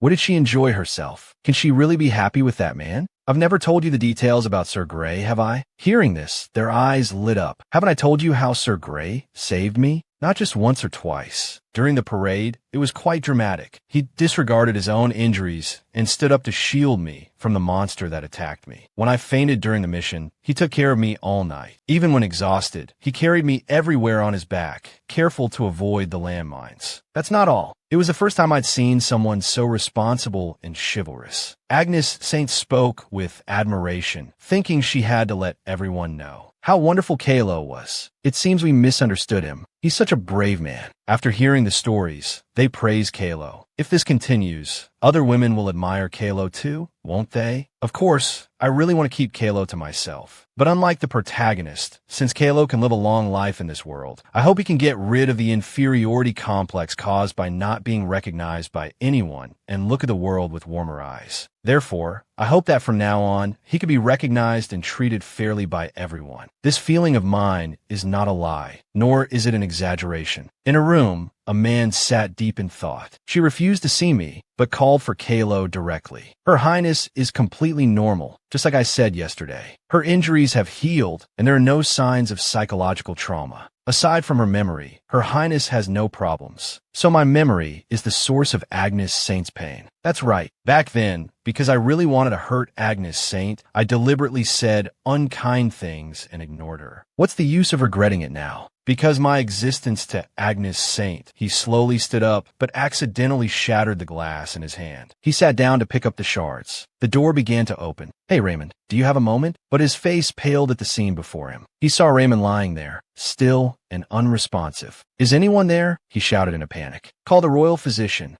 Quickly, wake up, Raymond. He couldn't understand what had happened. The previous scene flashed through his mind, Raymond's words echoing. You promised to be her consort. But he'd only received a curt reply. I never said that. I've already promised to be another lady's consort. So please, Your Highness, find another guard. I told you I only want Raymond. You promised. What am I supposed to do now? Agnes Saint's expression was filled with sorrow. Who is she? Which girl did you promise to be a consort for? Why are you doing this to me? Are you going to tell me who she is and then go bother them too? That's not it. Agnes Saint just wants to know who she is. How long are you going to be so stubborn? Like a child. If you continue like this, no one will stay by Your Highness's side. I only need Raymond. I don't need anyone else. Her voice trembled. Raymond seemed to sympathize with her, but he chose to turn away. Today, I will be the first to leave Your Highness's side. He turned and walked away, leaving her alone. Agnes Saint chased after him, only to be met with indifference. I won't let you go. Her haughty demeanor, as if to say, I can have anything I want. You have to stay with me, Raymond. You can't go anywhere. Her actions showed no consideration for others. Stay with me forever. A blind obsession, as if to say, you will exhaust yourself just to possess me. Raymond coldly shook off her hand. At that time, I was so disgusted I got goosebumps. That's why I don't want to be Your Highness's consort. In that moment, Agnes Saint felt as if she'd been slapped. Asterisk. That's why I don't want to be the Queen's consort. Your Highness orders me not to leave, but can't I run away myself? Even if it means living with ugly demons. Asterisk tears suddenly streamed down Agnes Saint's face. I'd rather do that than have the rest of my life swept away by Your Highness's will.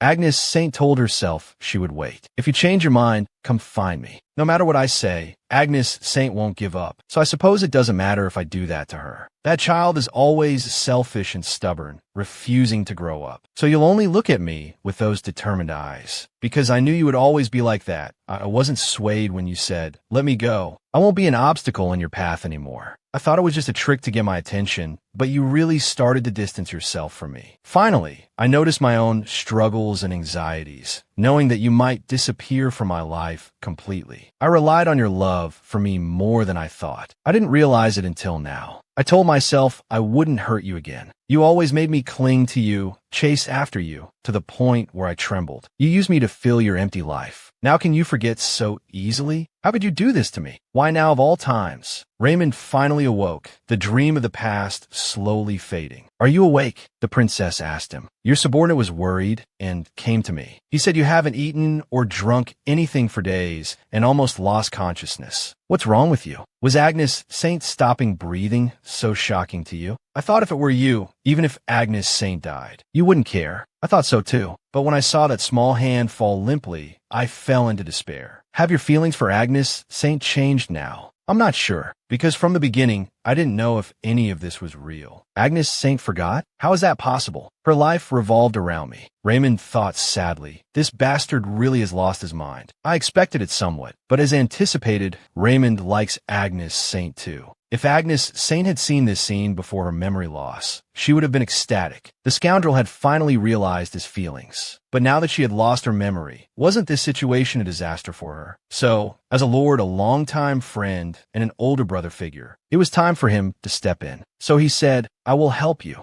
If you're willing to start your relationship with Agnes Saint anew, I will help you. Do you truly want to marry that child? Raymond had also considered that perhaps one day he would marry Agnes Saint. Asterisk, as a knight loyal to the Empire, I had to obey the royal family's orders. Back then, I hated it so much I would rather have died. But why is it that now, when I'm finally free, it feels like I've been robbed of the future I should have had? If it's my lord's command, I understand. I'm curious about your own will, Raymond. Do you want that child to like you again? Asterisk, even if I am looked down upon or abandoned, your heart still belongs to me. It is a sacred ground that has never been taken away. So, it is only natural that I reclaim what was taken. This surprised the Lord, but he simply replied, all right, then consider this a good thing, because Agnes Saint has forgotten all the hurt you caused her. Anyway, if you're just a little bit nicer to her, she'll fall for you again. Yes, after all, this is a chance to start over, isn't it? Now, in a quiet night scene, Raymond pondered everything he had been through. He deeply regretted how he had treated Agnes Saint. Now, Raymond couldn't think of anything else, only able to recall memories of the past. Agnes Saint, the girl who had always held affection for him. Agnes Saint's memory loss had deeply wounded him. Walking towards the building where Agnes Saint resided, looking towards her room, Raymond felt immense regret. He stood there silently, without a word. The door slowly opened. Raymond couldn't believe she knew he was coming. Agnes Saint walked out like a goddess, her eyes sparkling. Now I'm starting to look forward to it. Agnes Saint stood above, Raymond below. They stared at each other, unblinking. Was it love at first sight, or did you gradually fall deeper? How will you fall for me this time? Raymond wondered. I eagerly await the moment you fall in love again. This time, I will only fill your mind with beautiful memories, so you won't leave me again. The door began to slam shut. It's so hot. I was trying to open the window to get some air, and I ran into that nuisance. Agnes Saint was annoyed. Why are you lurking around someone's room in the middle of the night? Of course, if it were Kylo, I would have definitely gone out for a moonlit rendezvous. Since it's not someone I like, it gives me goosebumps. Not only did he follow me on the day of the accident, but he even stood in front of my room and almost got into a fight with Kylo. Why is this happening? Agnes Saint felt deeply uneasy. I can't think about rendezvous now. Morning arrived. Viscount Grey summons you. It's a bit difficult right now. Sir Kylo is carrying out Her Highness's orders. Please come back later, Sir Grey. Grey stared silently. I don't need to have any further dealings with the Grey family. Sir Grey, are you here to assist Her Highness today as well? You've been working hard, Sir Grey. The gazes of those around him had changed. Not long ago, it had been like this. That girl's eyes sparkled. It's a pleasure to meet you, Sir Grey. I'm so impressed by the Black Knight's tales of bravery. My life has been so peaceful lately. I wonder if I'm dreaming. A knock echoed. Your Highness, Sir Grey has arrived. Despite that, my heart feels heavy, like a stone weighing on my shoulders every day. Because in truth, all these changes stem from this girl. Agnes Saint said excitedly. The royal physician said I'm recovering well, and it's all thanks to Sir Grey. Thank you. Grey looked worried. You don't have to thank me. I haven't done anything for you. Asterisk, what are you talking about? Aren't you escorting me right now? Isn't that something anyone can do? I don't have any special talents either. Asterisk, Agnes Saint replied coldly. Don't you like it? Don't you like being with me? Grey hurriedly said, absolutely not. That's not what I meant. I thought so too. Seeing his attitude, Agnes Saint's face brightened. Asterisk, like Grey said, anyone can walk with me, but not everyone can make this time comfortable and enjoyable. I only feel relaxed and happy when Sir Grey is around. This could be said to be because Sir Grey is inherently special, right? Asterisk indeed. This made Grey's thoughts a mess. Special in what way? The princess's strange changes kept giving him irrational thoughts. Would you like to sit down and rest here for a while? Gray thought. Could this be a joke? Creating dreamlike days for me, then snatching everything away in an instant, doing things that make me despair. So I mustn't waver now. This is just the princess's capriciousness. I know better than anyone that I'm just an ordinary person with no special talents. Eventually, everything will go back to the way it was. I mustn't misunderstand anything. Agnes Saint. Her face flushed, looked at Gray, and said cheerfully, "A petal landed on your cheek." These words stopped his further thoughts. "You know, Sir Gray?" Agnes Saint asked. "You look great with a flower." This was the first time he had ever heard such words. "Is that so? I'm glad you know now. I think it suits someone like your highness more than me." "What kind of person am I?" Agnes Saint wondered. "Someone who always has a bright smile. That's what I mean." Gray blushed and stammered in reply. That's a cute answer. "The reason you look radiant is because my light is reflecting on you. Oh, sunshine, my precious darling. So you've always had such lovely thoughts when I smile? I can't stand it. I have to see what Sir Gray looks like smiling to know who it really suits better. Can you smile brightly?" "Even just once."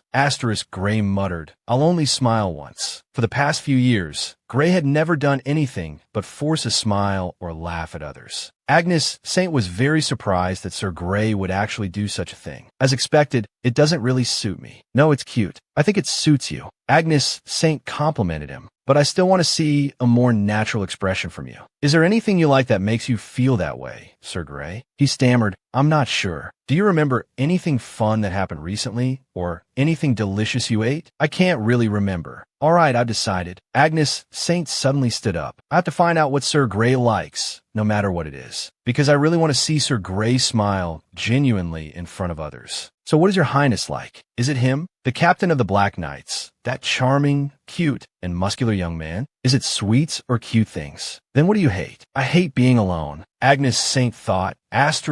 There's no point in talking about my past life with Kylo. This is a story from when my mother passed away. She was loved and trusted by everyone in the royal palace. So even my father and the ministers were immersed in grief. His Majesty cannot see you right now, Your Highness. However, I was too young then to understand that Mother had passed away. I thought she would come back after sleeping for a few nights. Back then, I just hated being ignored. Agnes Saint was still very young at the time. "Brother, let me play too." The door suddenly burst open. Mother has passed away, and the so-called princess only thinks about playing. How pathetic. Agnes Saint, I'm not like you. I have to take over Mother's position as soon as possible and stabilize the court affairs. If you understand, don't bother me and go back to your room. The only one who comforted me back then was my nanny. She gently soothed me, saying, "It's all right." But not long after, my nanny passed away too. The reason I frequently attend parties might be because of those memories. Because whenever I'm alone, I feel like I'm about to be torn apart by those memories. It feels as if I'm the only one left in the world. Gray pondered these words. Even if those are just memories, I've lived like a puppet bound by principles. But call me anytime. Not just when you need a companion now, but also when you need a guard or someone to run errands. Even if I'm busy, I'll come to you. That's the only thing someone like me can do for you. Even so, I want to help you because I feel like I understand that feeling, at least a little. Agnes Saint was deeply warmed by these comforting words. She smiled happily at Gray. Agnes Saint always imagined the two of them standing side by side. "But, Sir Gray, why do you care so much about me? Why are you happy even with my very ordinary actions? Why do you only reveal your most vulnerable side, something no one knows, to me? Was it really just a case of mistaken identity when you kissed me that day? Although I know it's absurd, the more I get to know you, the more curious I become." When Gray asked her what she liked, she replied, "It's you, that cute and muscular fellow." When asked what she hated, she thought for a long time. What I hate is...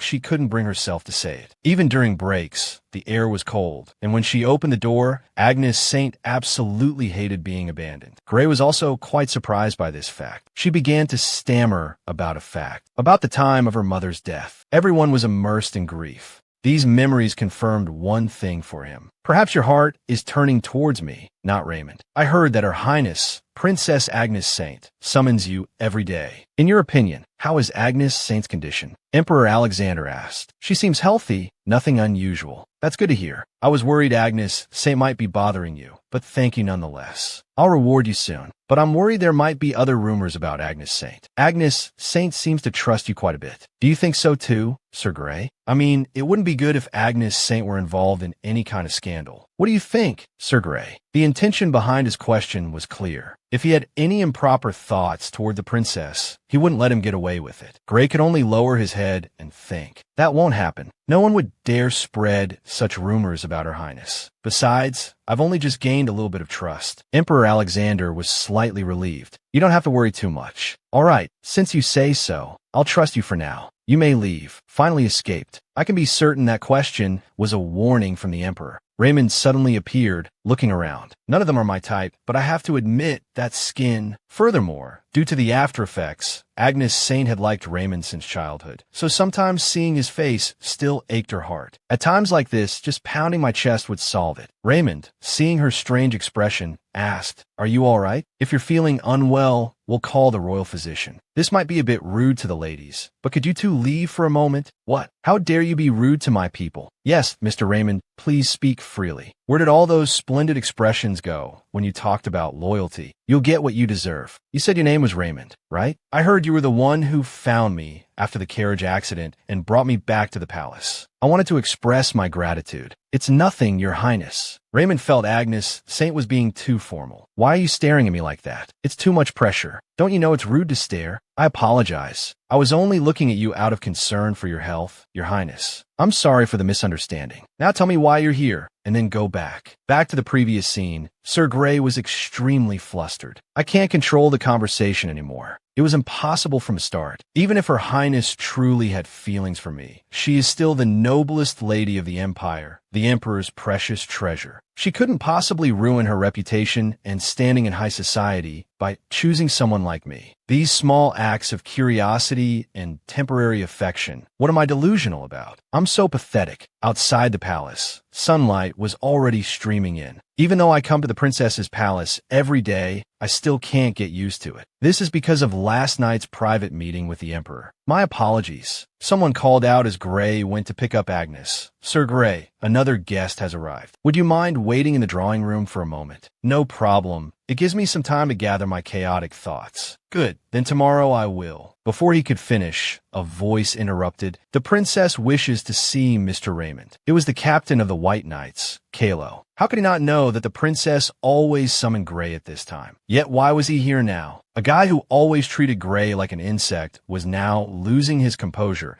because the princess suddenly called for Raymond. Raymond spoke seriously. "Please inform the princess that I have something I must tell her."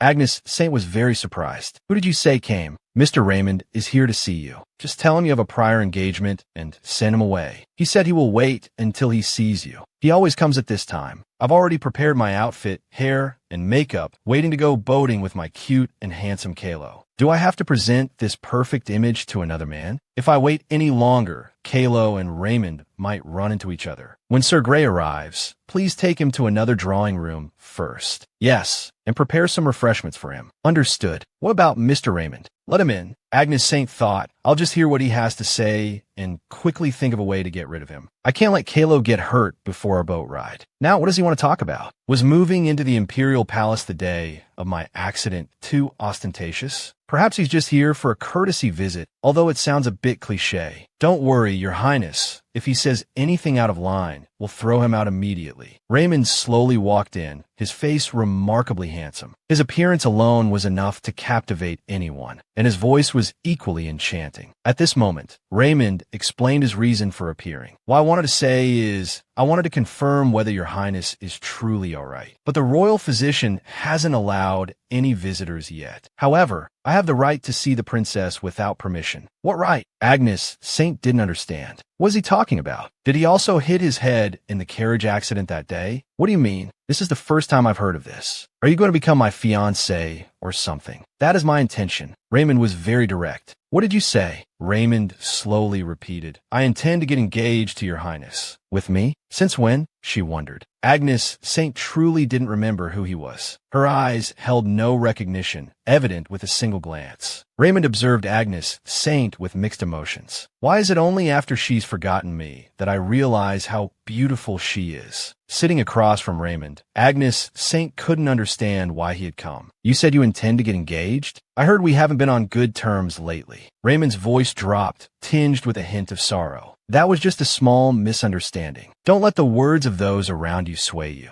Agnes Saint crossed her arms. A few nights ago, you and I made an agreement in front of my bedroom.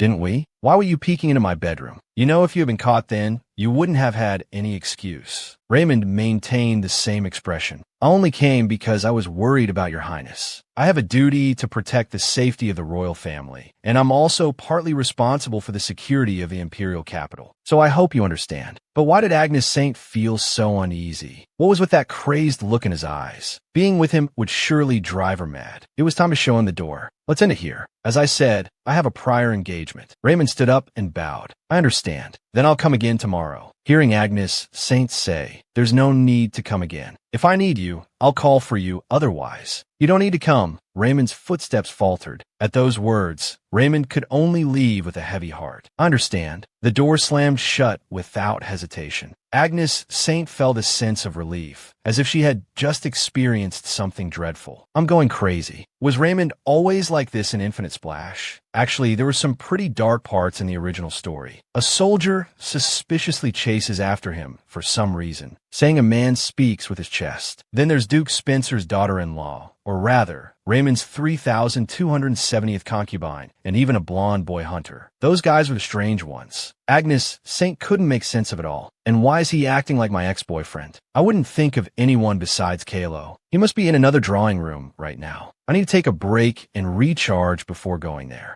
The butler anxiously called out, Sir Kylo, please don't stand here. Come to the drawing room. Kylo interrupted him. I'll wait here. Just as the door was about to open, a creaking sound came. Kylo frowned at the person in front of him. Raymond looked slightly surprised to see him. You're here again, Kylo. What do you want? The corners of Kylo's mouth lifted slightly. That's right. The princess calls for me every day. Then why are you here to see the princess? Didn't you used to treat her like a leech? Now you're acting so anxious. Raymond gritted his teeth. I think you're misunderstanding something. Don't mistake the reason the princess calls for you as the same reason she calls for me. Of course, you know better than anyone that's not the case. Kylo hesitated slightly. That's right, even if he doesn't say it. I'm well aware of that. Even so, Agnes Saint and I warned myself not to have such unreasonable fantasies. But this feeling, why do you think I'm misunderstanding? I don't want to be caught off guard by this jerk. It's not entirely impossible now. She doesn't even remember you. She only calls for me every day. Raymond asked with a smile. Is that truly how you feel? Kylo smoothed back his hair. Why do you look like you're afraid? I'll steal the princess from you.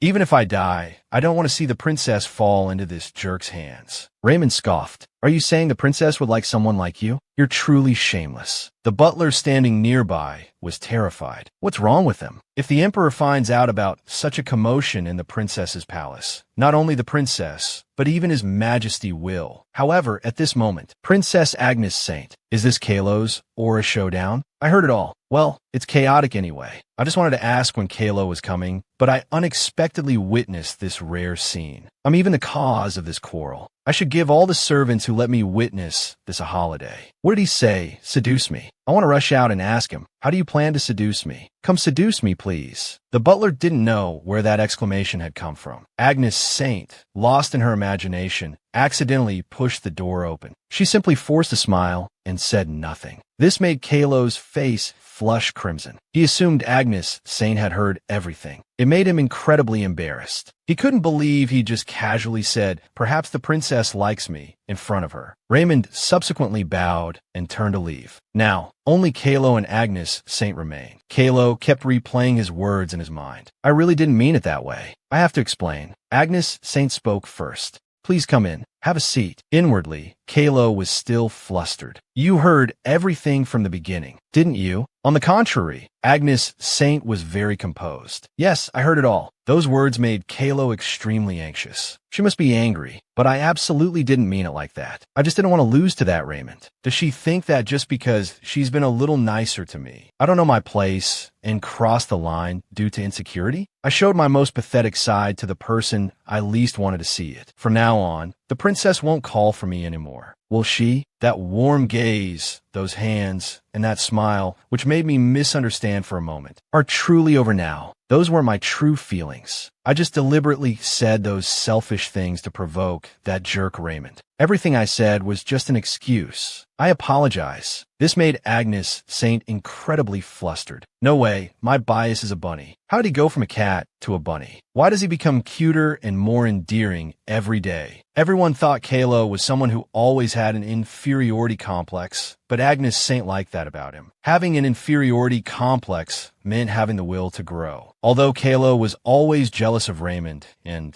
constantly made sarcastic remarks about him, in the end, he acknowledged his inferiority complex and sacrificed himself to save countless people. Of course, I liked Kylo before that ending happened. But all of this, could it be fate tying us together like people say? So when he honestly accepted his flaws, it was truly endearing. Though it's a bit of shame, but wait, why did you seduce me turn into a provocation against Mr. Spencer? The maid said Mr. Spencer really hates me. Kylo nodded. I thought so too. But looking at his recent behavior, it doesn't seem that way. Agnes Saint suddenly felt uneasy. Really? But why? Could it be that Raymond has developed feelings for me? Kylo explained, even if Raymond doesn't like your highness, at least he feels like you've been taken away from him. Moreover, the person who took you is someone of low standing. Agnes Saint's heart ached. Who dares to say my Kylo is of low standing? Oh, right. I said that before. Agnes Saint's eyes drooped. So the closer we are, the more bothered Mr. Spencer becomes? Kylo shook his head. Perhaps not. This resonated with Agnes Saint's thoughts. Then let's try it out. Currently, Kylo hadn't thought of this situation. Shouldn't she be angry with me? Agnes Saint felt delighted. I don't remember clearly, but for some reason, I feel like if he's angry, my mood will improve. Although, Kylo's intuition told him to stay away from her every time she looked at him with those eyes. It seemed Mr. Kylo wanted to do so as well. So let's cooperate for now. Kylo, unable to push her away, fell into foolish expectations once again. He quickly agreed. Of course, Agnes Saint said. That afternoon, they made a deal. After talking with Kylo, Agnes Saint danced in her room. What unexpected good fortune. Just now, I wanted to hit Raymond, but now I want to give him a reward. Thank you. You're a true hero. Thanks to you, my relationship with Kylo has become closer. Furthermore, after the doctor's diagnosis, Princess Agnes Saint was deemed to have only partial memory loss with no other abnormalities, so she was permitted to attend social gatherings and fulfill her duties. Finally, Agnes Saint was truly free, no longer confined to the palace. Others could visit freely, so she thought she would simply, sweetly spend her days with Kylo. The first official visit belonged to the original, female lead. But why is she crying in front of me? Hazel wiped the tears from her cheeks, sobbing, "Please don't worry. I wanted to see you sooner, but my younger brother was ill, so I could only come now." It wasn't clear what kind of person Hazel's younger brother was, only that he possessed a somewhat elegant air. Agnes Saint pondered, her chin resting in her hand. So, this is the sickly twin brother I've only heard rumors about? Regardless, many people's attitudes toward me have changed recently, but I didn't expect it to include Hazel. Of course, because I haven't had any interaction with Hazel besides our argument at the National Foundation Day ceremony. Back then, Hazel asked me if I'd truly given up on Raymond. Finally, Hazel stopped crying and asked, "I heard you really lost all your memories about Raymond. Is it true?" Agnes Saint wasn't surprised. I see. She came because of Raymond. That explains why she suddenly came to see me. Although I don't know why she was crying, I have no reason to lie about this. Hazel's face suddenly darkened. Then she feigned joy in front of Agnes Saint. That's wonderful. Agnes Saint was stunned for 5 seconds. Me leaving Raymond really made her that happy. Hazel, looking relieved, bowed and left. I understand. Then I'll come see you again next time. Agnes Saint was taken aback. What? Why is there a next time? What's going on? Are the main characters collectively going crazy? According to the plan, she should be happily together with Kylo, and Raymond should be glad to be rid of the me he hated. This should make everyone happy. But from Raymond to Hazel, why won't anyone leave me alone? Dark clouds gathered, and a shower poured down, enveloping the entire Imperial Palace. The victory in this chess match belonged to Kylo once again. Checkmate. Agnes Saint sighed inwardly. I lost again. I can't even win a single game against you. Kylo chuckled softly. Your Highness is too modest. I know you're deliberately letting me win. Ever since the second day of their plan to display a good relationship, she learned a few things about him she hadn't known before. Agnes Saint suggested, let's play a few more rounds. One of those facts was that he was unexpectedly quite skilled at communication. When did you learn to play chess? Kylo reminisced. I learned it from a colleague from a declining noble family when I was 8. Agnes Saint inquired further. He seems like he was an expert. Kylo nodded. Yes, he earned more money from gambling than from carrying out missions.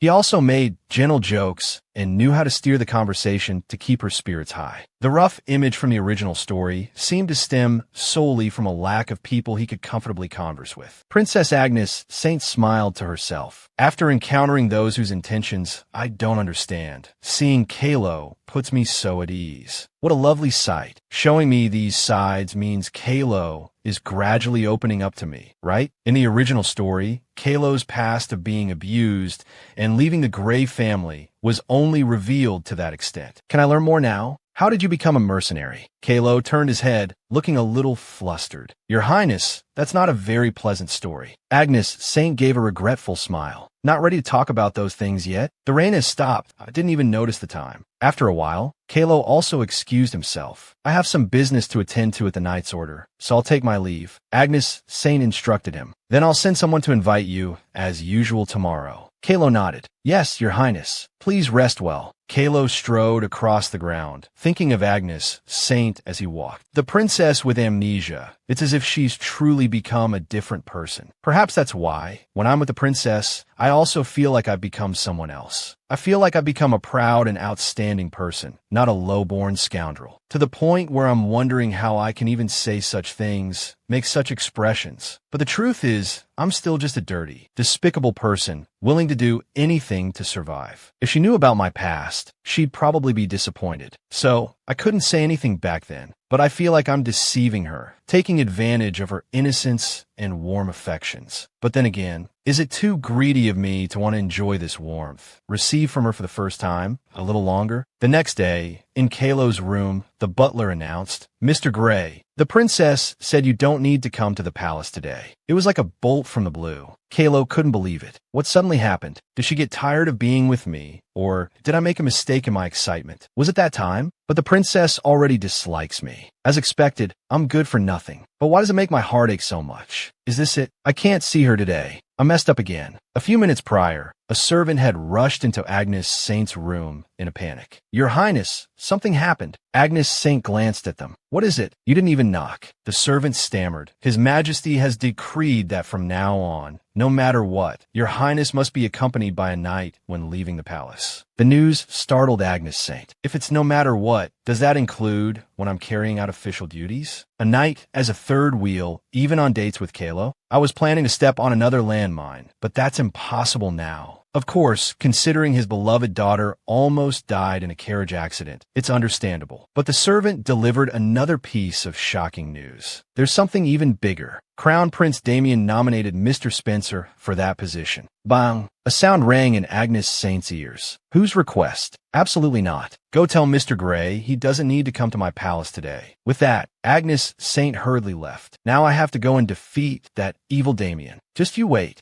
The one in charge of this story felt helpless at this age rating change request. Even Emperor Alexander didn't understand Damien's intentions. Why make Raymond Agnes Saint's escort? Damien said, don't you remember why Agnes Saint's escort position has been vacant until now? Agnes has repeatedly dismissed escort knights, using their status or abilities as an excuse. But those were just excuses. Perhaps everyone knows Agnes did that because they weren't Raymond. And even setting aside personal feelings, just looking at ability and status, no one is more suitable than him. Alexander snapped. Why not? There's also Clifford of the Gold Knights. He lacks neither ability nor status. Damien continued to give reasons. You intend to assign Sir Clifford to Agnes? I can already foresee her saying he's a stuffy old man. Alexander questioned, but didn't Raymond say he didn't want to escort Agnes? Damien chuckled. He changed his mind. Previously, when I personally asked him, he said he was flustered when she had the accident. Now he'll treat Agnes well, willing to do anything. Alexander was dumbfounded. Isn't that even more problematic? Damien said gravely, I know what you're worried about, father. You're afraid they'll get married, right? But is this truly for Agnes's sake? Or is it because of your personal animosity towards Duke Spencer? The butler entered. Your Majesty, Your Highness, Princess Agnes Saint has arrived. Agnes Saint walked in with a displeased expression.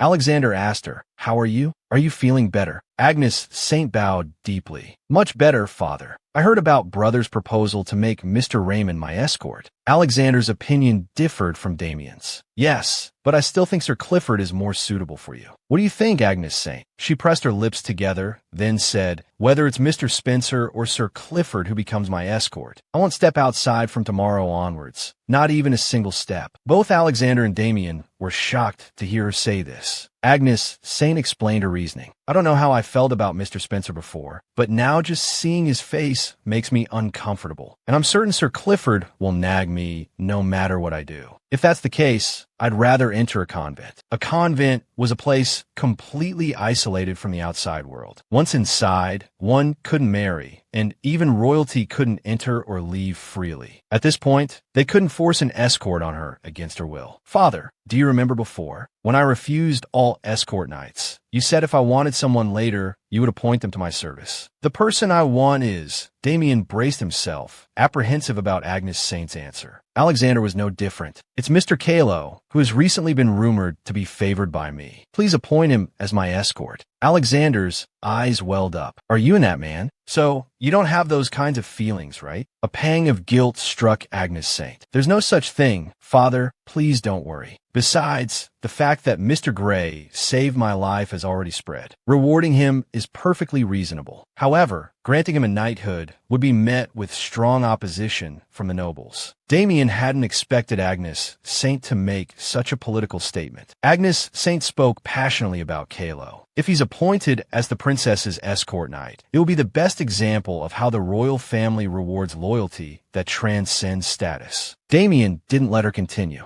"I didn't expect you to have such deep thoughts. Establishing a position for someone who has made a contribution, I also think it's the right thing to do. However, following that logic, shouldn't Raymond be the escort? When you had the accident, wasn't it Raymond who saved you in front of everyone?" Agnes Saint thought. "That's right, but I can't reveal the truth. It was because of the god's mistake." Damien chuckled. "How about fairly distributing the days of the week, letting them both be your escort? Mr. Gray for 3 days, Mr. Spencer for 4 days. Naturally, Agnes Saint disagreed. "Wait, brother, why should Mr. Raymond get 4 days?" Damien said cheerfully, "Mr. Gray saved you, but I heard the accident happened because of his mistake.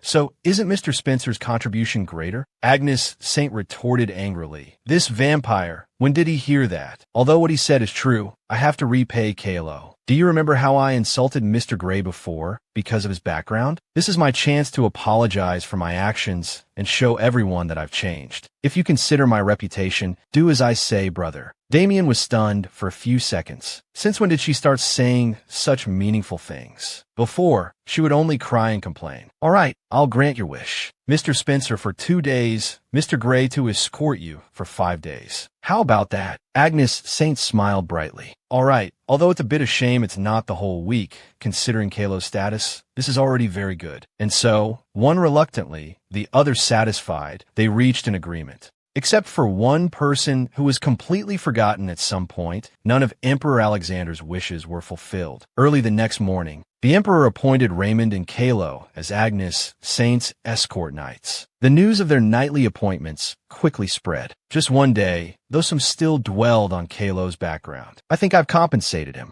and harbored discontent about it. But it seemed that thanks to his recent good news, those with a positive view of the situation had the upper hand. Of course, there were also those who were enraged by it. In Viscount Ray's mansion, a piece of paper was crumpled into a ball. Austin gritted his teeth. "Kylo, that impudent bastard." The scene shifted to Viscount Gray's mansion. His indignant children demanded, "Father, is this reasonable? I'm asking, is this reasonable? That guy must have ulterior motives, while ignoring all of our connections. Father, what are you going to do? At least say something. You're not going to defend that guy, are you? He completely ignored your calls." Their father finally spoke, his voice laced with frustration. Stop, shut up. My head is already a mess. I can't think." The two young people finally closed their mouths. Their father sighed irritably. "Oh," and dear Viscountess Gray was sobbing. which further annoyed the Viscount, thinking they were openly blaming him. It wasn't his fault that Kylo's reputation was growing. Why should he suffer such humiliation because of that guy's reputation? All the nobles he'd met recently favored him, but the high-ranking nobles he wanted to get close to were now avoiding him. What on earth was going on? In this situation, that guy Kylo, the scene flashed back to a few days prior. A subordinate reporting to the Viscount. I went to the knight headquarters, but he refused to meet, saying he was busy. The Viscount flew into a rage at the news. How dare he? He's openly ignoring me. He doesn't even know who helped him climb up to become the princess's escort. If he's gained the princess's trust, he should immediately introduce her to his brothers. This is why people say you shouldn't raise wild beasts. That foolish, impudent bastard, how dare he avoid me? Do you really think you can avoid me in this empire? Meanwhile, at another mansion, a letter was delivered. Kylo, after reading the letter, felt slightly bewildered, thinking the princess's escort knight. That day, I blurted out that reckless remark in front of Raymond, Spencer, and Princess Agnes. The princess caught me. Since that day, the princess hasn't called for me. On the surface, she seemed to accept my apology, but in the end, she was clearly disappointed in me. At some point, I even hated her to the point of intolerance. But the warmth in the princess's eyes and gaze, when I saw her tone and expression, it felt like I had become a completely different person, not Kylo Grey, despised by all, but an ordinary person, someone worthy of respect, a good person. When I thought that I could no longer receive Princess Agnes's kindness, the strongest emotion I felt was an unbearable regret. The princess was only slightly kind to me, but I couldn't shake off this feeling of regret. I felt so pathetic for it. If I didn't control myself, I felt like I might run back like a fool and beg. So I decided to leave, to carry out my mission as soon as possible. But the butler brought this letter, saying congratulations, Mr. Grey. The next day, someone sent by the Emperor suddenly arrived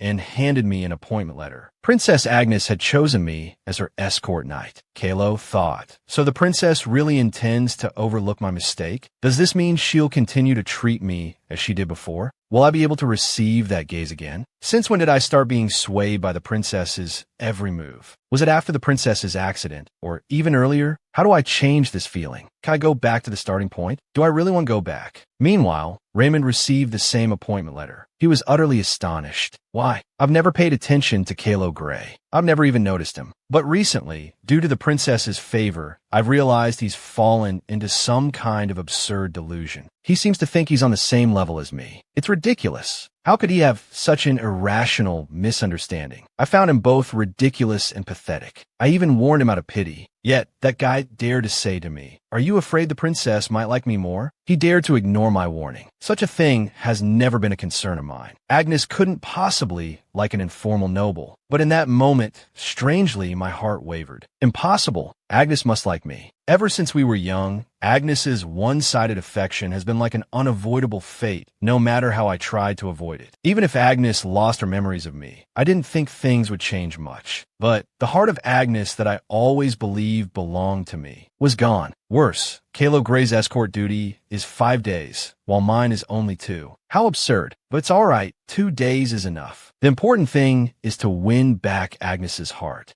I must win it back.